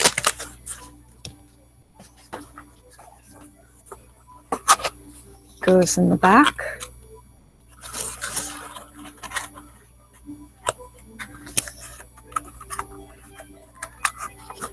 Like that. And finally, there's this top piece, which is it's attached by a hinge, and I'll show you that again. I haven't shown you the things that attach things. So in the corner here, there's a little plastic clasp of some kind. I'm not sure what to call it, but that kind of holds it all together. And then this is the part that I said was a hinge. That's this piece right here when it's folded up. And then you can see that these little clasps are here. I can take this out so you can see it better. So inside here, oh, and then the rubber bands attach it. Inside here, you can see the clasp where it's attached. See, right there.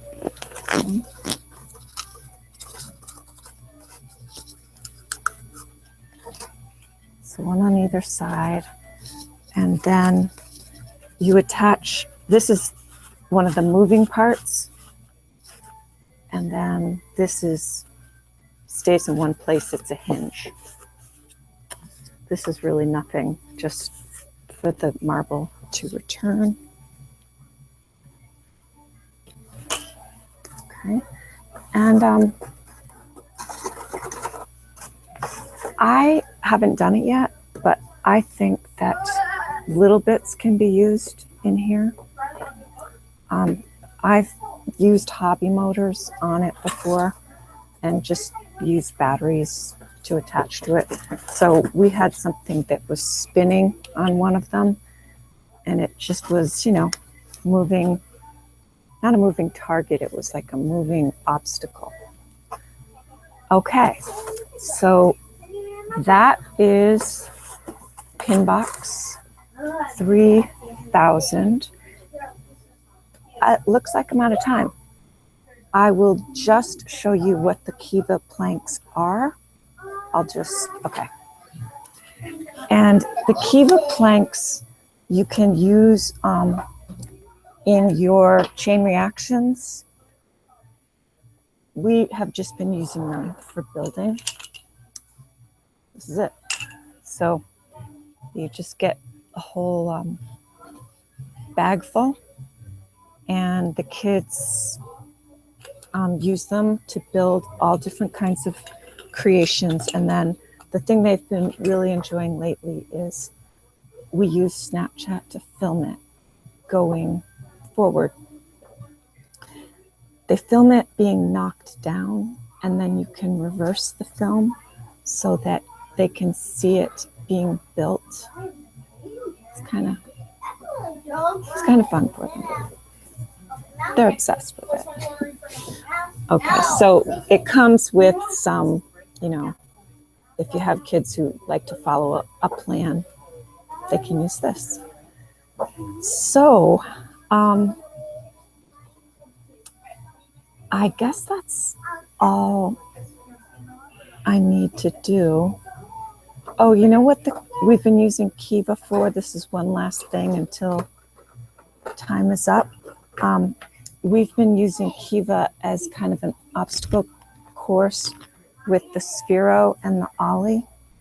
So we've used it to make like a racetrack, and then also something that the Ollie can climb up and over.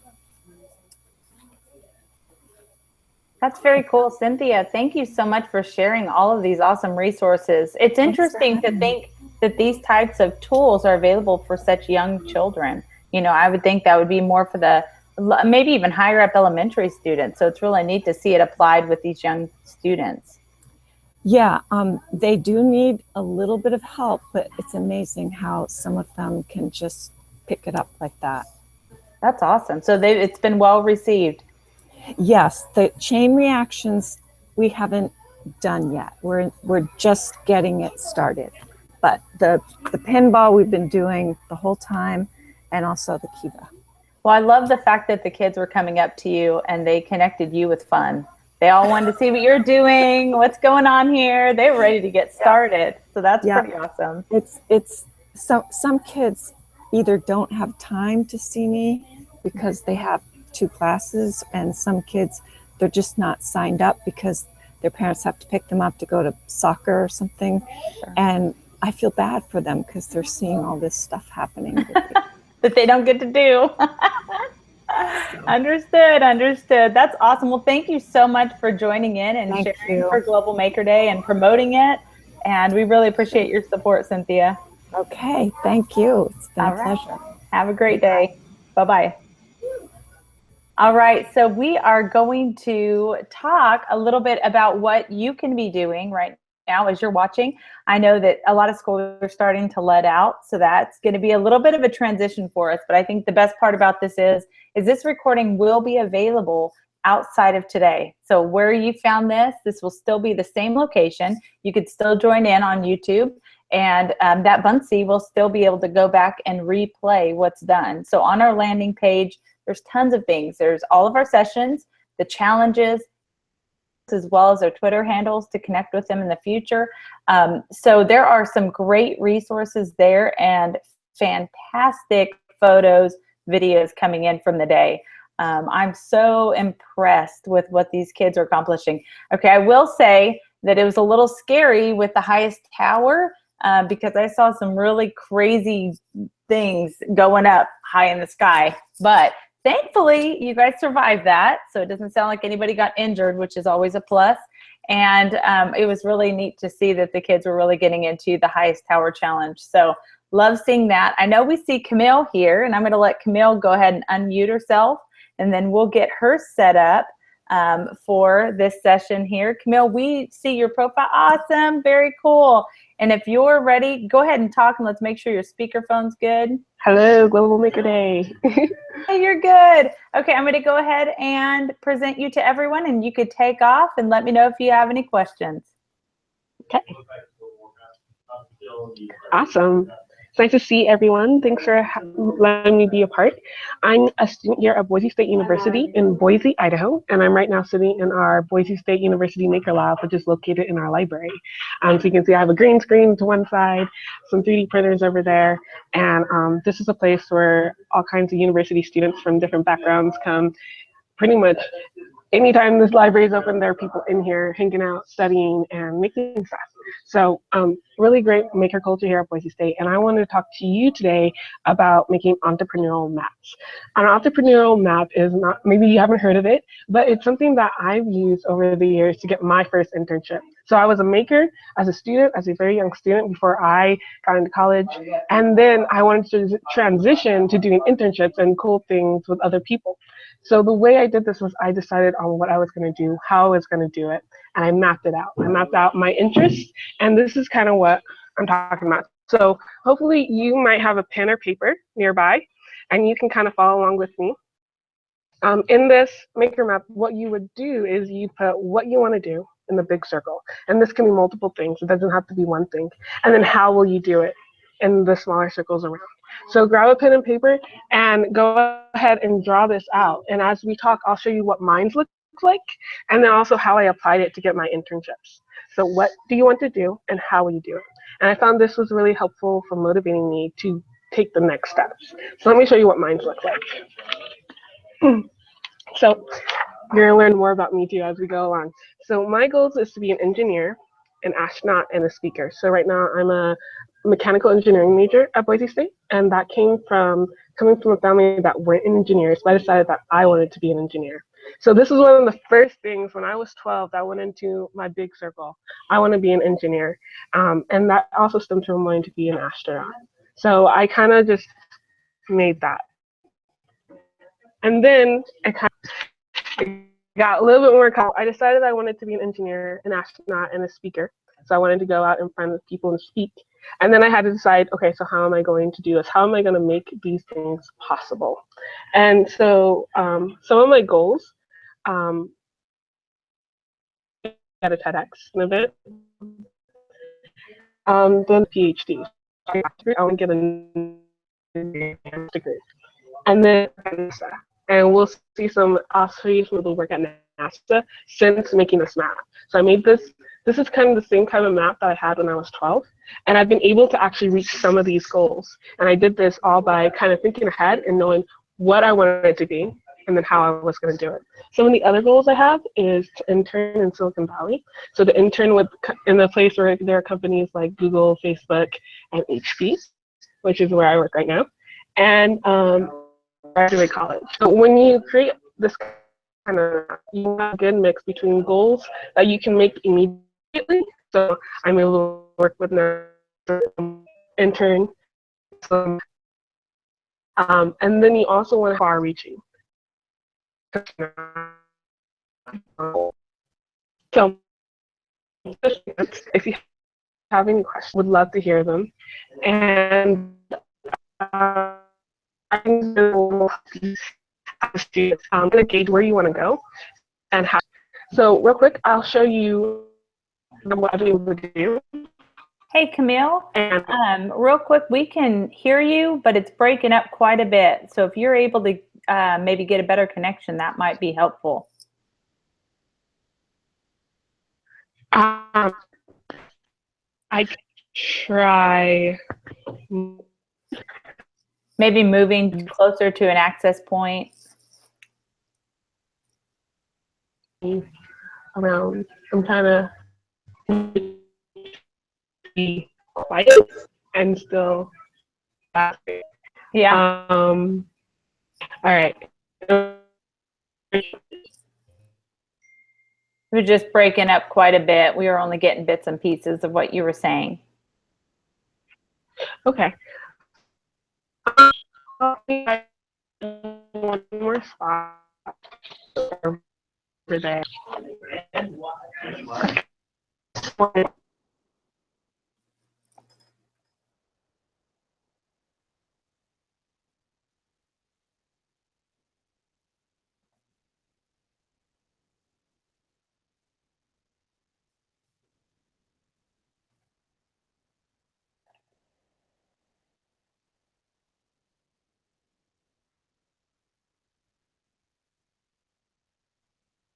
All right, and as we're waiting for her to get connected, she is muted right now. She's finding a better location to get set up. But I just want to point out that Camille is doing some pretty incredible things. If you missed it, she is both a student and she works for HP Labs as an intern, which is fantastic. She'll fly back to California and get training out there. So to get that hands-on training is pretty awesome. So Camille, it looks like we're seeing you much better, so maybe we'll get better audio here. Looks like you're still muted if you want to go ahead and unmute. Okay, can you hear me a lot better? Oh, so much better, yes. Yeah? All right, all right. Okay, so I'll just start again then. Or just, you know, we definitely saw there at the, you know, it was just there at the end. It got kind of crazy. Okay, sounds good. Well, like I was saying, the entrepreneurial map really is helpful as far as mapping where you want to go and how you're going to get there. And it's not necessarily a step-by-step plan, but it kind of makes things exciting because now you're laying out a plan of how am I actually going to do this. So I'll show you a couple of opportunities I've had, and I'm going to switch to screen share just because pictures are worth 1,000 words. And I'll show you how in each step I actually use this entrepreneurial map to get there. And Jamie, let me know at any time if my speech starts crackling up again. You sound great. Okay. All right. I'm gonna go ahead and share. So here's a more, if you couldn't see it before, a more better view of the entrepreneurial map. And so really, as you're going through making your map, you can kind of think about these things about what am I going to do, and then how am I going to do it. And it's really helpful as an entrepreneur in training to have that vision. So there are a couple things about entrepreneurial mind maps that you want to keep in mind. So you want to be unique. So if you were to look across the table at your classmate, you don't want yours to be exactly the same. In fact, it would be awesome if nothing was the same because you are a unique person. You also want to keep it simple and then make good goals that you're passionate about. So in the how am I going to do it, you want to be making goals that you really are passionate, like off the top of your head. Like, what is it that's going to get me going? What am I passionate about? Passion is really helpful as an entrepreneur in training because it's what pushes you to learn and overcome some of the, you know, if you don't know something, passion will help you push through to learn about it. So a couple other things that you want to do with your mind maps is you want to adapt and revise. You want to follow through and share your progress. So I'm going to step you through my opportunities and show you how I did that in each place. So the first thing that I did when I decided that I wanted to be an astronaut and I wanted to be an engineer is I applied to an Idaho program called the Idaho Science and Aerospace Scholars. And this was a really intense program where I got to go to NASA. And this is a program that was offered by my state. So I did some research and learned about this opportunity. And I would totally, absolutely, no matter what state you are in right now, go ahead and search with your parents to see if you can find a NASA Aerospace Scholars Program in your state, because it's a wonderful opportunity if you're interested in NASA and space to go and make. So we did do a lot of making in this program. So this was right before my senior year of high school, and then we went to NASA Ames Research Center, and then after that I came back as a mentor. So I was able to go as a student and then come back as a mentor. So here I was able to adapt my mind map. This is where I learned a lot about the real work that goes on at NASA. And so from there I was able to adapt. And then I was able to follow through and share what I wanted to do with other people. So it's really important that you find out if your state has NASA programs or any other types of STEM programs. And what I'm going to be doing in the next couple of slides is leading you up to how I got my first internship. So this is how I turned my making at home into an internship, basically. So my first year of college at Boise State, I became a research assistant. And this was also an intense process where I got to do some real engineering work. And so here again, I learned about research. So research is a term that we use in university where we actually study a particular topic in engineering for a long time. So I stayed in this lab that I worked in for a year. And here I adapted my mind map again by learning about new tools, things I didn't know. And I followed through by saying, hey, design engineering, this is one of my goals. This is one of the things I need to do to make it. And it's also this could be one of the things of how am I going to do it? How am I going to do it? I'm going to become a research assistant, and that's how I'll be an engineer or an astronaut. And then again, I shared what I wanted to do, which was become, finish my degree at Boise State, become an astronaut, be a speaker with the people that I was working with. And then they helped me get my very next opportunity. So this is Barbara Morgan. And Barbara Morgan is an astronaut, a former astronaut at NASA. She's one of the people that I shared my goals with, my mind map with. I shared my mind map with her, and she helped me get some more opportunities to help me reach my goals. So this is all part of your mind map. If you're going to create a mind map and you have a specific goal, such as getting an internship, it's really important that you share your goals with other people. And then when you create this mind map, you're putting it in front of them and saying, this is exactly what I want to do, and this is how I want to do it. And people like Barbara Morgan might come into your life and say, I have the power to make this happen for you. So the next opportunity that I got that Barbara Morgan helped me achieve was NASA. Camille, I'm sorry, we're only seeing slide 3. I don't know if you've transitioned to the next slide. There we go. Awesome. Thank you. Okay. So you're only seeing slide 3. Oh, it's good now. It looks like it transitioned. It just took it a little while. I don't know if you're on slide 3 for quite some time. So were you only able to see this? Yes, but once you started moving it around, we're able to see it again. Okay, maybe I'll just stay outside of right here. Okay, I'm sorry. So back to NASA research. So Barbara Morgan was the person that helped me get some of my next opportunities to meet my next goals on my mind map. So if you remember, another one of my goals was to work at NASA. And so Barbara Morgan came in and said, this is something that I can help you do. And so NASA research was one of my very next opportunities where I actually got to go spend some time at NASA and do this research. And it was a really cool opportunity. You can see I'm the one girl in the group of 5 guys. So my shout out and my encouragement to young ladies in STEM is that you can totally and completely do this and be really good and be leaders in STEM. And I had a really great team of mechanical engineering, geoscience, and other students in engineering that we all went to NASA and we were able to complete research. And again, this helped me to adapt. So I learned even more about the actual engineering process at NASA because we were treated as real engineers at NASA. And then I followed through. This is one of my goals of how I was going to become an engineer or become an astronaut. And then here I was able to share my goals with people who were at NASA, which is really cool. So when you're looking for, even though this might be far, far in advance, if you're looking for colleges, look to see what kind of programs they have that you can get involved with, which will take you to places like NASA or Google or Facebook or wherever you want to go, so that you can share your ideas and then learn about what they're doing.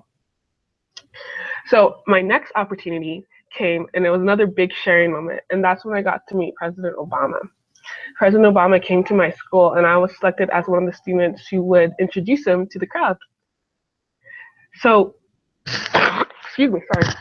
So again, you want to share your opportunities, with people that you come into contact. And President Obama learned about my opportunities. He mentioned in his speech about how I wanted to become an astronaut, how I wanted to be an engineer, how I wanted to work for NASA. And he shared that. I shared that with him. He shared that with everybody else. And then I got my internship. So after all these different, opportunities, so being at NASA as a high school student, working at Boise State as a research assistant, working at NASA as another research assistant, I finally got my first internship at HP, which was really amazing. This happened about 2 years ago, where I got my very first internship.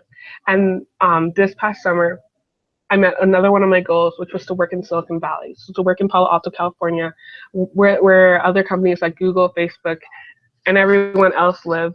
And it was a really cool opportunity because I kept my eye on the prize. I kept pushing my mind map and looking at my goals and trying to meet those expectations that I set for myself.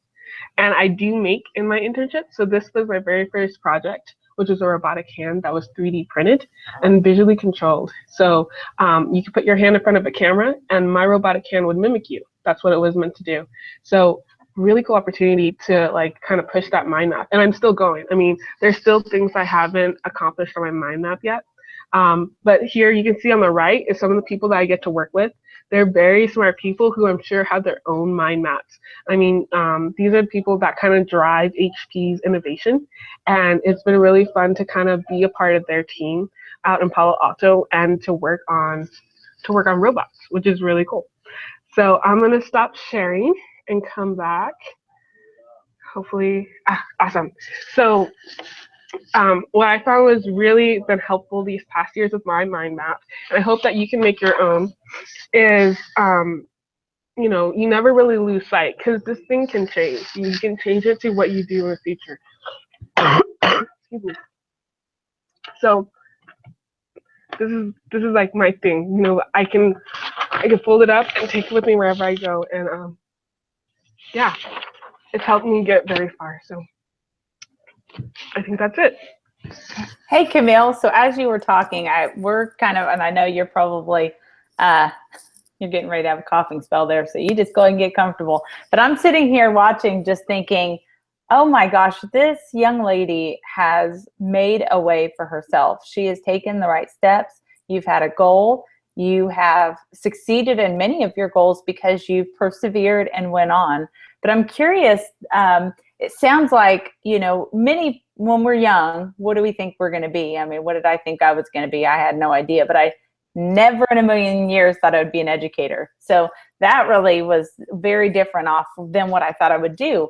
But, a lot of our students, even young, they kind of have these passions right now that may develop into something else here in the future. But did you find that with you? So did you ever run into a time where you had these goals, you thought this is the direction you were going, but that mind map might change because you have some changes for you that you start developing an interest? Right, and that's all what adapt is. That's really important to your mind map goal, that you adapt and revise, because it's not going to stay the same. So before I decided on being an astronaut, I actually wanted to be 20 different things, which included a firefighter, I wanted to be a policewoman, I wanted to be a secretary, I wanted to be everything under the spectrum.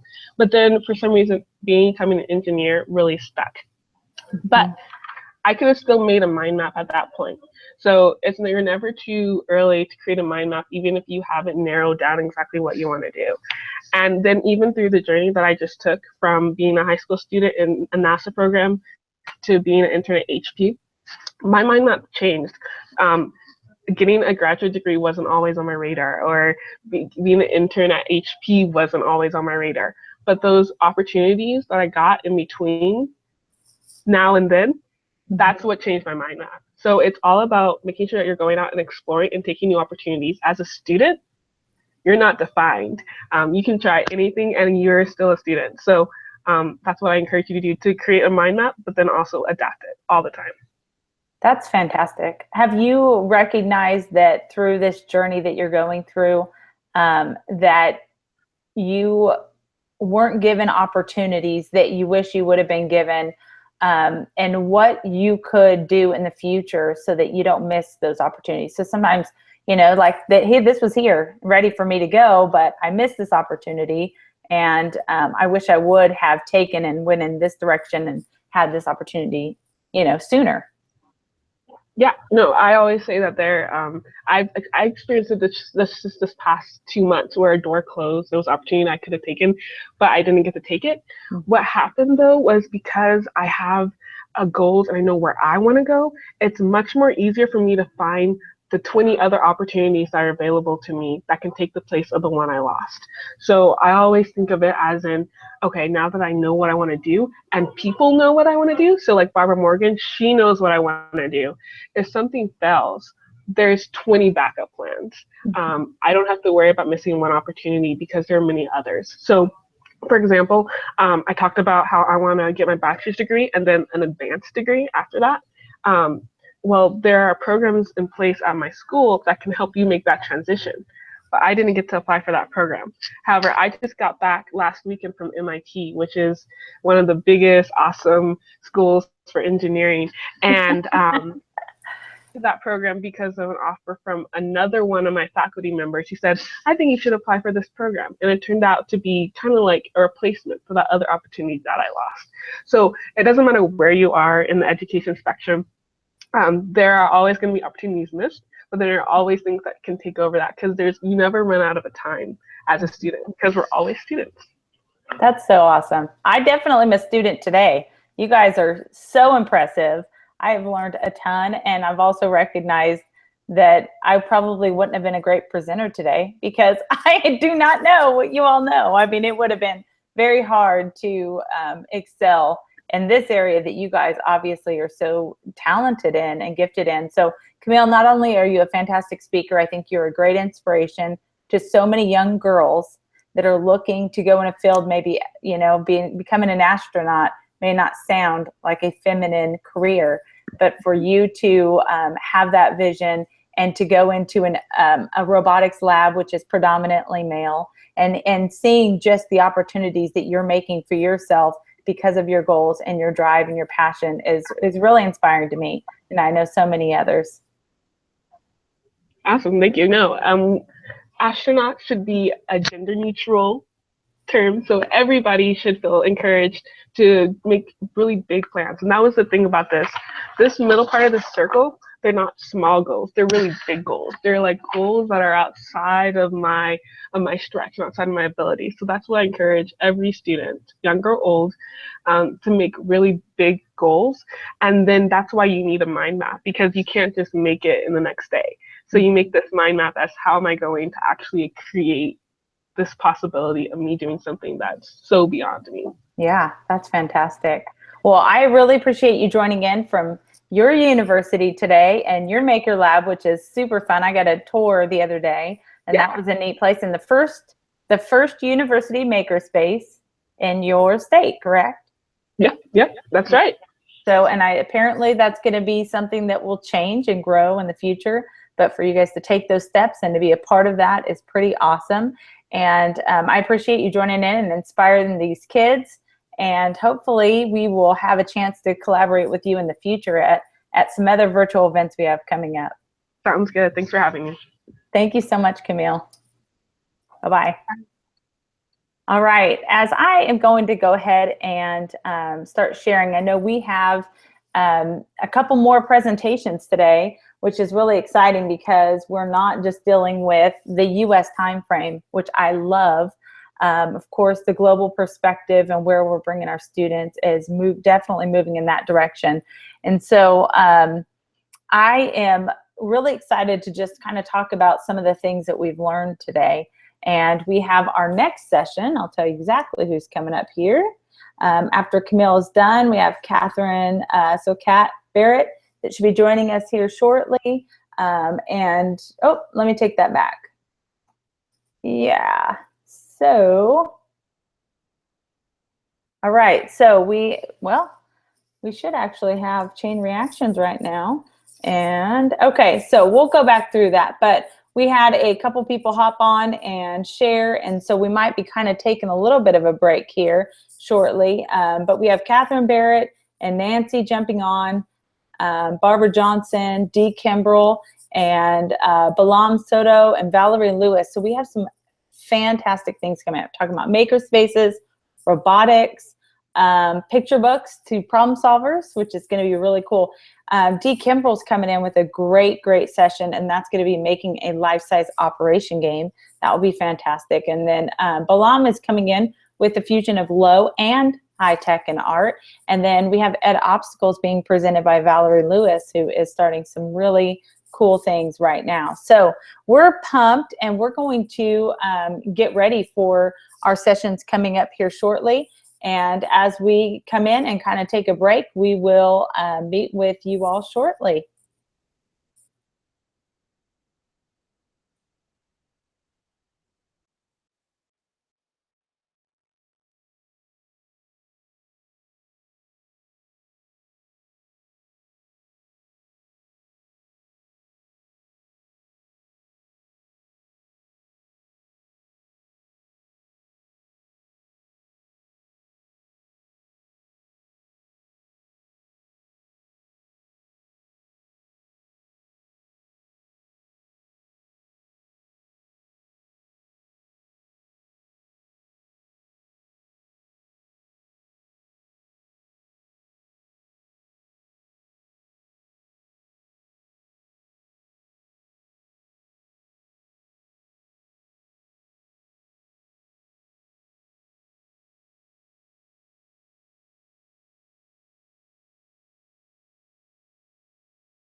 Hey guys. Yeah, the playing thing is in that. Hey, just remember that the playing thing, like that thing is right there. Copy of that. Okay, you guys are gonna explain. Go ahead and explain to them what you do. It's another teacher. No, we're gonna tell them what you're doing. This one. What are you doing? One time program is no.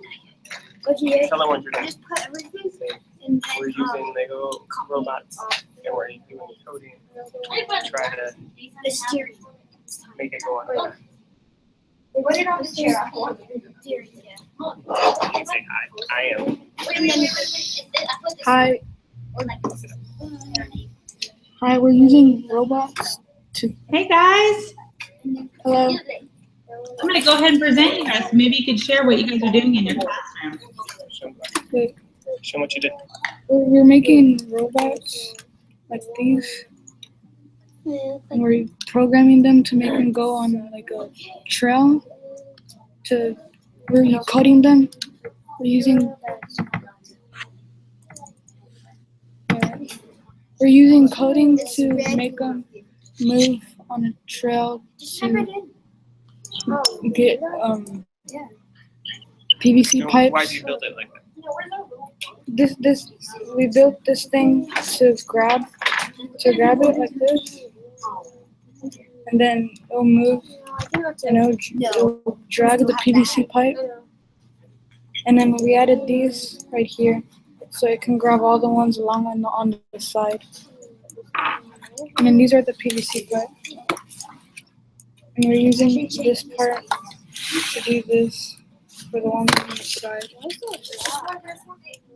That's it. Show them. Oh, And have Madden tell them what they're doing. Show them the coding.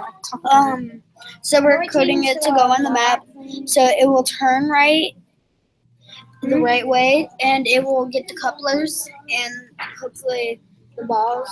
But we're not pretty sure. We're not pretty sure though. We haven't tried this program. Okay, so I'm missing steering.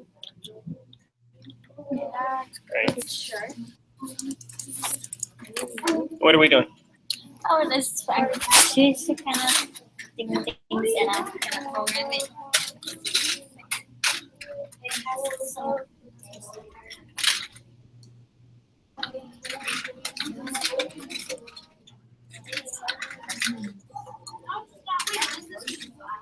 I think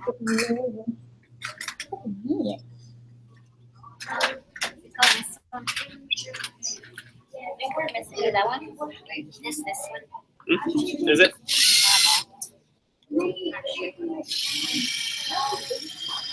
Let's just turn.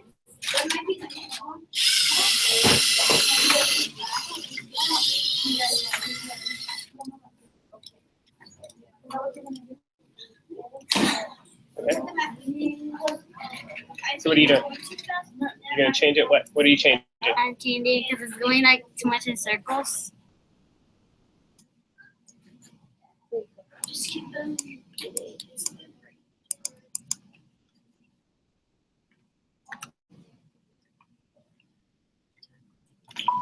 John Locklear, come to the front office, please. John Locklear, come to the front office.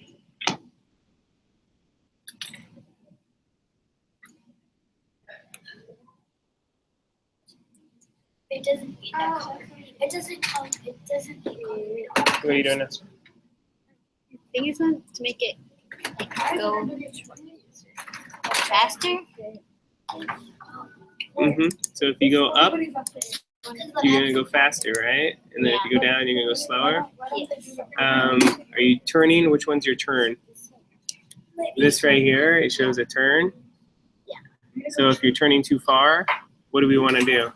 You have 3 rotations though. Do you want it to turn 1, 2, and 3? No. Probably not. So probably Okay. 1. Sure. You can try it. Now why don't you download it and see what it does? Try to change like maybe one thing at a time. What do you think? I'm gonna download it. I don't know. It's already downloaded? Oh, No, it doesn't. no, that one. Put it in now. Okay. Do it. Put it in.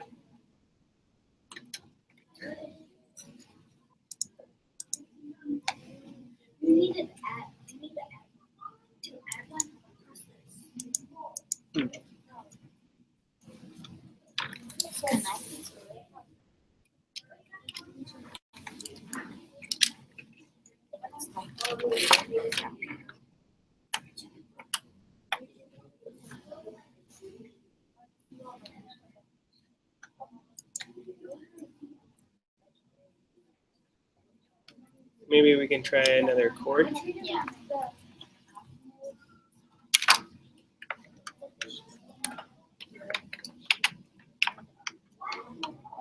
Okay. What do you have it connected to? I don't know. I cannot get that in there. In the bend. Because it's like loose. I think it's supposed to be. Is it supposed to be? It won't be when you go there.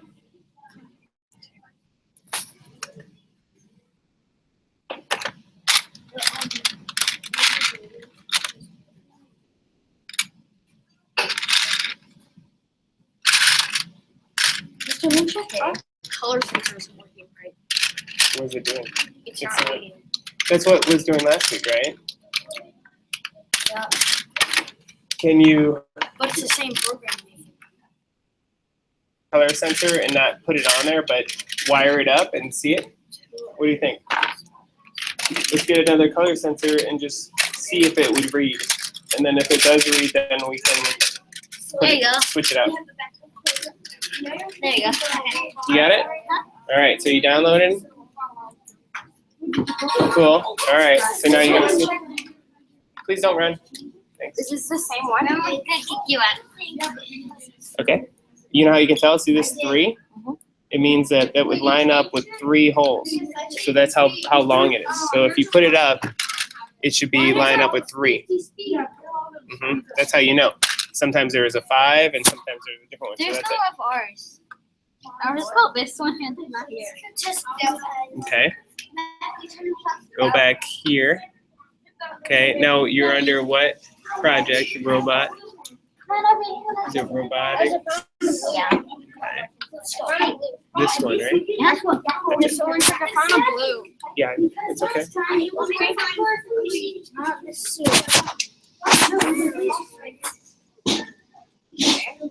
Oh yeah. It's thinking something's not wired. Check your wires.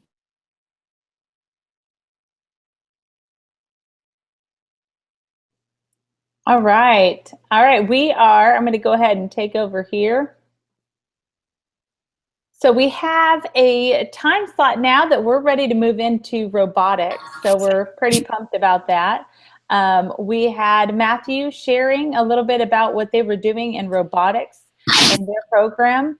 And we are here in about 3 minutes. We're going to get started with Nancy. But Matthew, did you want to share a few things about what the kids are designing and what challenge they're trying to meet? Okay. Hey, you want to tell them? Because you can do it better. So what is the competition? What are you trying to do? Get the PVC pipes into a certain place. Okay, so you're trying to get these PVC pipes to a certain area on the competition mat. Let's bring them over to the mat. Here, Madden, here. Walk them over. Go show them where What's in the mat? Go show. We're gonna tell them about the competition. So in the competition, they're gonna have mats just like these. Okay. Point it so they can see it. Okay. And We so are trying to get these over to these spots and the balls up. okay. So where does the white one go? If we can see that, where does the white one go? So the robot starts over here, right? And where do we gotta move the blue one to? Gotta move the blue one into the circle, like right here. Okay. And then somewhere else. White one goes over there, and red one goes. So we gotta create. So they gotta create a program to move these couplers from this location. I don't know if you can see my hand. Where's my hand? I'm getting confused. Let me back up. Okay. So point where it starts. Where do they start? No, you have to start up here. Okay. And travel, make the robot travel just with your hand. Just with your hand. It's got to go where? It's got to go over here. It's got to drop over these. And it has to find it. Okay.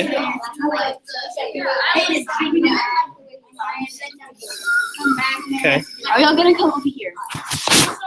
So it's really crazy because they have 3 different colors and they gotta design the robot to tell it to go to different locations on the mat. And also there's these 3 balls here. I don't know if we can see that. They also have to design the robot, the code to move the balls out of the circle, right? And they have to do this all for the competition. So before, they don't know what order these little couplers here, they don't know what order these are going to be in. So this one could be here, or these could be switched. So when they get to the competition, they don't know which one it is, right? Okay. So what is your plan of action? You're doing a color sensor? Yeah, Yes? we're using No, a color tell. sensor. We're using a color sensor, and so what we wanted to do is when it senses the color, it can move in a short motion. If we do get the blue where we want it, we're hoping for the blue at the beginning because we could get in a short motion to get to the next one. But if it does have it, our plan is to get them where they go. But like for the white on where it goes, we think if we're able to move on the balls with it too, we think it'd be helpful if we try to get 2 of them done at One time.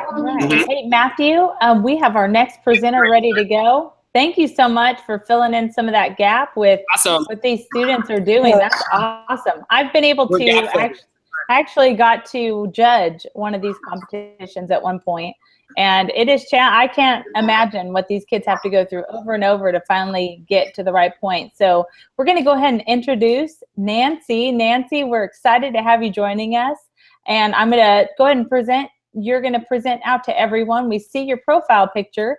If you want to go ahead and there we go. Yay! There you are. Hi. Thank you so much for joining in. No problem. I'm excited.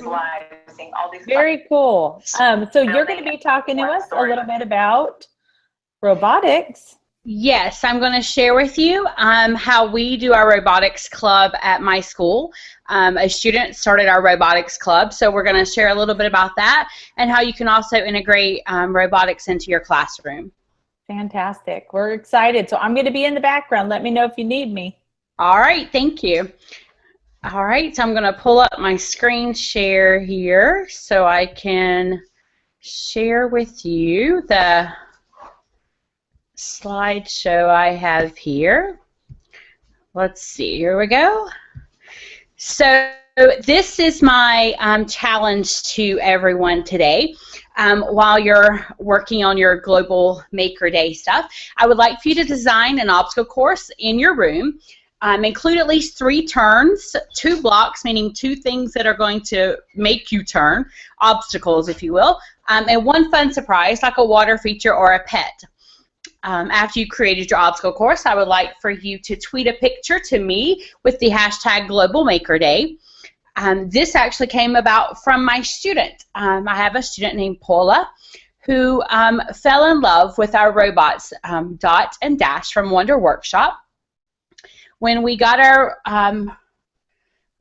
lovely robots, I didn't have time to open them up and figure out how they worked. And she kept coming in and saying, can I please, can I please, can I please? And I said, well, open them up, but I don't know anything yet. You're going to have to figure them out for yourself. And she said, no problem. I've got it. I'll do it. So she started learning how they worked. And then other kids came in and said, can I play? And I said, Paula, show them how. So she taught them how to do everything that there was to do with the robots, and I said, can we start a club? And she said, I would love to. So Fridays we had Dot and Dash and Pola. She started when she was in 3rd grade, and she continued all the way through 5th grade. And this past summer, at the end of her 5th grade year, she went with me to ISTE, the International Society for Technology and Education, and she presented a poster session on her Dot and Dash robot club. She, with her dad, would set up an obstacle course throughout her house, that because her parents also bought her the robots, so she would set up obstacle courses throughout her house. She would have sleepovers with her friends. They would come over and they would create fashion shows with the robots. There were tons of things that they did with their robots that was quite interesting that I would never have thought of, but she thought of. So she did things with within our classroom as well. They would set up obstacle courses. They would see which robot could go the fastest through the obstacle course. They did a fashion show there as well. She would let the kids come in who came in to decide what they wanted to do, so they would use the Xylophone app, and they would create their own music with their robots. There's just so many things that you can do, and so it was great, but it was outside of the classroom. So what I wanted to do was find ways that we could include Dot and Dash in our classroom instructions. We have a class set of them now that teachers have available to check out, and we're actually starting them with 3rd grade right now. We're doing a map unit that uses Dot and Dash, so I'm pretty excited about that, and I'm going to be blogging about it for the Wonder Workshop Company. So check out, I'll be sharing with everyone when it finally comes out, and so you can have a little bit more information. But here are some things you can do with ELA and robots. And if you have others that you have ideas for, please tweet them to me at Pinchavable, because I always need more ideas. One of the things we came up with that in discussions with other teachers and with students is that we could code the arc of the story and retell the story. So on the floor we would mark out the beginning of the story, have all the arc, and at the end, the conclusion of the story, and code the robot to go along the way. And as the robot is moving, he would stop at certain points, or she, whichever way you wanted your robot to be, a girl or a boy, and the robot would actually tell part of the story, because you can record your voice. So that's one of the things that we wanted to do, is retell the story, and that's great for kindergarten through 5th grade, because not only are they coding, but they're also retelling a story. And it really helps them think through the story. What are the important parts? What do I need to tell? What's not important? You can also code the story elements. You can have a sequence of events where, again, you can record on the robot, where the robot tells what happens in the story, or you can have the story elements on cards or Post-it notes, and they're scattered throughout the room, and you have to code the robot to go to the thing that happened first, second, third, fourth, so that it's moving around, and as it gets to where it needs to be, the student has to explain what happened in that part of the story. You can, using the fashion show idea, you can create an outfit for the robot that looks like the character and has a main element from the character where the robot tells about the character, or the robot can be that character and explain what's happening to them in the story. And then you can also work with vocabulary words and definitions. So you set up the vocabulary words along the floor and the definitions, and you code the robot to go from one location to the other. You can use, there's several different apps you can use with Dot and Dash. As simple as moving your finger along the screen, and it will go wherever you tell it to go, all the way up to coding with block coding. So you can go as deep into coding as you would like, or be as easy with coding as you would like. It's up to you. But these are some simple ways that you can add robots and coding into your ELA classroom. Because let's face it, who has the time to teach writing, reading, math, science, social studies, all of your topics, and then add coding and robots in addition to that? So this is a way you can integrate and teach everything at once. Here are some math ideas for coding. Coding with shapes and geometry. So you're studying the different shapes. You can do this in several ways. With Dot and Dash, you can draw the shapes and with the Path app, and then the robot will follow your shape that you drew. You could create the shapes on the floor with tape and have, or on the table with tape, and have the robot follow, go along the code, along the path that you've created. You can code angles with them. You can have the robot turn 45 degrees, 90 degrees, whatever degrees you need it to turn. You can work on angles with that. You can code greater than or less than. Instead of using the symbols for greater than and less than, you put the two numbers out and you move the robot, or the student moves the robot to the one that is greater or the one that is less. You can code to move to the correct answers. So instead of a multiple choice test, you do it with robots. So you give them the problem, you put 3 answers out on the floor, you put the robot down at the problem and have the robot move to the correct answer. You can also work with standard and non-standard measurements, because when you ask the robot to move a certain distance, it's the robot distance, not necessarily a foot as you think is a foot. Great book to do this with is How Big is a Foot? It's about a king who wants a bed, and his foot is bigger than the maker's foot, and so they go through this whole problem of trying to figure out what the standard measurement is. Great book to use to introduce. I really think using picture books to introduce topics, or to follow up topics, or to expand upon the topics that you're teaching is really great. And so that would be a great book that you can use to work with standard and non-standard measurement. So coding and social studies. Again, what we're doing right now is a map skills unit, and I have the link here, and I will be glad to share it with you. Tweet me at Pinchavable, or you can email me at nancypinchev@gmail.com, and I'll be glad to share the unit with you. As we're working on it, I tweak it every time something changes, so I'll be glad to share that with you. But basically what we're working on is a grid map, and we're teaching kids vocabulary, and we're teaching kids how to code a robot to go from one location to another location. And as a school, we're moving toward a blended unit approach. So I have centers that students are moving through. One center is a vocabulary matching game that they actually work on with the 3rd grade teacher that's in the classroom with me. There's one center that they're using Edpuzzle, which is an amazing technology tool that allows you to put videos and questioning together, so they're going to be working on that. A 3rd center is they are creating, I have a giant grid map that they'll be putting on the floor, and a parent just donated these awesome buildings, so they're going to be using the buildings and the grid map, and they'll create a city, and then they'll write directions of how to get from one location to another. And then the 4th center is actually with me working on the coding, block coding with dot and dash. We are doing a pre-test to go with it. We're doing a group lesson on grid map so they understand what that is. And then their final assessment will be to create a grid on the big grid map that we have, to create a city, and to code the robot to go from one location to another. They'll have to problem solve because it won't be right the first time. And we celebrate when we make mistakes like that because that helps us to learn more. They'll have to debug their program. They'll have to really work hard and work together to figure things out, not just be alone and by themselves. So I think it's going to be a great unit. Another thing that you can do in social studies with robot coding is to create a timeline. And as the robot moves along the timeline, it stops and gives the information about what's happening in that timeline at that point in time. And then code a character from a person in history, George Washington, create the costume for George Washington, and have the robot speak and explain George Washington's role as a president or George Washington's role in the American Revolution, whatever topic that you choose.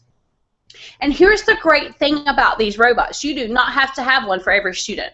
You don't have to have one for every group because they have to code. So at some point they need to brainstorm their coding. Then they need to sit down with their device and start putting in the code. They do not have to have a robot until they are actually putting it into practice. So they can use paper and pencil to write out their code, practice it until it's ready, until they're ready to actually put in the code and use that robot. They don't need a robot. So that's what makes this great. These robots are not that expensive, I don't think, compared to other robots that are out there. And they're just a great tool. So that's, I love these robots. I'm sure you can tell. So coding and science with robots. Coding a space mission. I just saw the previous group working on a Lego robotics mission, and we have that as well. We're going to be working on that as well this year. And our mission is actually a space mission that they're going to be working on. So you can create the planets and have your robot move from one planet to the next. You can have your robot explain each planet along the way, and this would be a great group activity. So you assign a planet to each group, and as the robot moves to that group, the robot says what that group has to say about that planet, sharing information. That way everybody's working together on one project, and everybody's learning together. And it's a great way to share out. You make a video of what's happening in the classroom and share that with the parents and let them see the amazing things that are happening. You can code with solids, liquids, and gases. You can code animal behaviors. Turn your robot into that animal. Have it explain what it needs in its habitat, what it eats it, you know, what you need to survive as that animal, if it can be a pet or not, because that's a great thing that kids need to understand. When I first moved to the school where I am now, I explained that my mom loved giraffes, and the giraffe at her hometown zoo was about to have a baby, and they thought my mom owned the giraffe. Well, a giraffe is not something you can own in your backyard in South Carolina. So explaining to them what you need, what is the difference between a pet and a wild animal. Those are things that are important for all kids to understand. I'll have a commercial to throw in here for Weebly. I think Weebly is a great website building tool that you can use to create a portfolio of what you're doing with your robotics, to be able to share it out with others. It's great for a professional portfolio or for a student showcase. So these are some amazing block coding printouts, and you can find them on my website, nancypinchev.com. Click on Global Maker Day 2016, and you will find this presentation there, as well as the blocks that you can print. These are the same blocks that are used in Scratch. These are the same blocks that are used in Blockly programming for dot and dash. They're used in lots of different block coding programs, and if you print them out and you use them offline with students, where they can actually pick them up, read them, move them, figure out how they're working, what they need to do, this is a great way. And again, you don't have to have the robot for each child because you have these blocks. They actually put together all of their code, and then here's what I have them do every time. When I create an offline code, when the students make that code, I have them pretend that they're the robot and act out the code. And that way they can debug it without ever putting it into the program itself. Because they're going to make a mistake in the code, and that's great because we're going to learn, and we need to know if we're turning 90 degrees left, what does that mean versus 45 degrees or 180 degrees or 360 degrees.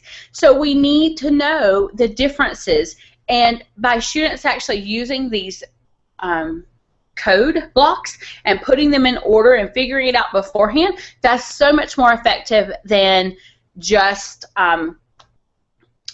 trying to put the code in and run the robot, and the robot not doing the right thing. Because then they go, but the robot didn't do what I told it to do. And I always say the robot does exactly what you told it to do. You told it the wrong thing to do. So we have to go in and figure that out.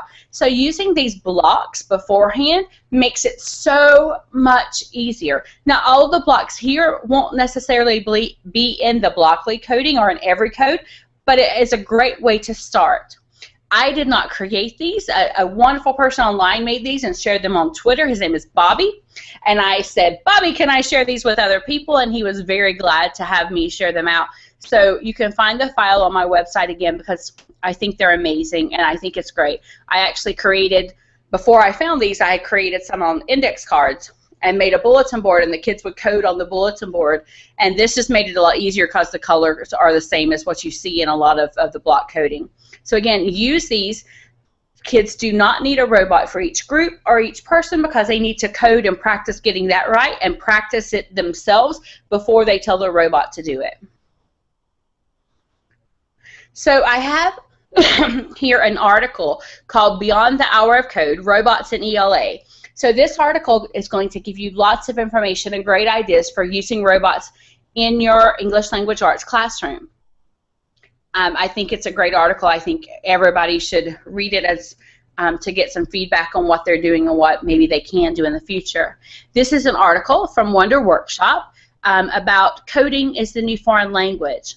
That's what I tell my kids. My students at my school all come in speaking at least 2 languages and leave usually speaking 3. Our school is a private Jewish school, Hebrew is part of our instruction for a minimum of an hour a day. So our students come in and either speaking English or Spanish. 80% of our students are from Latin American countries, and 80% of them speak Spanish. So we have English, we have Spanish, and we have Hebrew. And I tell my students and my parents, just like you speak English, Spanish, Hebrew, we even have some Italians, we have lots of people from lots of countries that speak lots of languages. Just like that, coding is a language that you need to learn as well. So this is about why we need to teach coding starting in kindergarten. And I think it was a very interesting article. And if you need some research to back the reasons you need to start doing coding in your schools, here's some information for you to share with your administration. So here's my contact information. NancyPinchev.com is my website. I have a blog, nancypinchev.edublogs.org, and nancypinchev@gmail.com. My Twitter is @Pinchevable. I would love, love, love to talk to you. I would love for you to reach out to me and share your ideas of how you use robots in the classroom, and because I always need more ideas. So Wonder Workshop, let's see.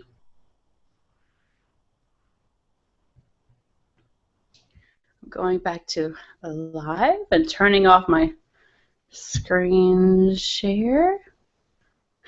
Maybe. Wonder Workshop has just put out some new people who are their ambassadors, of which I am one. They're going to be having blog chats on Twitter. They're going to be posting lots of blogs where people tell about what they're doing in their classrooms with Wonder Workshop tools. So it would be great if you could come by and share with us what you're doing. We would love to learn more about how you're using robots, your ideas for using robots. They have tons already, tons and tons of lesson plans on the Wonder Workshop on their website that you can check in, and they send lots of great information. They have some great videos of kids using their products as well. I would love to know more about how you're coding. I would love to know more about how you're using robots. So please get in touch with me, nancypinchev.com or nancypinchev@gmail, and let me know what you're doing. If you need any help, if you need any information, I would love to share more of my ideas with you. The robot and math skills unit that we're working on right now, I would love to share that with other people as well, because I want feedback. I want other people to tell me what is good about it, how we can change it. I'm getting feedback from our students as we're doing it, so that's great. But I would like to have more teachers sharing with us, sharing with me how I can make it better. And I would love to be able to share your other ideas of any other robots that you have and any other coding programs that you're using. So thank you very much. If anybody has any questions, please let me know.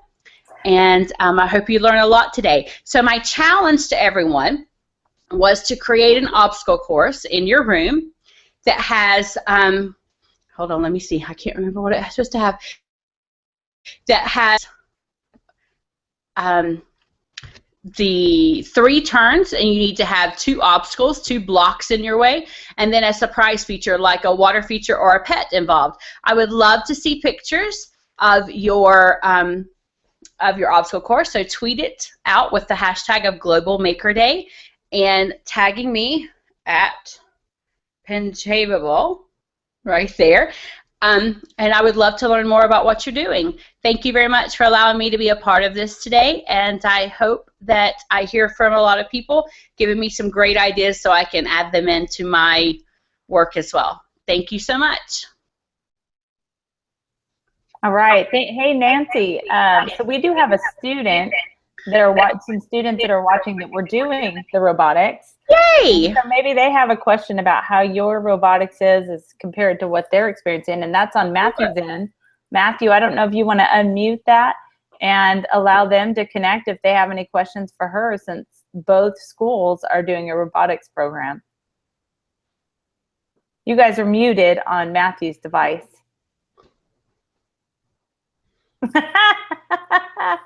They don't know how to fix it. Poor kid. They're like, wait.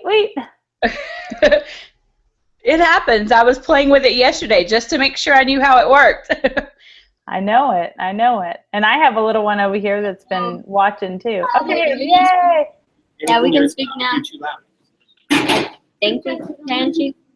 Hi. Do you guys have any questions about how the robotics program differs from you guys? Do you have any questions about the motors or anything like that, or how to use it in class or anything, or how to use it with math, or how do you? So what you guys are doing, we're going to be starting soon. Our robots are actually already built, so we don't have to build them because I wasn't ready for that part yet. But we are going to be moving into what you're doing. So soon I'm going to need your help, I'm sure, on figuring out how to do that. We're going to be creating a space mission. We have a school in Israel who is helping us and who is going to be sending us our challenge. And then there's a few schools. I'm in South Florida. I'm near Miami. And we have a few schools here who are going to be doing the same mission that we are. We're going to get together to have a competition in April, I believe. So we're going to be starting what you're doing soon. You want to turn this way? Oh, there it goes. Oh, there it goes.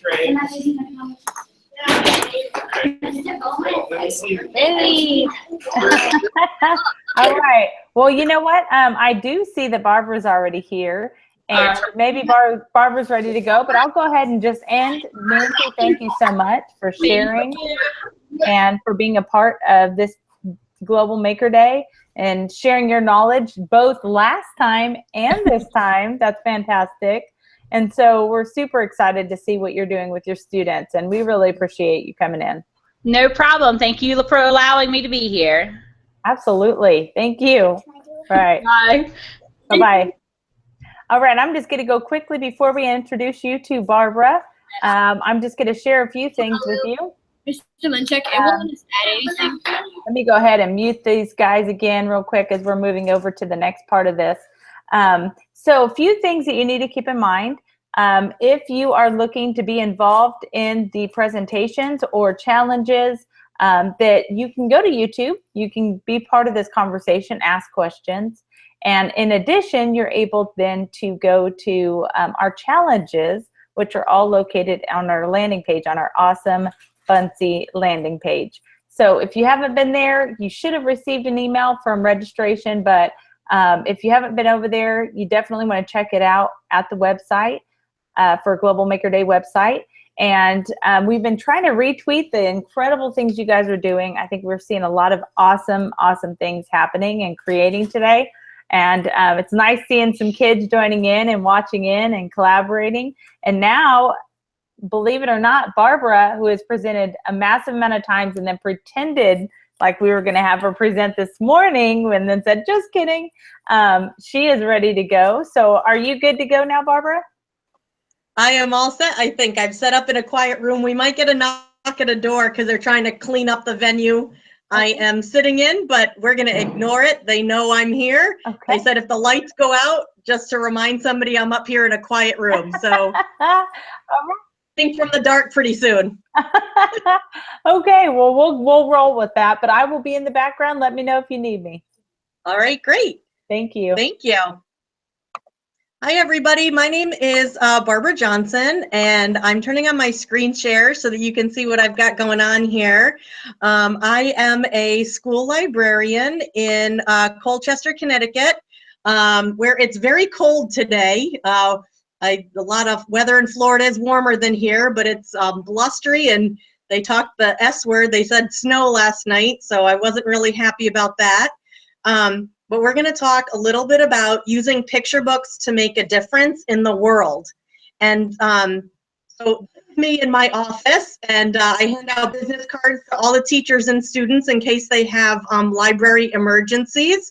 And you can find all of the information I'm about to present to you in the Google slideshow. There's the Google URL, but also on my library website, which is jackjachterlibrary.com. So if you see anything you want to do here, or a challenge that you might want to meet, or a book that you might want to read, you can either find it in this Google Slides presentation or on my website.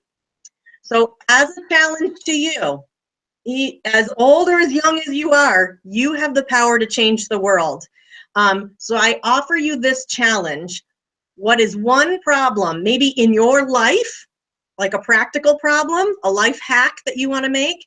Maybe you see something going on in your school, your community, or maybe you've turned on the television and saw something on the news that you want to solve. What if you were in charge? What would you do? And this is a great time of year. This is a great year to be doing it. What if you were in charge? What would you change? So tweet that out to me at TechnoJohnson, #Global Maker Day. And I'd love to take in some of your ideas on problems that you think as learners and problem solvers that you guys could solve. The first book I want to talk to you about today is called Emmanuel's Dream. And I was fortunate enough last year to go out to Columbus, Ohio, to the school library conference out there. All the librarians got together. We get together every other year. And I met Lorianne Thompson and Sean Qualls, the authors of this book. I brought my very own copy. So this is Emmanuel's Dream. And on this, I brought different sources that I use with my kids.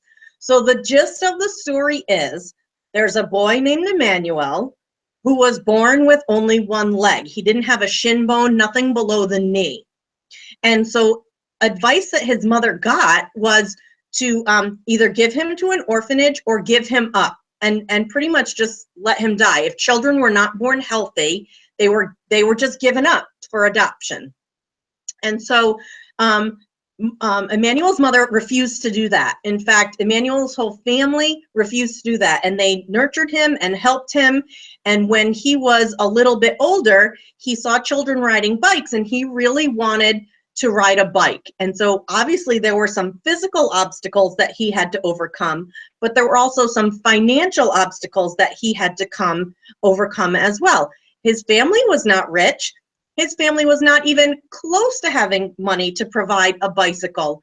So in this story, he decided, he wrote some letters, and he actually got a bicycle, and he rode his bike across his whole country. He lived in Ghana, and he rode his bicycle across the country. And his story goes on to where he actually has his own website, and I'm going to take you through it.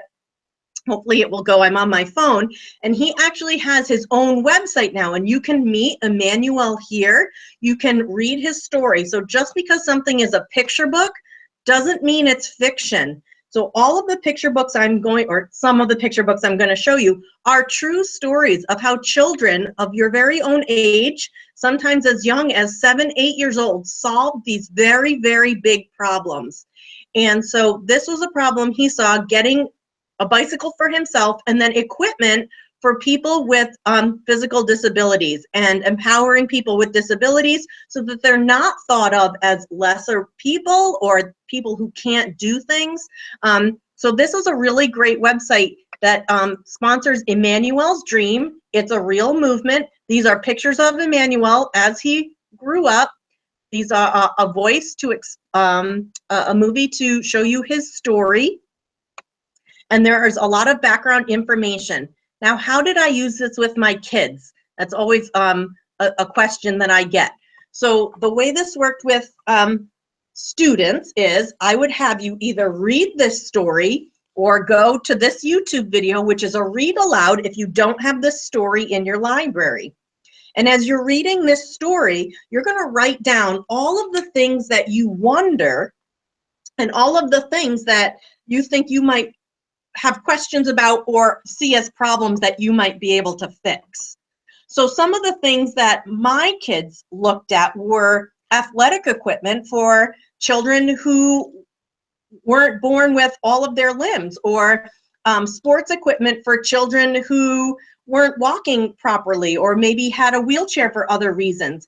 And so where we took this was my class was very interested in designing athletic equipment for children who had different kinds of needs. And so we didn't have the money, the time, or the makerspace materials to actually build this equipment.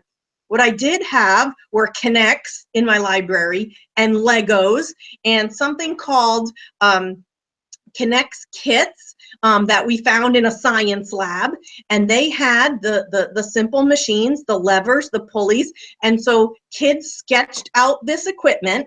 They did research on, so here's the research site, one of the research sites that they used. They did research on adaptive equipment for kids with disabilities to play sports, and they started designing sports equipment for all different sports. So we had soccer equipment and different types of track equipment, and many different types of swimming equipment, and so gymnastics was a big, how do we design gymnastics equipment so it's accessible by all children? And so this became like a passion project for this class, and so we built these pieces of equipment.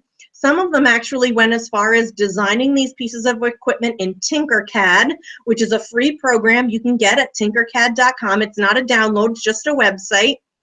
You can design in 3D there, these pieces, and then we printed some of this out through the 3D printer. Was it actual equipment that we could use? No. Was it prototypes that was an innovative idea? It got kids thinking about something you see every day as a problem, and they wanted to fix it. And you guys are the problem solvers of tomorrow. I'm not going to be around to always solve it. Adults today aren't doing a great job solving these issues. You guys are the problem solvers of tomorrow. You guys need to look at these problems in different ways and say, you know what? I can fix it. Do the research, build the models, try it out. And I loved what you said in the last presentation was we took the failures not as something, oh gosh, we're giving up now, but we looked at what wasn't working and we looked at what we could change to make it work. So if you build something and it doesn't work the right way the first time, you're not done. You're going back to the drawing board, you're redesigning, you're giving it a try, and then you're gonna design it again and build it again. Perseverance, and you will build, you will make the change. So that's Emmanuel's dream. You haven't read this book, you definitely need to. The next book I want to talk to you about is something that was really fun we did in our library called The Boy Who Harnessed the Wind. Now this came across my library because in the state of Connecticut we have something called the Nutmeg Awards, and they're picture books and chapter books voted on by children in the state of Connecticut as some of the best books they've ever seen. And so I bought 10 copies of The Boy Who Harnessed the Wind. This also happens to be a picture book, but based on a true story. There was a boy, William Kamkwamba, who lived in Malawi, Africa. And as I believe a 9 or 10-year-old boy, there was a great famine that happened because there was no rain. And there were months and months and months and months without rain. And all of the corn died. And he was watching his family members die because of famine. And he looked around and he just knew he had to do something. And ironically, at the same time, the United States went in and they were building libraries across Africa. And they happened to put a library near Malawi, Africa. And so William walked to the library and he did some research. Just like my kids or you would do to solve a problem. You're gonna go and you're gonna do some research. Now we didn't have the internet, but what he found were books. And they had lots of books on alternate energy sources. What are those? Well, you should probably look it up. But one of the things he learned about was generating electricity from a windmill. Now we didn't have much there, but in Malawi they had wind.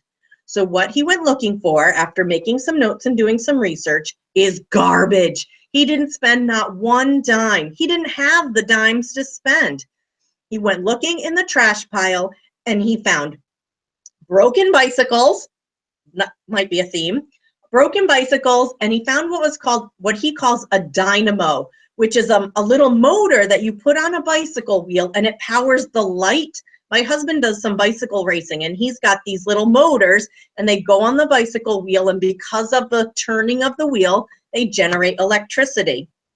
So taking the parts that he found and the knowledge that he gained in the library, William, at about 12 years old, designed and built his very first windmill. Now, the first one he built was not very powerful. It was enough to power a light bulb. But he went back and did more research and discovered that if he made bigger blades and put more blades on his windmill, then it would generate more electricity. He went back and redesigned his windmill, built a second windmill. He wrote letters to the American government and asked companies to help him buy real supplies this time. So he actually had parts and pieces, not from the garbage, but donated from technology companies.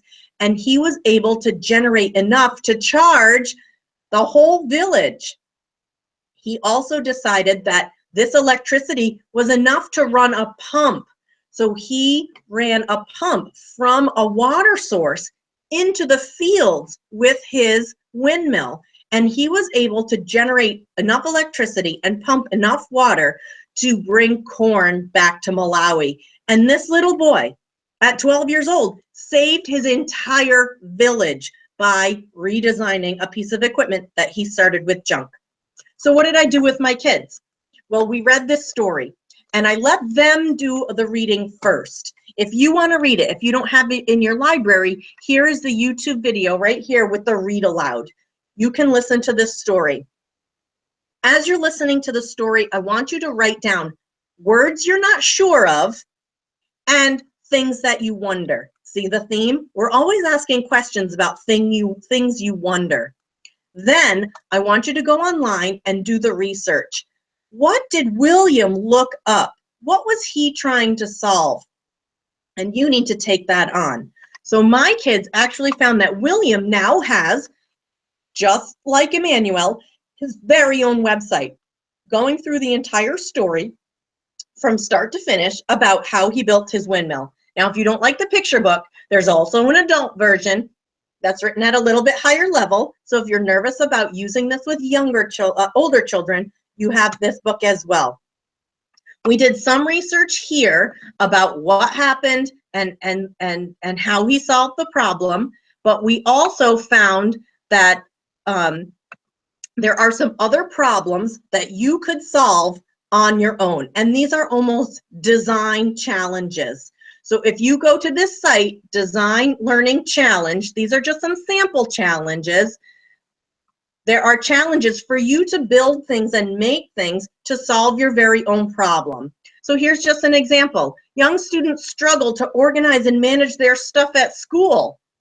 Gather materials and objects found in the classroom. You can't buy stuff for these challenges. William didn't have any money. He didn't buy any stuff. He just used what was around him, and he tried to solve the problem. Our kids designed windmills. We actually, again, used Tinkercad as a 3D design. We used a lot of cardboard and a lot of Legos. They did research on windmills. They had to research the base of the windmill to make sure it was sturdy and that it would stand. And they also did research on the motor and the blades, because the bigger the blades or the more blades you have, the faster this windmill is going to go. They did research on how much energy a windmill could generate, and we actually hooked it up to one of the Lego robotic motors, and we powered our windmill. So that we have all over my library, we have these little windmills that children built as alternate energy sources. The goal of this is to take a problem from your community. So we really want to start branching out from things you see happening right around you to things that are going on in your community.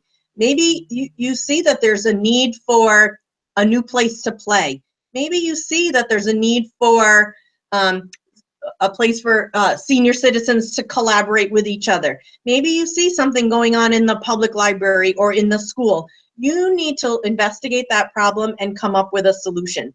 People can't just offer problems.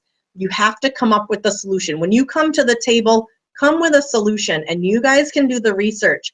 It's well within your power. When you come up with a solution and want to make it a movement, we call that a call to action. You're going to develop something that inspires people to join on your bandwagon and help solve that problem with you.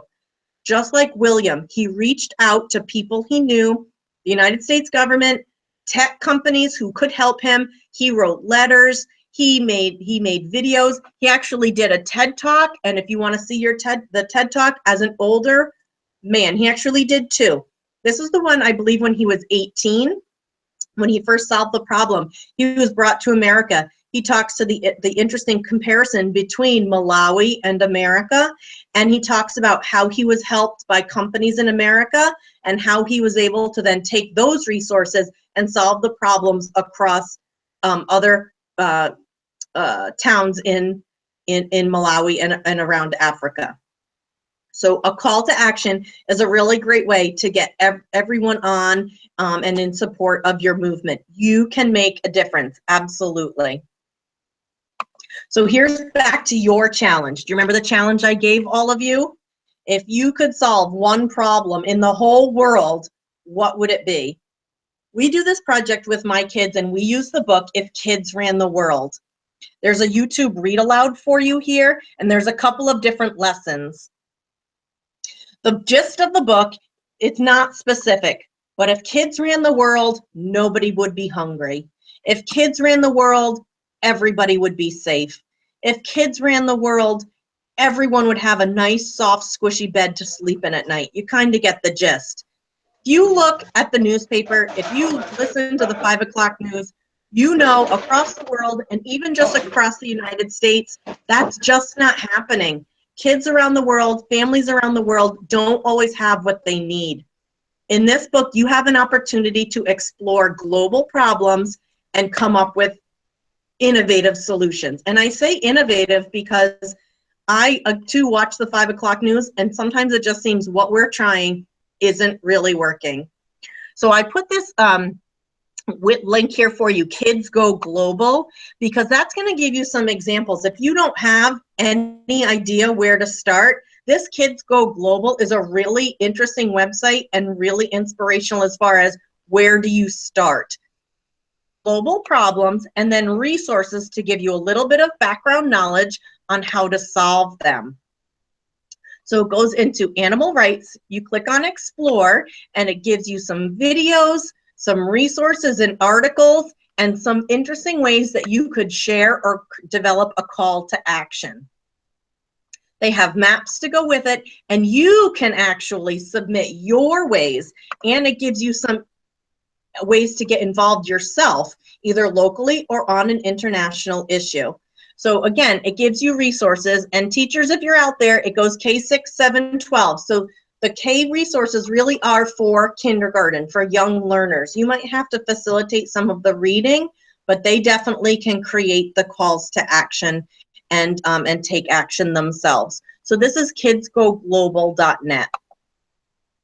How did we use this book in our library? Well, the kids came up with their issue. They did research on it, and they came up with a call to action. So last year, there were many different topics, but one of the main topics that kids were concerned about were animal conservation and rainforest conservation. So they did some research, and they found the World Wildlife Fund, and they did some research on that. And one group voted that that should be for the class, the one issue that we take on. And so what they did was they held fundraisers, they designed a logo, and we had it printed on a recyclable grocery bag, and we sold those. They designed buttons with their logo on them for World Wildlife Fund, and we sold those. And we raised approximately $1,000. I think it was a little bit less, and we donated it to the World Wildlife Fund. The year before that, they chose Save the Children. They did some research, the classes did research before that, and they found that children around the world, and the United States too, were not living like we were living in Connecticut. They didn't have warm and comfy beds. They didn't have enough food to eat at night. And so we raised, and we did some crazy things. We did a shoe drive, and I think you can look it up at Shoes for School, or Shoes to Give, or something like that. And we collected 2,500 pairs of shoes, new and used. They The company comes in and takes the shoes and donates them to countries in need. So the shoes go to children and families who need shoes. And then we got paid 40 cents a pound for the shoes that were donated. So we made $1,200 and we were able to donate that to save the children as well, just by collecting shoes that were sitting in people's closets. So those are how you can make your difference. I know that I've got just a few minutes left. We've got about 10 minutes left, but I want to know how you're going to make a difference. And I'm going to come out of my screen share and go back into my Google Hangout. I don't know if anybody's there listening, but or if there were any questions. Jamie, you would know more than I do. Are there any questions out there for me, or? You know, right now I am just looking up Twitter. I know on our YouTube channel, lots of people were blocked today from their schools to be able to join in. Yeah. So they weren't necessarily able to join in that chat as many people, and I don't see any questions on there. However, I do see that people are talking about taking risks and recognizing what to do with challenges that they have, and basically participating in the challenges. Sometimes they come a little bit later after the presenter's already hopped off because it takes them a while to get it accomplished. But I know our California schools are still in session, so that will be something we can certainly share out. And Barbara, thank you so much for sharing day of presenting all day, and then on top of it jumping in and sharing your knowledge. So no problem. Cool. I know my daughter, she loved the story, so she decided to customize the story you were sharing earlier about the rain, and so she did a little drawing here as well. And so something you don't know, I have a glitter problem, so I really love the glitter. That was it's a little known secret that Mrs. Johnson has a glitter problem. Everything's got to have glitter. So I love the glitter. Thank you very much for sharing that. That's awesome. Well, yeah, I think at this point, do you want to just close the resources you're sharing? Where can they find them? Okay, so I'm going to go back to my main. Can you still see my screen?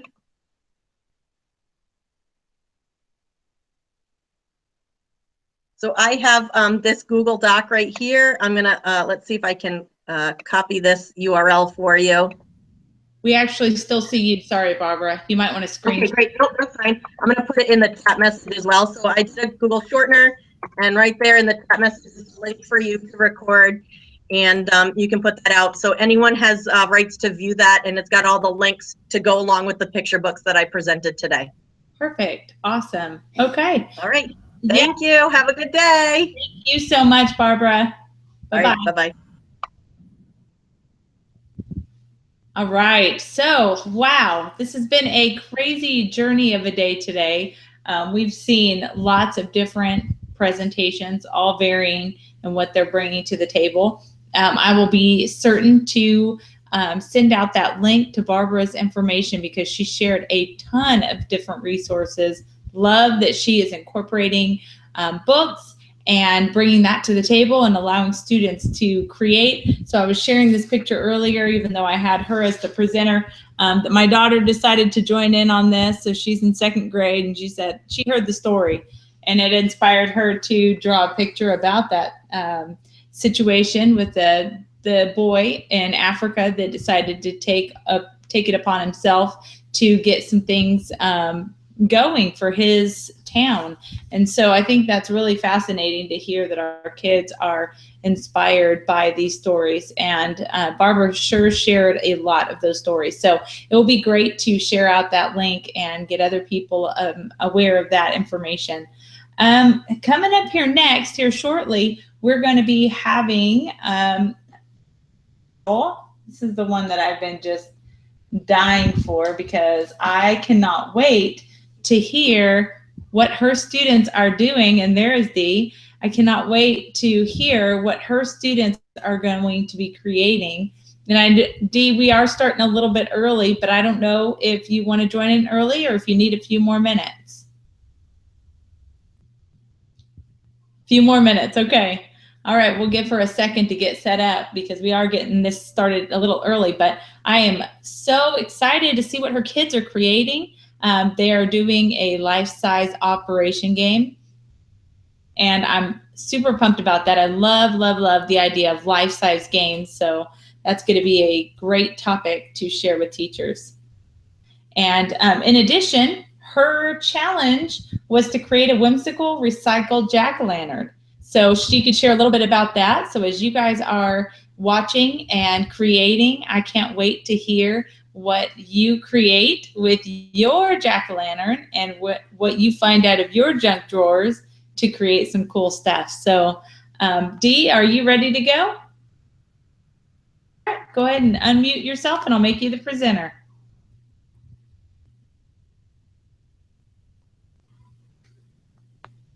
Let's see if I can. Nope.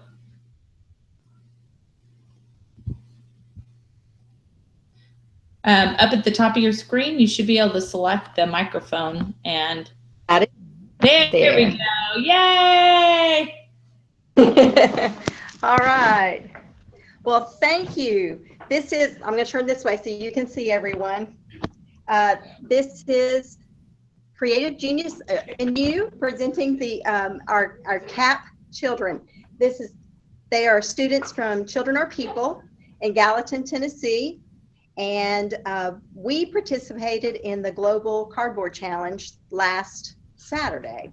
And so for that, every class made a different game.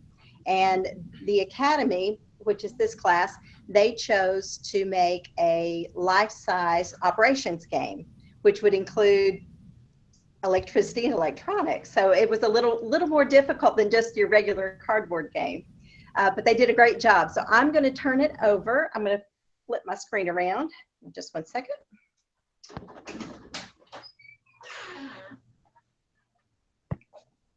Okay. I think I'm going to, okay, there we go. Okay, so this is the class. Say hello, everybody. Hi. Okay, so who's going first? Us. Okay, all right. So this is the box we started with, and it had rips, so we took zip lock and we zip tied and we put it like together so it could. Let's see, where's it? Yeah, there it was. So they use zip ties. We zip tied it so that it would stay together. And then after we like finished putting together the rips, we went outside and we painted. We painted it. And after we painted it, we had to let it dry. And then like the next day we came back and we took some, I think it was, oil pastels, and like we traced our shape so that like to how we wanted it, so that if we like had anything that we messed up on, we could just take a paper towel and like wipe it off. And then, Okay. and then after that, everybody like we picked the object to make, which. Do you want to show them? Do you want to show them the body now? Okay. All righty. We chose a cloud in the head for brainstorm. We chose we put the heart in the middle because that's where your heart would be. Then we put a racket on. And then we have butterflies in the stomach. We have a funny bone. Then we have a football in the foot. And then we have a basketball for breaking ankles. Okay. We use aluminum things that are rectangle. So, because it's some structure and metal can go through it. And for our picture, we decided to use Mr. Bailey as our operations. Tell them who Mr. Bailey is. And Mr. Bailey, he's the founder of Children Are People, and he's the teacher of Arte Academy. So he was a really good sport. Let us use him as our model. All right. All right, so they'll flip it over now and show you the wiring. And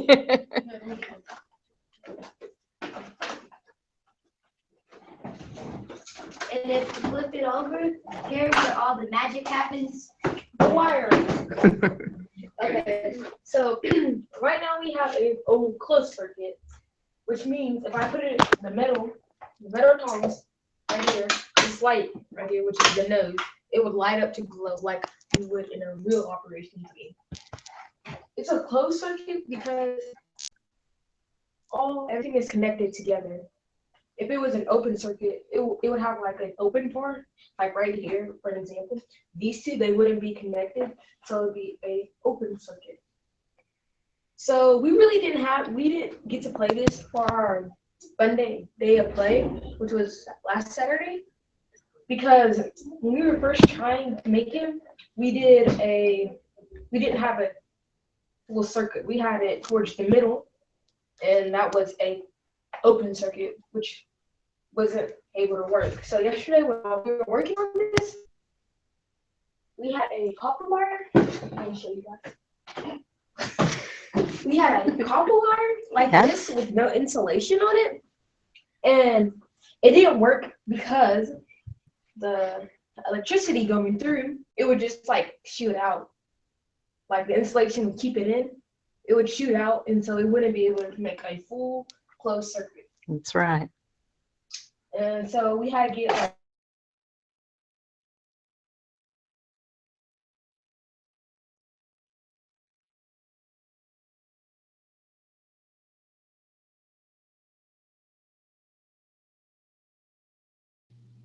All right, it looks like we have a little bit of break, and maybe Dee Kimbrell looks like she had jumped off the Hangout briefly. I'm sure they'll be back on to finish up with their presentation. But I am in the process of sharing the link. So Barbara Johnson had shared a link to her presentation that had a bunch of links and resources available for your classroom. And Dee is sharing her resources of her Operation Game and their participation in previous challenges and how that's rolling into this year and today. And hopefully there she is. All right, we're back on. Hey, Dee. Did the call drop? Yeah, it did briefly, but I'm ready to send you as a presenter again. Okay, all right, great. What? So do you want us to start? Yep, you can go ahead. It caught you all the way up until just a minute ago. So if you want to just finish up. Okay, all right, great. So okay. Now we're gonna play the game. Just to show you guys what it looks like. Here. Yeah. Do you want to tell them again about the copper wire and how? Yeah. Because I think that fell off. Missed it. While we were working on the making it into a circuit, we had a copper wire to try to connect all these, but it did not work out because of the insulation. It was like, okay, so this does not have insulation, so that means the electricity would go through it but go out, so it would never make it to the other end. Insulation, it'll go through one end and then come out the other end because the rubber is keeping the electricity in and not letting it shoot out. So we had an oops, but then how did we fix it? We fixed it by putting insulating wires. There you go. And they're the colored wires. The insulation is the color, which is rubber. Okay. All right. So we're gonna turn it over and Play the game. show you how it works. I'm gonna get up here by the nose. Since we don't have a buzzer, We have to do a we'll get up close so you can tell if the person has touched the wire or touched the pan. We gotta get all of our pieces in.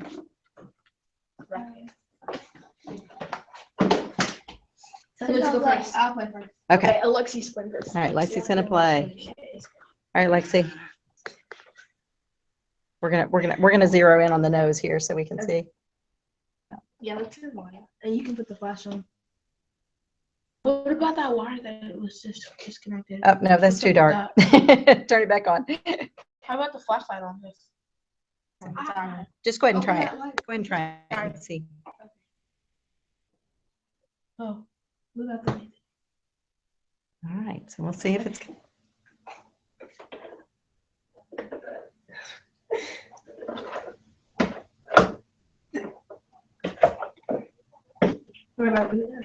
Oh, she got one. All right, good. All right. Now she's doing the football.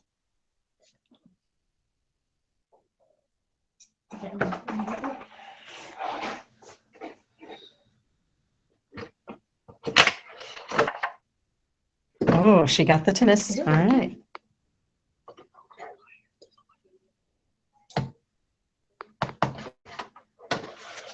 Okay, up. So it looks like one of our wires got it disconnected. Open the light. Okay, so we're gonna have to flip it over and fix our, do a little surgery on. Yeah, it was this white one. No, that one was never connected to anything. Yes, it was. Yes, it was. Okay, flip it up. Lay it flat so you can see. Yeah, beautiful oops. That's right. This is a beautiful oops. All right, so where's the, it needs to connect to that one, right? Mhm. So it'll be a complete circuit.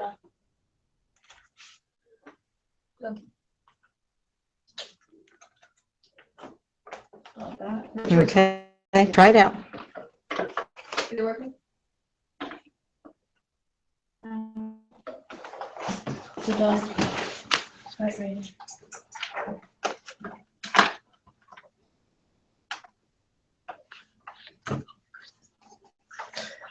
Oh, it was one of the main wires. Yeah. Now try. You didn't put it on.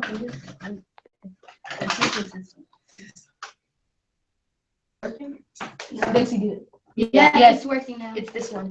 Okay. So we don't need tape. Good troubleshooting. Yay. I'll get tape. It's over there. The electrical tape. We need electrical tape. We can't just run out of tape. You Google. I knew that. It's not working again. You have to flip it over. Yeah. Oh, it's working. See? I was successful. Yeah. Just rip it off. Just rip it off. Okay. So they're reconnecting.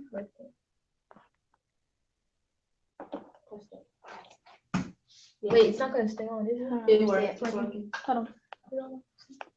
It's open the phone, right? Yeah. Here. Let me hold this. It's working, guys. Yeah, but we need it to stay on. Okay. Oh, it's good. Because it's trapped in the tape. Okay, let's get Like right there. That's where it is. It's like right there. It's stuck right there. It needs to touch the middle one. Put it like over here. Hold on, let's touch it. Is it lighting up? Yeah. I think we're good. Yeah, we did. Yeah, here. Okay. All right. We're good.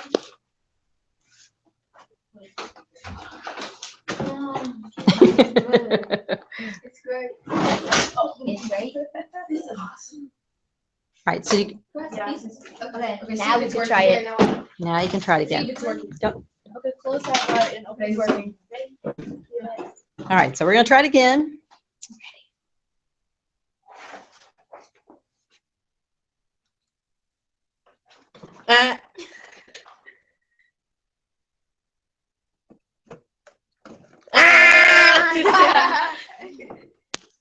Okay, so did the light didn't come on, did it? Yeah, it did. Okay, that must have been the wrong angle then.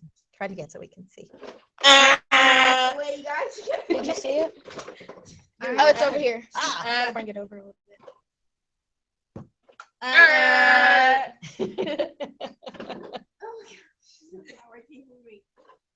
right.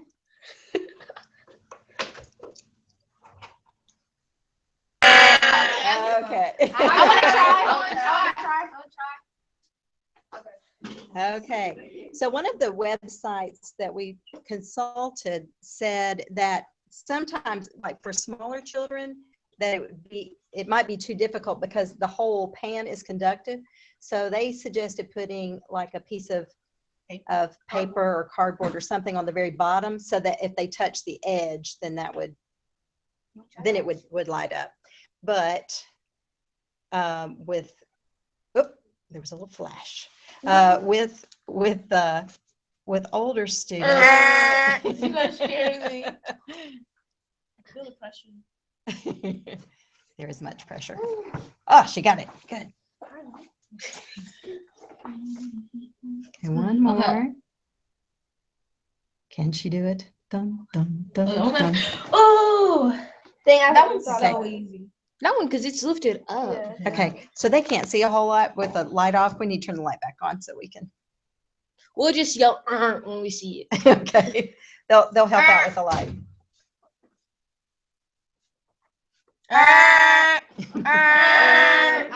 Show them how we do it, like how it looks.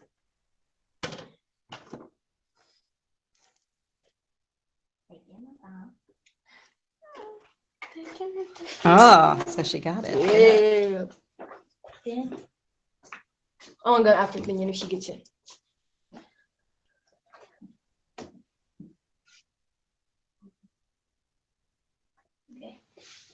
Okay, so got one more.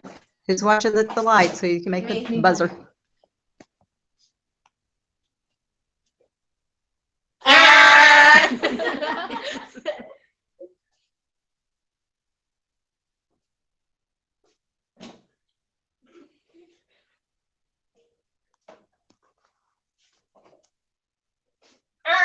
I saw it.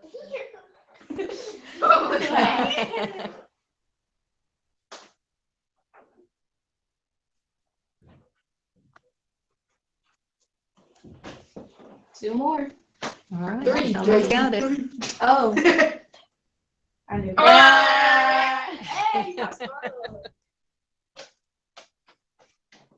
All right, got it.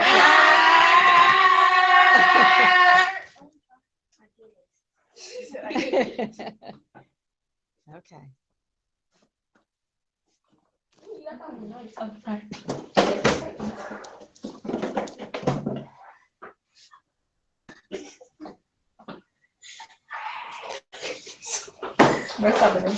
Who's watching the light? All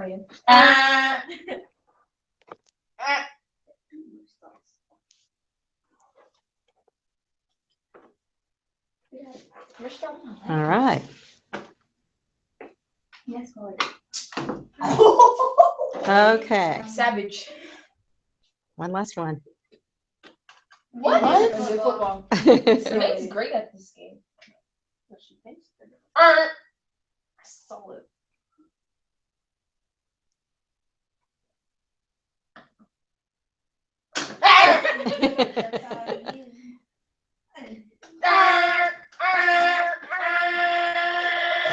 Okay. All right.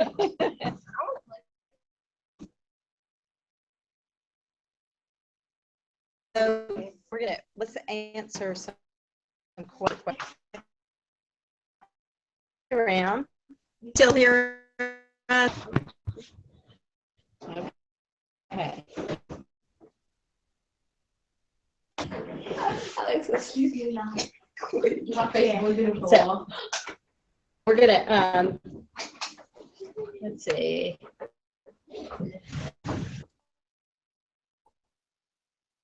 See some folks here. The questions from here.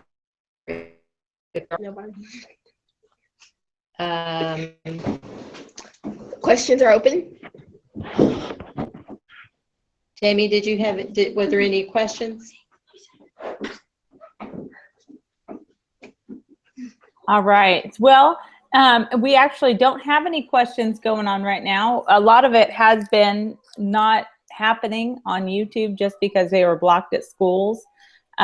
So they were watching outside of YouTube, but watching the presentations. Okay. But people have been posting things on Twitter using hashtag Global Maker Day, but it's been a little bit delayed. So it hasn't been necessarily during the time that people are doing that. But I know that your challenge given out, whimsical pumpkin, creating a whimsical pumpkin jack-o'-lantern.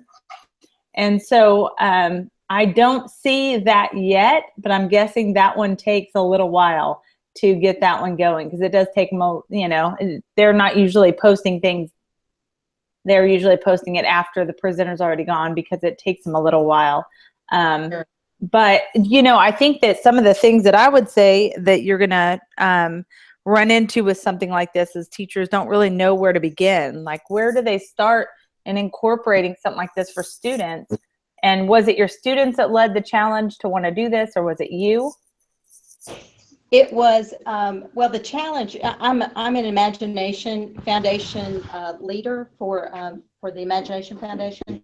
And so we have a whole, you know, it's our job to get the cardboard challenge going.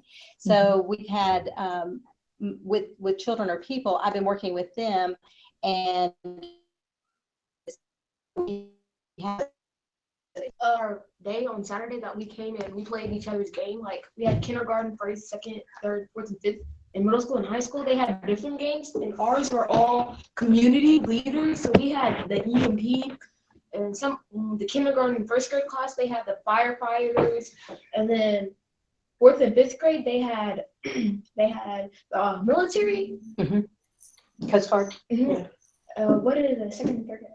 They had the police. Police. Oh yeah, they had the police because they were arresting us. Yeah. And then one class they had they had like a community where you would build a house and stuff. In high school they had the animal control. Yeah. So we were all community leaders. So like we had a theme going. Yeah. That's pretty cool. What do you guys love about this program that you guys are a part of? CAPS. We love how it helps us with our homework, and they encourage us to do better in our life, and they encourage us to go further than anybody else is going. So basically, It's a great community. I like it. In our class, we were the academy class, and we're middle school and high school. Like we're a bunch of middle school and high schoolers, and like our motto is dare to be different. Like we try to get all A's and B's on our report cards, and we try to be different from the rest of them. Try to achieve more. Well, what you guys are doing is definitely not happening in all the classrooms. So you guys get an opportunity to learn things that most people, I don't even know how to begin to do what you guys are doing. So I think that's a real great inspiration for other kids to know that they can then take that and they can do it. If you guys can do it, then they can do it.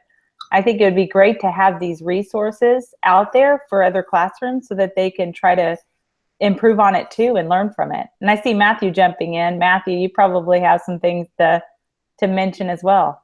Well, dare to be different. That's pretty. That can strike a lot of students in a good way, because they think they're different already, and sometimes they don't. They think that, hey, either I'm all alone and I think this way, but for you guys to have that voice and they could say, hey, I think differently too, or I want to be different. You know, that's really powerful that you guys have this message that you can express to other students or other kids around the world. I don't know, somehow maybe make a graphic or work with your teacher, make a graphic and have them keep tweeting it out, or, you know, and maybe have, you know, find a way that your teacher could allow your voice to be heard to other kids, you know, whether it be, you know, a quick, you know, inspirational message or something, you know, if you could do a quick video that they could post somewhere on like a website, like the student website or their classroom website, something, because you guys have a lot of, I hear a lot of passion about what you are talking about. And, you know, that's something that other students need to hear, because I think they're out there and they feel like they can't say anything, or they can't make a difference, or they can't change things. And, you know, you could be that positive influence that they need. You know, just because your teacher allows you to have this opportunity to do that, you know. And Dee, I just want to tell these kids, I hear them talking about, you know, grades, and grades are absolutely important, and it has a great influence in college and future. I definitely, you know, would emphasize grades. I do with my own children, but I think more importantly that you guys are thinking different. And that really is what is needed in this world. That's the leaders we need. We don't need somebody who has outstanding grades. We need somebody that's a different thinker, that thinks out of this box, that problem solves. That's how you guys are in there doing that right now. So I know for me, just watching you guys talk to one another and encourage one another, and it was fun. You guys were having fun doing what you were doing, but you were still like, oh, let's figure this out. Okay, this didn't work. All right, you guys didn't give up. And so we really appreciate being able to connect with your group of students, Dee, that you're meeting with. And hopefully these kids will have a chance to come and share at some other events as well that we host virtually, and just really share those things that they're passionate about as well. Absolutely. Thank you. And one of the things that we like to somebody say, it's real important here that failure is a good thing, because it means that you're going to learn. And so it's okay to fail. It's okay, but you just have to keep trying. And so I was very excited to see them do that right in the middle of they're very good at that. And you know, when we yesterday, none of us knew how to do this when we started. Not even me. So it was like, I told them, we're all learning this together, and wide way to play the game. And so they came up with it was a timed when they sorry about that. Balam had joined in here in the background, so but we're good to go. But they made cards for each of the organs, and then the person who was playing had to draw the cards and then do the operation in that order. And so it was a time thing. So it was, it was another way for them to be creative, and they were super creative and stepped up to the plate. Real proud of of the way that they have approached this, and they have done a great job. Absolutely. I could see why you want to spotlight them. I also want to just point out that, or ask the girls, have you, and I think they're kind of freezing up here a little bit, but if you guys are able to hear me, I would be interested to hear how you handle failure. So was it kind of scary at first, like not getting it right the first time? Was it a challenge, and how do you handle it? I once learned this in 4th grade, and it was very hard for me. And when we stopped learning it, I never thought about it again. And so when we had to do this, it was kind of like a challenge, because I didn't know about it. And it was really hard, but I kind of remembered some of the things. And yeah. Okay. And how you handled it. Yep.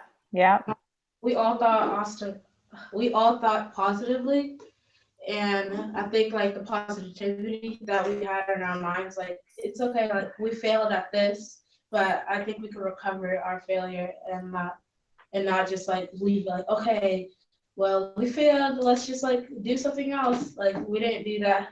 We didn't think like that. We thought, okay, we failed, let's try to think of another way to try to fix our failure. So I think us thinking positively is what led us to actually figuring out what we need to do and the problem that was caused with this thing. Well, are you guys going to share that with anybody else? Are you going to share your operation game with anybody else? We let the younger kids and the other kids at CAPS, because it's kindergarten through 12th grade, we let them play on it. What did they think? The younger kids, they loved our game. This one kid, he would just come back and play it all the time. That's awesome. That's very cool. Well, you guys are doing some amazing things, and I hope that we have a chance to see more, especially from Dee. You had mentioned you're with the Imagination Foundation. So that would be really exciting to hear what else you do with students to give them these types of opportunities. Because I know last event you shared quite a bit. You just do an incredible amount of things. So, you guys, you have some really fantastic ideas for students. And I think it would be awesome to get that information out to them. That'd be great. Awesome. Well, do you guys have anything else that you want to share before you guys finish off? I have something. Okay. So speaking of failure, I like to think that failure leads to success, because well, if you fail, you learn that that way will not work. Maybe you could do it a different way to make it work even better. So I just like to think that failure leads to success. And you guys missed actually the last presentation. And I do want to hear from the girl that just raised her hand. I definitely want to hear back. But the last presentation that was just coming from Miss Johnson, she was sharing a book that was talking about a student or a young boy who lived in an area that wasn't getting any rain. And they didn't have the resources in Africa where they were located to provide the energy that they needed and clean water. And she shared a story from a book, and it was fantastic. He came up with a way to produce his own energy. And at first it was small, and he ran into some problems. But as he started reaching out and continuing to get support and continuing to find resources and really learning, he was able then to get the resources he needed to have the energy for his whole village. So it was really cool to hear that story. And so I do want to hear from the girl wearing the shirt that says pretty. Usually, like whenever I make a mistake or I fail on something, I usually like just break down. But I've learned that whenever I break down or like I just go into my own little world, it doesn't help me because like the mistake is still there. So I've actually learned from that. So like if I ever make a mistake, I just like try harder to like fix it. You know, you can even set yourself goals. How many mistakes can I make before I finally solve it right? You know, we're learning even as educators that we've been teaching students wrong this whole time. And we learned it wrong this whole time. Teaching people that they got to get it right the first time is actually a real problem. And for you to recognize that that's a good thing for you to learn that by learning how to do it wrong actually helped you in the long run, that you can come up with much better ideas by learning how to fail than trying to not fail. So I think you guys are off to an amazing start, and we're excited to see what you guys do here in the future. I also got something to say about the failure. Well, yeah. Before I used to just like, oh, it's just a little mistake, let it be, oh well. But now, like I was online and it was this quote, and it was like, you can't judge a jellyfish by like climbing the tree, because like, yeah. So yeah, that would be awkward. That jellyfish is gonna have a hard time getting up the tree for sure. You have to find different ways to work your way up into it. Yep, I totally agree. I think that's fantastic that you are recognizing that, and that we all kind of bring different things. I think each one of you girls brought something else to the table to make sure that that operation game came out to be the way it is. And if one of you were missing, it wouldn't be the same game. So all of you brought something amazing to it, and we love it. I wish I could play. I'm so bummed I'm not sitting there right now. That's right. We could send you a virtual ticket. How's that? Yeah. Send you a virtual game here. That's fantastic. Well, Dee, thank you again so much for this opportunity. Jamie. And I do see Balaam here in the background. So Balaam, I don't know if you're ready to go, but we are ready for you when you are. And Matthew, I see you also sitting here in the background. And bye, guys. Bye. All right, Balaam, and I'm getting a little bit of feedback from your sound, so I'm not sure exactly where that's coming from, unless there's something running. Okay, is it better now? It's kind of like a high-pitched sound. Okay, let me just see if this. Perfect. Are you still there? Whoops, maybe a little too perfect. All right, so as Balaam's figuring this out and he's joining back in, we are getting ready for our next session. And I have seen lots and lots of tweets out there about people excited about his session, specifically about fusion of low and high tech and art. So learning from art, I think, is going to be a really cool thing. And Balaam, feel free to interrupt whenever you're ready to go. As he's getting that set up, sometimes our Google Hangouts, they're free, which is fantastic, but we also run into some problems with sound and connection and oftentimes requires a pretty good network connection. So being connected, have a strong connection to the internet is always a problem. But hey, what do we do with failure? We learn from it. So this is a good opportunity for us to grow from this and to see what resources could be better in the future to make it a little bit simpler for people to join in and share in the future. So as we're getting started, Balam, I still see you on here, but I'm not hearing from you. And I don't see your video. It doesn't look like your video is turned on. I just see your image. And Matthew, you're kind of in the background, so maybe we can kind of collaborate on the day so far, because after this, we have this session, and then we have one more, and our day's over. This has been a crazy day. I kept seeing on YouTube on the watchers, and it pretty much stayed pretty steady throughout the day, like 20-something, 28. Every time I come on, it was like 26 or 27, 28 watching. And that was amazing that when you think about if that's one class watching, you know, we had 20-some, maybe 25, if it was a small group, even if it was 5. But that's still a lot of students that are reaching out or at least seeing it. Even if they came on and they said, oh, let's try this challenge, and then they were on to the challenge and kind of had it in the background, they still were exposed to a day of collaborating with other people and say, hey, other people are doing this, or look at the cool stuff.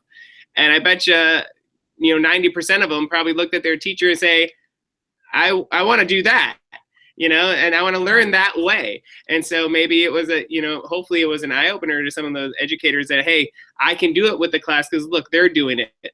The kids aren't going to be out of control. The students are going to be out of control. They're going to be actually talking and learning this way, this new way that we've learned. So hopefully we've reached some new classes. I know we hit some new students seeing this for the first time, and that's amazing to see the impact that it will bring, you know, as we keep going forward in this adventure.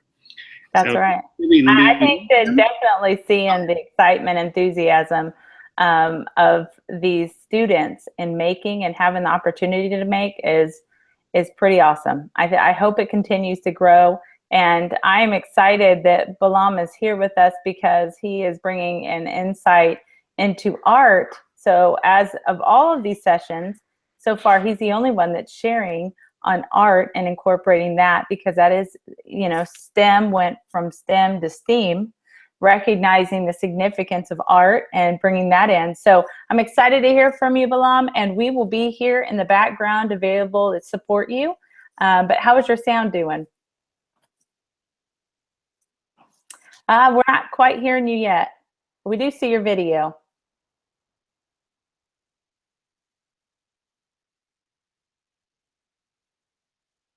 Nope, we don't hear you quite yet. And it doesn't look like you're muted, so it's a matter of just maybe whatever microphone you have set up. Oh, now you are muted. If you want to take that off. So it might be your microphone. Sometimes coming off and coming back on fixes that on its own. So you might want to give that a shot. But as we're going through and kind of prepping for this day, one of the things that just kept coming back was, what is the goal of Global Maker Day? You know, why are we doing what we're doing? And we have done virtual events with EdCamp Global and EdCamp Global Classrooms, which has been incredible. Definitely had a presence and a reach, global reach, that was significant. And looking at, oh, Balam, I think we hear you. Okay, can you hear me? Yes, and I'm not going to risk it and keep on talking. So I'm ready to give you the show and allow you to present, and we're ready to hear from you. We'll be here in the background. Sure, absolutely. That sounds great. I have a slideshow. Let me see if I can capture that. I'm going to share. Can you see my slideshow? Yes, we can. Looks great. Okay. Okay, so I'm an artist and I use technology for the work that I do. And I'm a maker as well. And pretty much everything that I do and have learned by myself. When it came to the United States, I couldn't speak English or read or write, so I have to learn from scratch. and that gave me the opportunity to basically learn everything from zero and reinvent myself from that perspective. So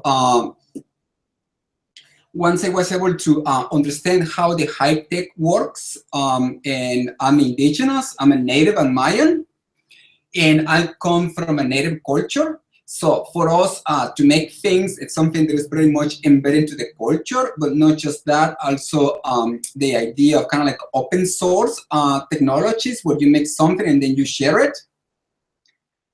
It is something that we really do a lot with the culture itself. So in my background, it's about to make things from natural elements and develop it and explore the idea of how can this become a little more complex without all that complexity around the project itself.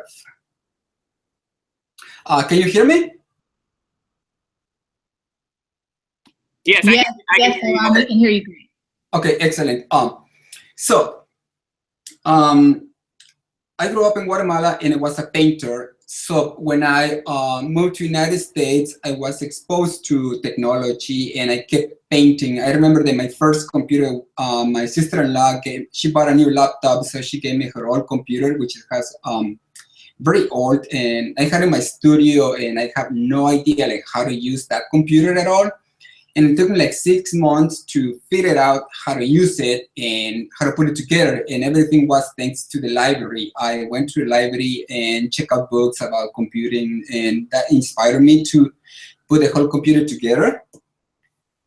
And I began the process of really understanding how technology is and the value of technology.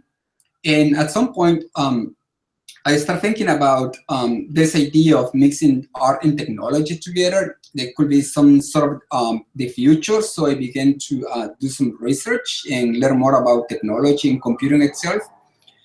And I came across a while ago to this fabulous thing that you guys probably know. There is the Arduino. So I began to use the Arduino and try to understand how this beautiful thing works. So I went online again and went to forums and pretty much asked everybody like, how this works, what do you need to make it work, and sooner or later I was pretty much having an LED blinking. And that really inspired me a lot because I started to put in Arduinos in paintings, but I wanted to do something more complex with technology. So I began to put LEDs into my work and be controlled by sounds or by amount of light into it. And a lot of individuals really loved this, that they were kind of like feel connected to the art, not just because of the symbolism, but also because they were able to control the artwork itself. So it was a different approach to the artwork. The individuals were basically interacting with the artwork itself. And little by little, I began to know and understand more about the use of technology. And I always wanted to do something that is that has a lot of light because I love light. And I began to work with LEDs constantly, and I became obsessed with LEDs. So a lot of my work has a lot of light and LEDs inside of them. And something that I really love a lot because we have light pretty much everywhere that we go. We can see things because of light, and we make a lot of things based on light. So light for me is something that is very important in pretty much in our culture as human beings. But I have 2 kids, and they always were telling me like my work is so beautiful, but it would be great if I can incorporate like more sensors and more reactions to how my work interferes with it, and that kind of like set me up to a new challenge. And my challenge was to learn how to write software that generates graphics and develop my own software for my artwork. So I began that process all over again, going to a library and getting resources online about how to use, how to code, how to make graphics out of code, and that was a new step into my artistic development. And this idea gave me like a new path to understand the interfaces, like how we interact with computers and with computing in general, and how we are develop technology that is more and more humanistic. And something that I really enjoy when I do my art, I get a chance to experiment with ideas and to create something that looks, sometimes people call it that is magical, but to me it's more like something more profound. And so I've been working more and more into creating more technology for art. And among my work, I work from computer vision all the way through textiles. This is an idea that I've been working on for a little while, to make a microcontroller that is mostly based on textiles. And the person in the back is my mother holding a small circuit that I've been working on, that I wanted to make e-textiles, wearable technologies. And this is actually a video of one of my projects. It's called the Body Sound Suit. And this project, what it does, it's a combination of sensors on a dancer. So when the dancer moves, generates the sounds. So the dancers basically making their own music when they dance. So let's see if we can make this.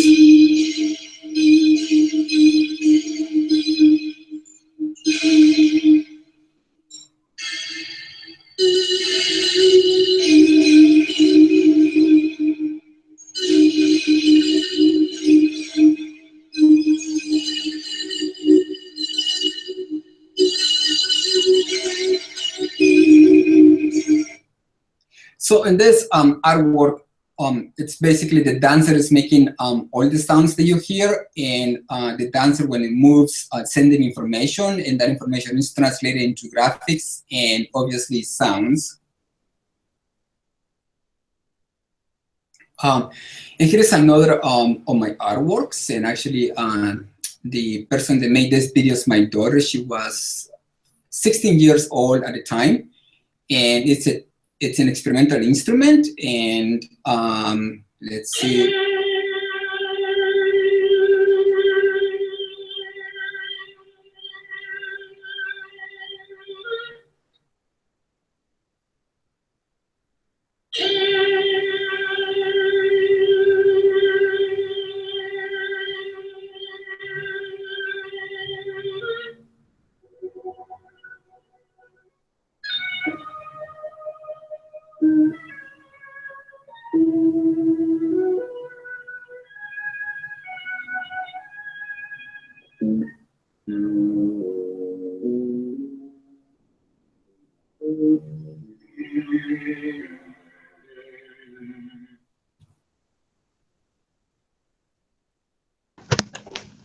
Hey, I need to stop. That is awesome. Okay, keep going though. Thank you, thank you, There's a bunch of thank you people very watching much. on the other.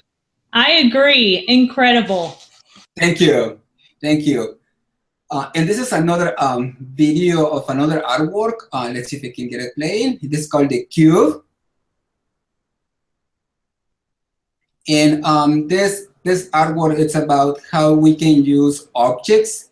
They can become interfaces and give the sense of something magical happens. So computing is more accessible to individuals. The concept of computation is more easy for our mind to understand. And let's see if we can go to the next video. And I think this is my last slideshow. So I'm gonna remove this, and I'm gonna go back to full screen.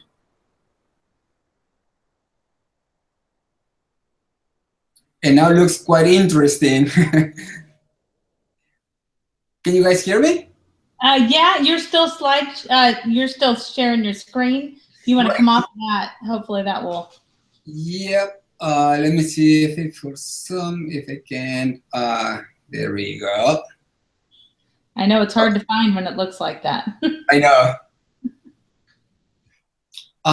Well, as you guys know, in some of my work that I do, for me, technology, it's something that I love to share, something that when I learn something, I love to share it.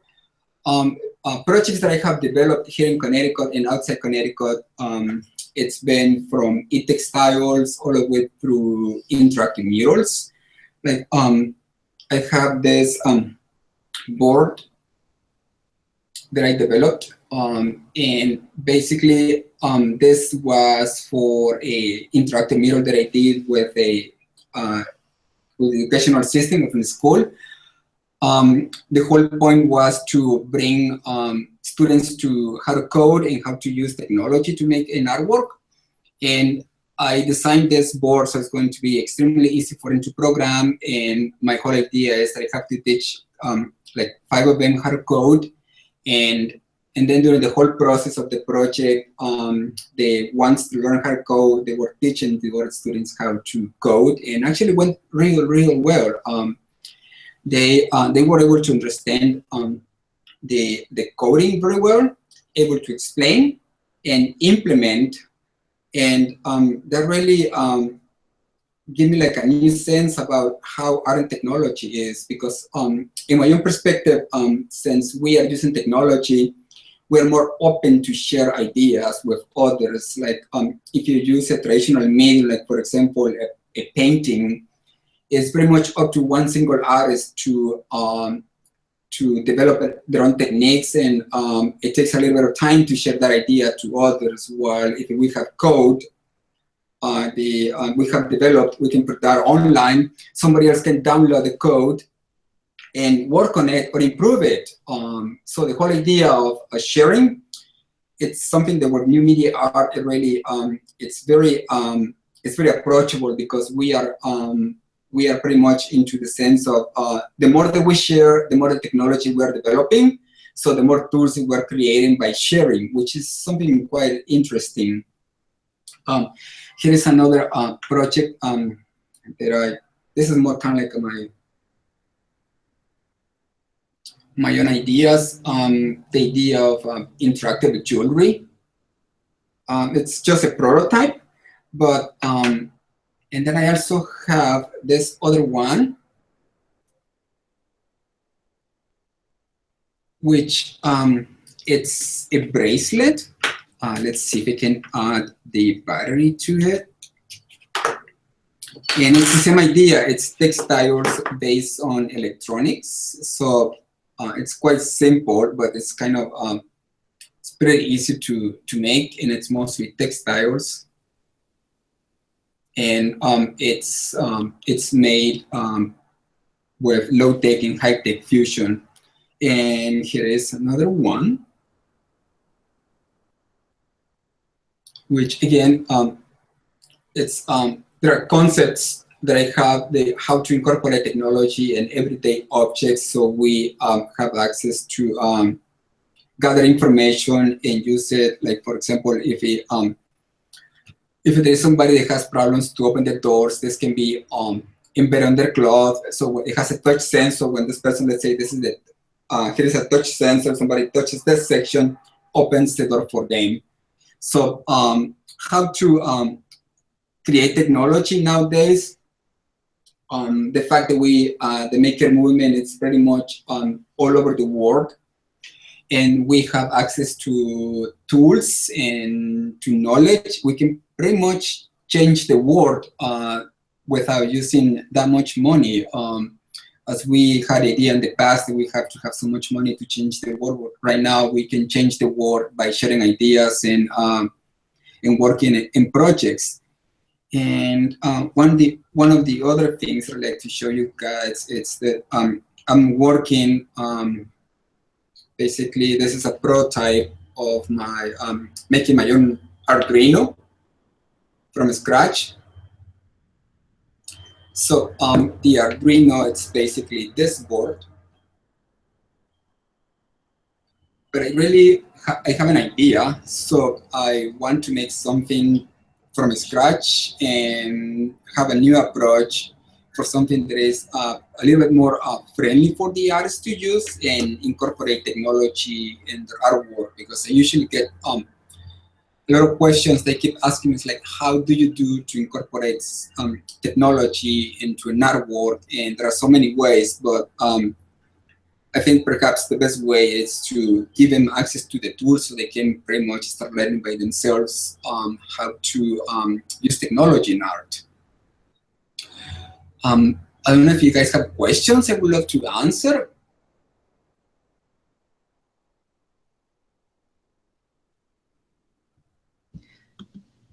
Yes. So I just want to tell you that I've been trying to order pizza that your whole presentation, and my kids are going to be starving because you were incredible. This topic is so awesome. I think that we don't see art and technology typically mixed together very often, and to see the way that you're mixing the two is fantastic. Oh, thank you. Very good. My kids are hungry, so I got to order pizza at some point. Sure. Hey, I have a question. Where would you start students if I'm dealing with?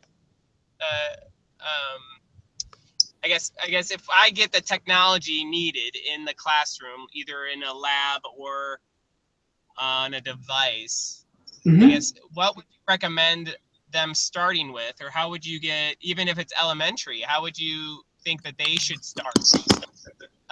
Maybe doing something not quite as sophisticated as you, but get the same approach and the same, get them started in the right direction. Right. I think the best, one of the approaches that I think it works best is if to start working with existing technologies. Like, for example, if you have all keyboards, like for example, like this one, that are pretty much being thrown away. Just to open it and start seeing like how it is connected, and if I can like for example remove a key and add a touch button to it, and then try to pretty much reverse engineer the technology for something that is already made. They know how things work, and from there start working all the way through something more advanced. Another thing that I also use are game controllers. The ones that kids use to play games, they're very used to those controllers. So if you have access to it, and then you can use the software called Pure Data or Maximus P, and it requires a little bit of learning, but once you understand like how to use the software, it can really give you a lot of potential and things to do. You can also work with Arduinos. Although Arduinos requires a little experience before you start using them, but it's worth it. I think the idea that we can use technology and make technology at home or at school is great.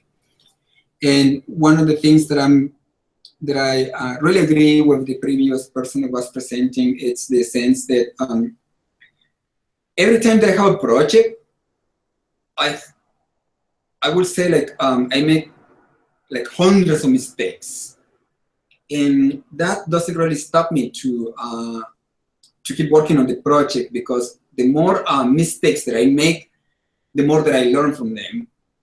So when I have my original idea was of the project, based on all the experience working on the project and all the mistakes that I made, I ended up with a project sometimes that is a much better than original idea that I had, because learning from all those mistakes, it really made the project more elegant for compared if it wouldn't just made everything right the first time.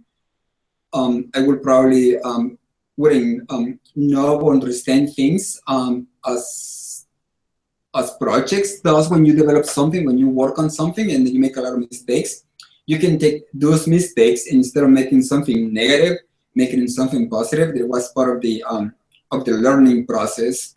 And I think you have to have some perseverance when you work on something and constantly you find a lot of mistakes they make. Like I'm working on a project where nothing is working, but I just keep going.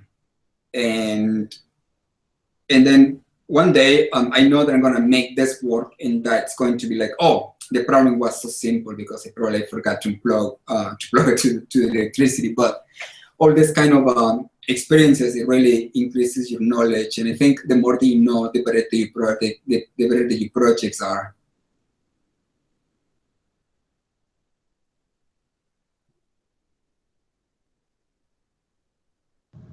Yeah, I think that's a great message to, talk to students about. And as educators, I don't think we give students enough time to work or to continue on with it.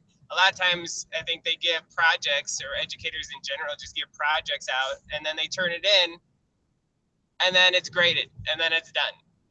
Instead of saying, okay, good, and give it back to them and let them keep going on it, or let them keep working on it, or having another checkpoint throughout the year where they're working on it and messing up and fixing it. A lot of times it's a one and done. A lot of times where they're giving projects out to students, or I see a lot of times in our projects where they do a picture. And then they and some of these pictures that these students are doing are amazing. A lot of like charcoal and pencil work at my school, and they hang it up, and then they're pretty much done with it. And I'm like, well, why aren't you continuing on with it? Or even that's great, but a lot of times they put it up and they're rushing to get a deadline, and they put it up and it's wonderful, but they have so much more opportunity if educators give them more time. Okay, let's keep going. Even if you messed up here a little bit, or if this isn't right on this side, go back and reassess it. So it's a great message that you're giving out. Well, yeah, absolutely. But you're actually right. Like, for example, sometimes thinking that something is finished, it's not really sometimes finished. It's just like one step on the process. And I think it's very important to know that there is a second step of that process. If we don't really uncover that there is a potential in whatever the project is, we just bring in kind of like making like a small circle of the project when it has a lot of potential to grow. To be something even better, yeah, or bigger, or change it. Yeah, I agree. And do you typically any of your as far as your projects, do you post them, or would you recommend for students like putting it on a blog, or just posting it on like a website their own website, or what would you recommend that they would do? I think the best is to get feedback from the real individuals. There is a way that you can do kind of like a small showcase of what they have done, and grab audience. What the audience is going to do is to give them feedback to whatever they have developed or made. Because it's different when you have when you have your parents, or you have your teacher, or your siblings telling you it's great, it's wonderful. But when you are in an environment where the person that is telling you like, oh, this is great, but you could also like use this other element into it, it's a little bit more, it's a different experience. And that's why I love the Makers Faire, because I get so much feedback. Some of them is real good, other it's out of the environment, but it's great. Yeah, because I think some of the artists that are at my school, some of the students, I think they worry if they put it online that some people won't be as nice. And I say, well, what a great way to learn about and be the voice about digital citizenship, and be the positive and ask for positive feedback, and because I think that a lot of students can be critical of each other, when they post it out there, and some don't want that exposure. And so my recommendation to them is, let's post it as anonymous, and if we control the comments and we're able to only keep positive comments on there, or constructive comments, then it will turn into a place or a community of of artists or student artists that do, you know, they deal with technology and we're doing art with code, or whether they're just doing art in education and able to, you know, build a community of, because I don't think right now there is a place for that. Right, you're absolutely right, and I think it's very important what you're saying, because we are pretty much discovering that we need to have like new tools or new way to have a dialect with the digital culture, and I think meetings like this that we are doing, it's very important because we get feedback or whatever we need to do or ideas that we have in our minds, and this is a great place to talk about them.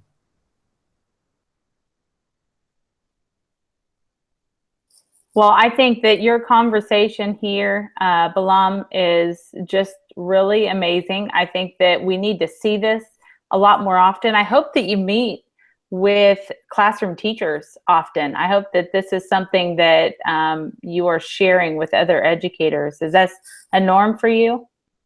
Actually, yes. I usually get emails from the school systems here in Connecticut. They ask me to come and talk about my work or to do making residences, like projects with the schools. And the last one that I did, I think I worked with almost 600 kids. The whole school system, we work on an interactive map.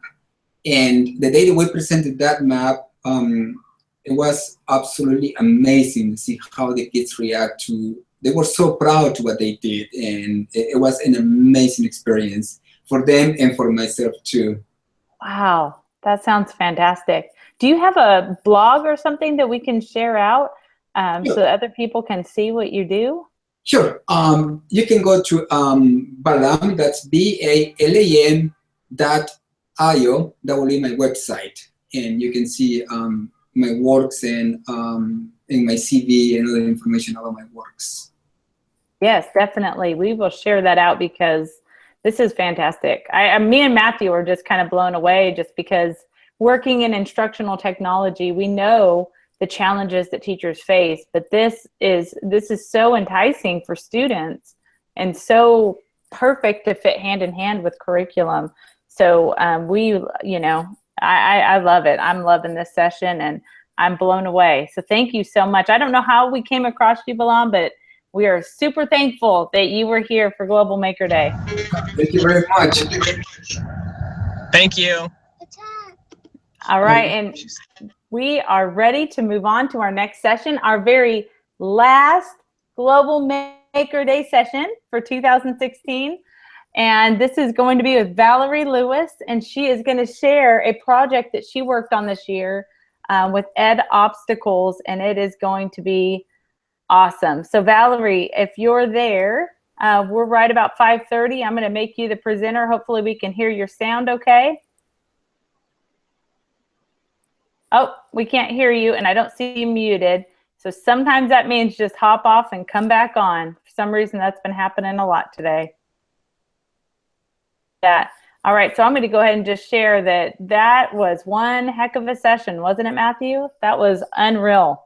That was really unbelievable. I didn't know exactly what I was going to see, and I was really curious with it. And then just some of the video, oh my goodness, that he was doing. And when he was talking about the Arduino and stuff, I'm like, oh yeah, I gotta doing that. I was like, oh my goodness, amazing. Yep. Just to replay that for my art teacher and things, and just all my educators, you know, that are into coding. Oh my goodness. It was pretty fabulous. Yeah. Valerie, I hope we can hear you. Do you want to give it a shot? No. Oh, I heard something. Nope, but I hear like I heard your microphone trying to connect, I think. Okay, let's try it now. Yay! Yay! Awesome. Yay! Are you ready to go? I am ready to go. All right, we're going to be in the background, but we might pop in and out and then maybe just ask you some questions here at the end. Awesome. Thank you. All right.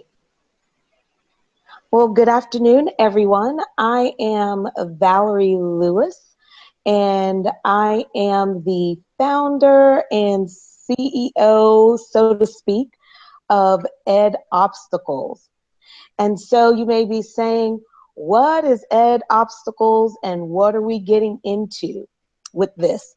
Well, Ed Obstacles is something that was certainly inspired by my 9-year-old.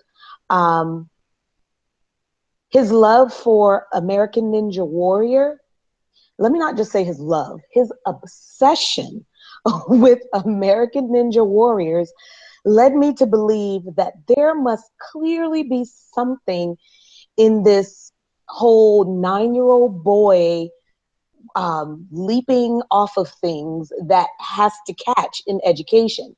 So when they started to turn my furniture into launching pads, I said, whoa, whoa, whoa, wait a minute. There's no way you could take mommy's hard-earned money and ruin it all in a few seconds. And so I thought, if he has this much determination and persistence and perseverance to master these particular exercises, how could I get students to be just this excited about learning? And so the idea was born to marry these obstacle course challenges with educational and academic course standards and those kind of things.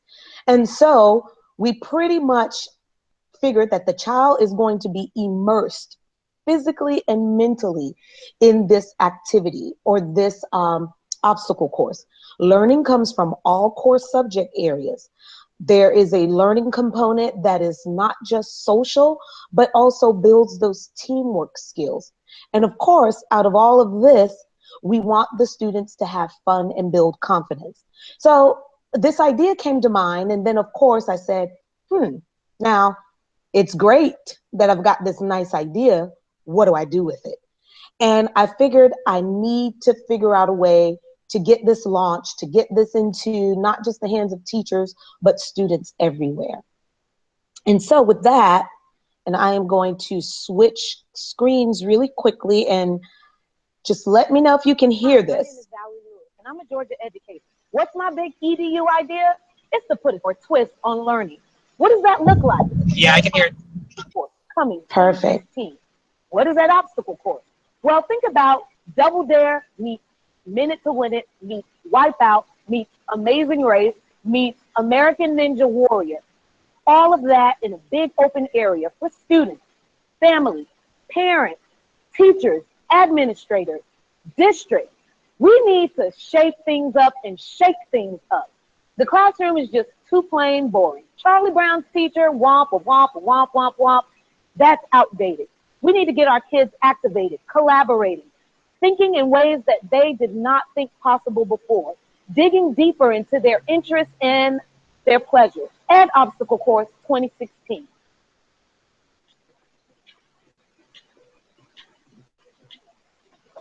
And of course, with that, hi, my name is Valerie Lewis, and I'm a Georgia educator. I figure I better stop looping that. So, Ed Obstacle Course, it's definitely an immersive learning adventure that combines the K-12 academics with the physical obstacle course that adapts to students of all ages, grades, and grade levels. Teams advance through our challenges across all major subject areas, collaborating on common goals while improving their social and physical stamina. Each Ed Obstacles is different, whether indoor or outdoor, event-based or semi-permanent installation. Ed Obstacles provide students, teachers, and whole communities a unique opportunity to come together, learn, and have fun. Now you say, how does this involve everyone? Well, once this idea was born, I received a call a few weeks before one of our largest maker fairs in the Southeast, the Atlanta Maker Fair, or Maker Fair Atlanta. And Tanya Hyman, who is the president-elect, said, do you think you can bring that idea to life here? And of course, I was panicking and I said, oh my gosh, how am I going to pull this off? But of course, in true teacher form, we come up with a solution.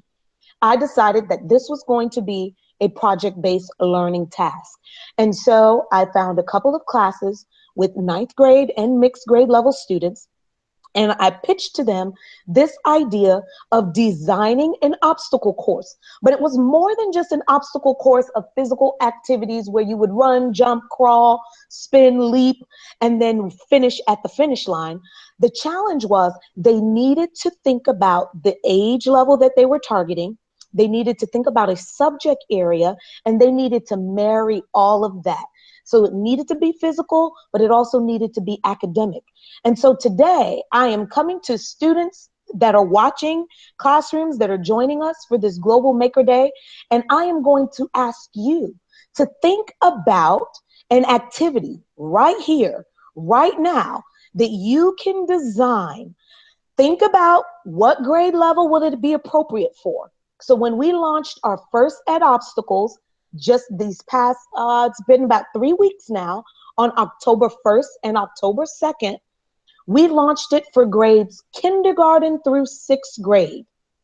In the spring, we are going to set another one for 7th through 12th graders. So the first thing that I need all of you to do is think about the age or the grade level that you would like to design an activity for. In thinking about that, I want you to think about what academic core skill or core subject area and skill you want that child to master. Now remember, because it is an obstacle course, you do want to have the challenges going fast paced. You do not want to build an activity that's going to take them 20, 30 minutes to get through. It really should not take them more than 5 to 7 minutes to get through each station. It is okay if you combine a activity with a challenge. So, for example, spelling. We had one station called Egg Spelled. The students had to, depending on their grade level, they had to spell a word. But not only did they have to spell the word, they needed to understand the definition of that word. But they were tasked to walk a plank. But not only did they have to walk that plank and balance themselves, they had to do it while balancing an egg in a spoon, an egg in a spoon. Now, if they dropped that egg, then it meant a couple of things. They would either have to start over, but for the sake of time, we decided if they dropped that egg, we would just add on penalty points to their score, because the end would be they wanted to be number 1 on the leaderboard. And if they dropped that egg or made a mistake spelling the word, they got penalty points.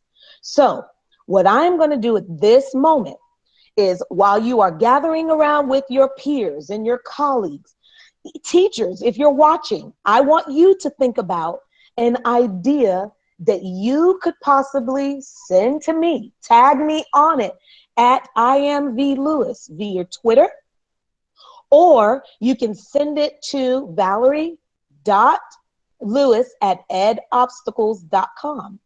And if you send it to me there, I will take a look at what you've sent, and your idea, if it's fit for grades 7 through 12, or if it's K through 6, could possibly be something that we actually feature and launch. Now, with the physical part of the course, is there going to be a tunnel crawl? Is there going to be a rope climb? What are you going to also add to that physical challenge? So I'm going to give you guys a few minutes to gather your materials.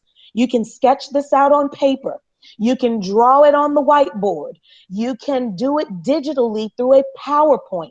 Whatever you have that was going to help you start to brainstorm your ideas, go ahead at this moment and get that going.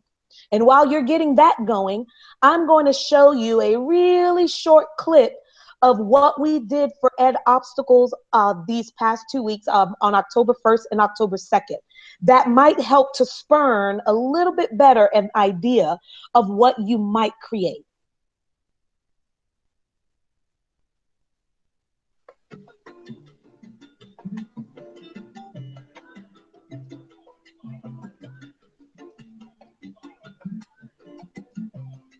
I am Valerie Lewis, founder of Ed Obstacles, as well as an educator at Discovery High School in Gwinnett County.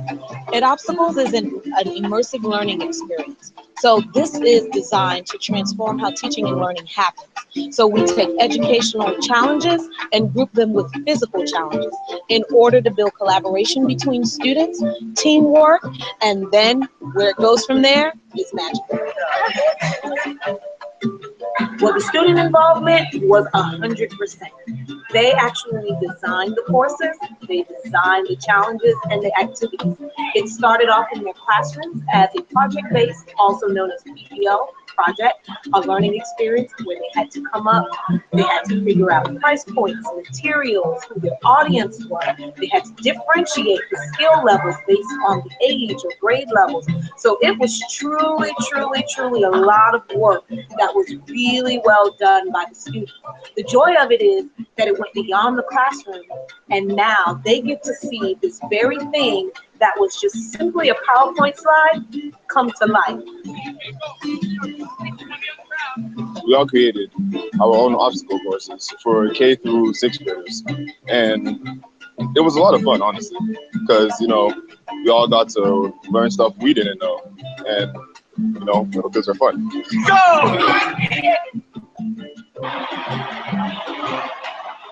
We're going to start off with a tire run. And so that's just to get the juices and the adrenaline running and going. Then they're going to expel. And they're going to be asked a series of questions based on their age or skill level, and they have to walk the plank. Then they're going to go through a station called Ed Jenga. So what has happened was the students built wooden blocks, color-coded them, and they're going to need to move those blocks and stack them without toppling them over. And from there, we have a space challenge where students have to put the balls in the correct order the distance away from the sun. And from there, they have a math toss game, which is a variety of math activities and challenges. And from there, potato sack race, where they will hop their way over into a Sphero maze, where they're going to be doing a little bit of coding to get their Sphero ball to the end of the maze. And from there, we've got a military crawl set up for them. And then we have a maker station where kids get to leave their mark and build the community that they would love to see. And this is built with a lot of empty boxes and recyclables and those kind of things. And from there, I think, which might be the fan favorite, is going to be an Angry Bird catapult, where they get to launch the bird and knock down a series of cups, but only with one try. I'm a high school teacher and somebody who thinks a lot about project-based learning, and this is one of the coolest products of a high school course I've seen. My almost 4-year-old, despite his lack of willingness to talk to the camera, had a spectacular time doing all of the different events, and it's amazing that there's something like this that can hold the attention of kids who are much bigger than him and someone that size. So excellent job. Thank you, guys. Everything's been great. I think he really thought through different types of activities that involve math, spatial skills, motor skills. So you're really hitting on some of the big developmental.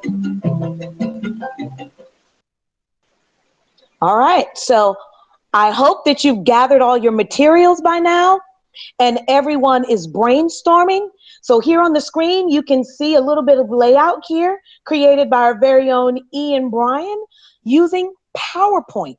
And this pretty much outlined our layout for what we wanted our course. So you saw we had our registration tent, tire run, Expelled, Ed Jenga, then they would move over to the science challenge. And so there were lots and lots of pieces that went into thinking about how we wanted to design this course, the challenges, who our audience was, getting sponsorships involved. So today, I am excited to see who are the teachers you are going to pull together. What team will you create? Will your teammates be your school peers? Are they going to help you come up with this fantastic activity station? Think about what learning needs to look like for you in your classroom. Think about all those days you started to daydream and your teacher was talking and sounded like that Charlie Brown's teacher. What would you want the classroom or the school environment to look like? What will you design and possibly bring to life? If not in your classroom or your school building in your community, hopefully we, as Ed Obstacles, can help you bring your idea to life by featuring it in one of our upcoming events.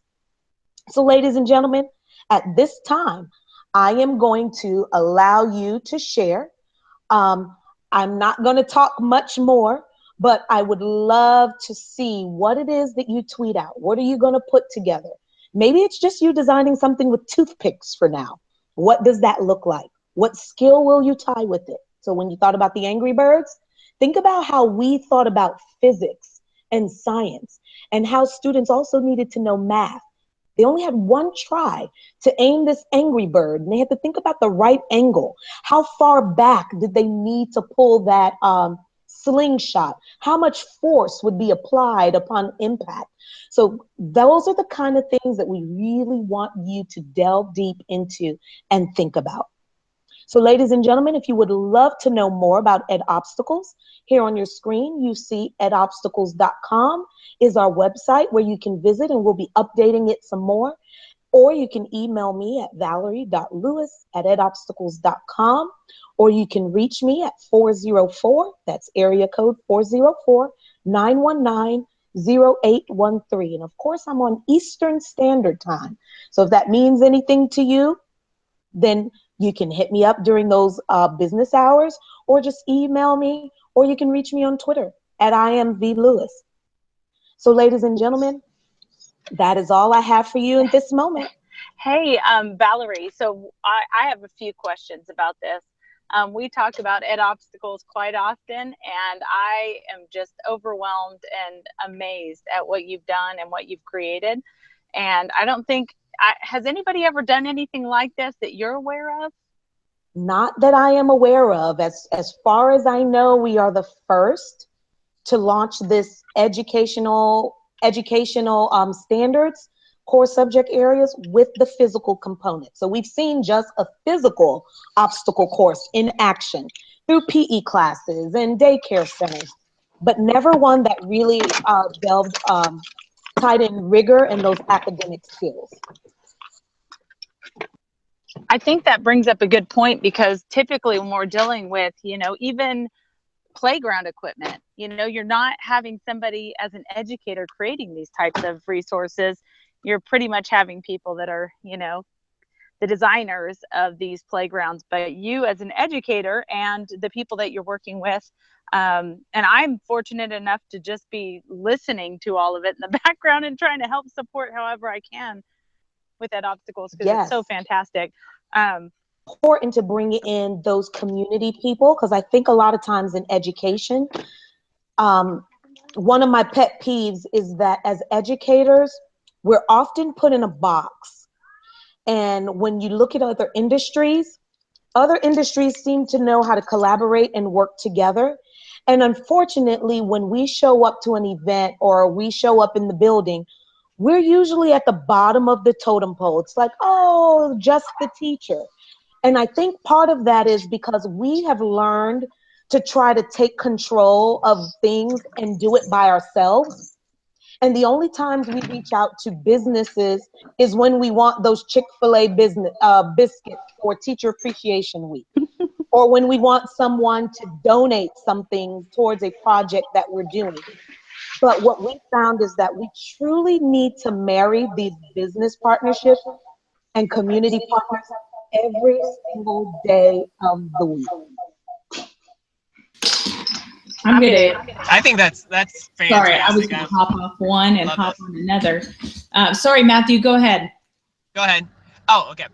Yeah, one of the things I was thinking of when you were talking about the challenges in the classroom, like when I think it was at the end of last year, I think one of the schools that I'm at, they had this old gym, equipment, and they basically either threw it out or they donated it to, the local YMCA or something. But I'm like, well, I could have used that in the classroom. So why'd we get rid of it? Because I mean, all that, and utilize all the equipment that they have in either the PE storage room or wherever, and say, okay, we got these jump ropes now. Let's go ahead and we're going to do math, and then we're going to jump rope our answer, or, or whatever, get a balance beam and things like that, or, get get tape out on, if you don't have a balance beam, just put tape out in the hallway or something, or, you know, create a target in the hallway. You know, because when my daughter was, you know, like, what's your favorite subject? You know, it's math now, but before it was PE. Oh, I like going to PE. Why? Because I got to do something. I got to get up and move around. And so we'll think about it, if we mesh that with our core, you know, with our math, with our spelling, with our, you know, reading, you know, and tailor, you know, if they're reading about something in a book, you know, when there's text, whether it's them going outside or talking about someone rowing a boat down, you know, in the river, now, okay, let's have an activity that kind of simulates that, you know, and make that connection. What a great way to exercise the body and the mind, because, you know, they always say that if you know, activity, you know, stimulates brain activity, right? So what a great thing. And that's exactly it, Matthew. And to tell you the truth, you know, I started off with just the idea. I didn't have a whole pot of money or gold sitting around to bring this idea to life. But just as you mentioned, those tires, they came from a local junkyard. They said, we've got a whole cage back there. How many do you need? How many do you want? Matter of fact, you're doing us a favor by taking them off our hands. Come and grab them. And that didn't cost us anything except for leasing a U-Haul truck. And matter of fact, I could have saved the money with the U-Haul truck because I had many teachers at the school that had big trucks. They had Suburbans, they had pickup trucks, and they said, what do you need? We'll go pick it up for you. So I could have saved the cost with that. You know, the wood did not cost us a whole lot from the Home Depot. And if you actually go there ahead of time and you ask them for what you need, chances are they can donate that and write it off to you. They even have the Home Depot Foundation that has monies allotted for community projects and events just like this. Doesn't cost you a dime. So I think that teachers are resourceful when they want to be, but then in other aspects, they forget those skills that we have, because we already know in our profession, we are already dealing with limited budgets. So this does not need to be a daunting task where you feel like I need to have $2,000, $3,000 to make it happen. Ask the people around you. Bring in things from your home that are sitting in the garage that you more than likely have had sitting around for God knows how long. Dust them off and put it to use. Be creative, because the number one thing you also said there, Matt, is what kid doesn't like a challenge? How many times have you purchased video game systems for young kids and they toss them and they so much rather play with the cardboard box, and they'll spend hours with the cardboard box, and you're going, now why in the world did I just spend $200 on a game if all I knew that you wanted was a box? You know, so think about that. And then when you put a timer to things with kids and you say it's a competition, oh, forget about it. You can't get them to get off that course. They're excited, they're engaged, they're willing to try again. Even when they fail, you don't have to beg them. I mean, the possibilities are endless. We were blown away. The parents were just like stoked. We had parents that came back 2 days in a row because their kid was like, we want to go back to that thing that we went to. And the parents are like, I had to come back out. My kid would not let me stay at home. So this can be a game changer just for how teachers think about teaching. It's beyond the textbook. It's beyond a worksheet. We have to really think about engaging these kids and putting it towards authentic tasks that are going to be meaningful for students in the long run. And I think the physical part of it, of them exercising, we're finding the retention of information when they're actually using their bodies to learn. It's more so than the exercise and how good that is for the chemicals that their brains are producing. I mean, I played sports in high school and in college, and I missed that. I missed the chemicals, trust me. But let me tell you that in that process, though, for our kids, for the way that they learn, just like Matthew said, yes, it's a preference, but it's not just a preference. It's a necessity for them to have these types of learning experiences. And I think it's fantastic that you're pairing the physical education with that, because I think physical education is usually that one subject that's pushed to the side. Anytime we have, you know, curriculum meetings, or whenever we're meeting with teachers, or, you know, you're meeting with your core group, PE kind of is like, oh yeah, you guys got to figure it out. You're not really connected to us. So I think that what you're doing is necessary across the board, across the U.S., to partner up with the other subjects. Absolutely. And as they get older, the high school kids, which I work with, we can't forget them as well, because we just seem to think because they're older, they should be able to sit down longer, pay attention, focus more. And we tend to take those aspects and things away from them. And not every kid is an athlete. So if we are not giving them that opportunity to have a brain, you know, not a brain break, but just an opportunity to rest and do something else, then we're losing them. So we can't forget that about our older students as well. Definitely. And, you know, it's, again, it's almost like with our physical education teachers, we're using them for, you know, hey, can you do bus duty? Can you do, and instead of incorporating them into the content and curriculum of these other subjects and finding a way to, I think you're onto something, Valerie. I've been telling you that a long time, that since you've mentioned it, but hearing your presentation, who in the world can hear this and not be ready to jump full forward with Ed Obstacles? It's a fantastic idea. And I think every kid creating an obstacle out there, if you need to submit this to Valerie, because she is going to look at these and she is going to take those ideas and she's going to make something incredible with you, in partnership with you, and allowing this to be at your school. So it's fantastic. Absolutely. And we hope that it goes nationwide. And students, if your teachers aren't listening to you, tell them, hey, this is what we want. Use your voice for good change. Tell them, this is what we want. Get with your principals, get with your administrators, the ones in our building. Thank you to Dr. Taylor and Dr. Black. They have been supportive of our students. They said, whatever you need, we will make it happen. So talk to them. You'll be surprised, students. You can be the change in your building. Absolutely. So good. And these kids making these obstacle courses, I am going to be super excited. I wish my children were hearing this right now, because I know my 7-year-old would be all over it. She'd have a whole little obstacle course set up in my living room right now. Well, with the furniture. Whenever she gets it done, tell her to submit. If you can't get it in today, it does take your time. Whenever you get it ready, we want to see your obstacle course, and we want to hear the thinking behind it. Course. You guys got this? Well, thank you again so much for your time, Valerie, and I cannot wait to see. And we are at our very last minute of Global Maker Day that has been incredible, and we cannot wait to see what comes from all of this. And hopefully it will just start that fire of making for every subject, every grade, every student across the United States. So we're excited to partner up with everybody. And Valerie, again, thank you so much. Thank and you. Matthew, do you want to share anything on Thank you. Thank you. That was amazing. I love it. I know we're in our final minute, so I want to make it short, though, that it's very inspiring what you're doing. And I'm going to go back and rewatch this presentation for sure, because I know my students tomorrow will definitely want to see it.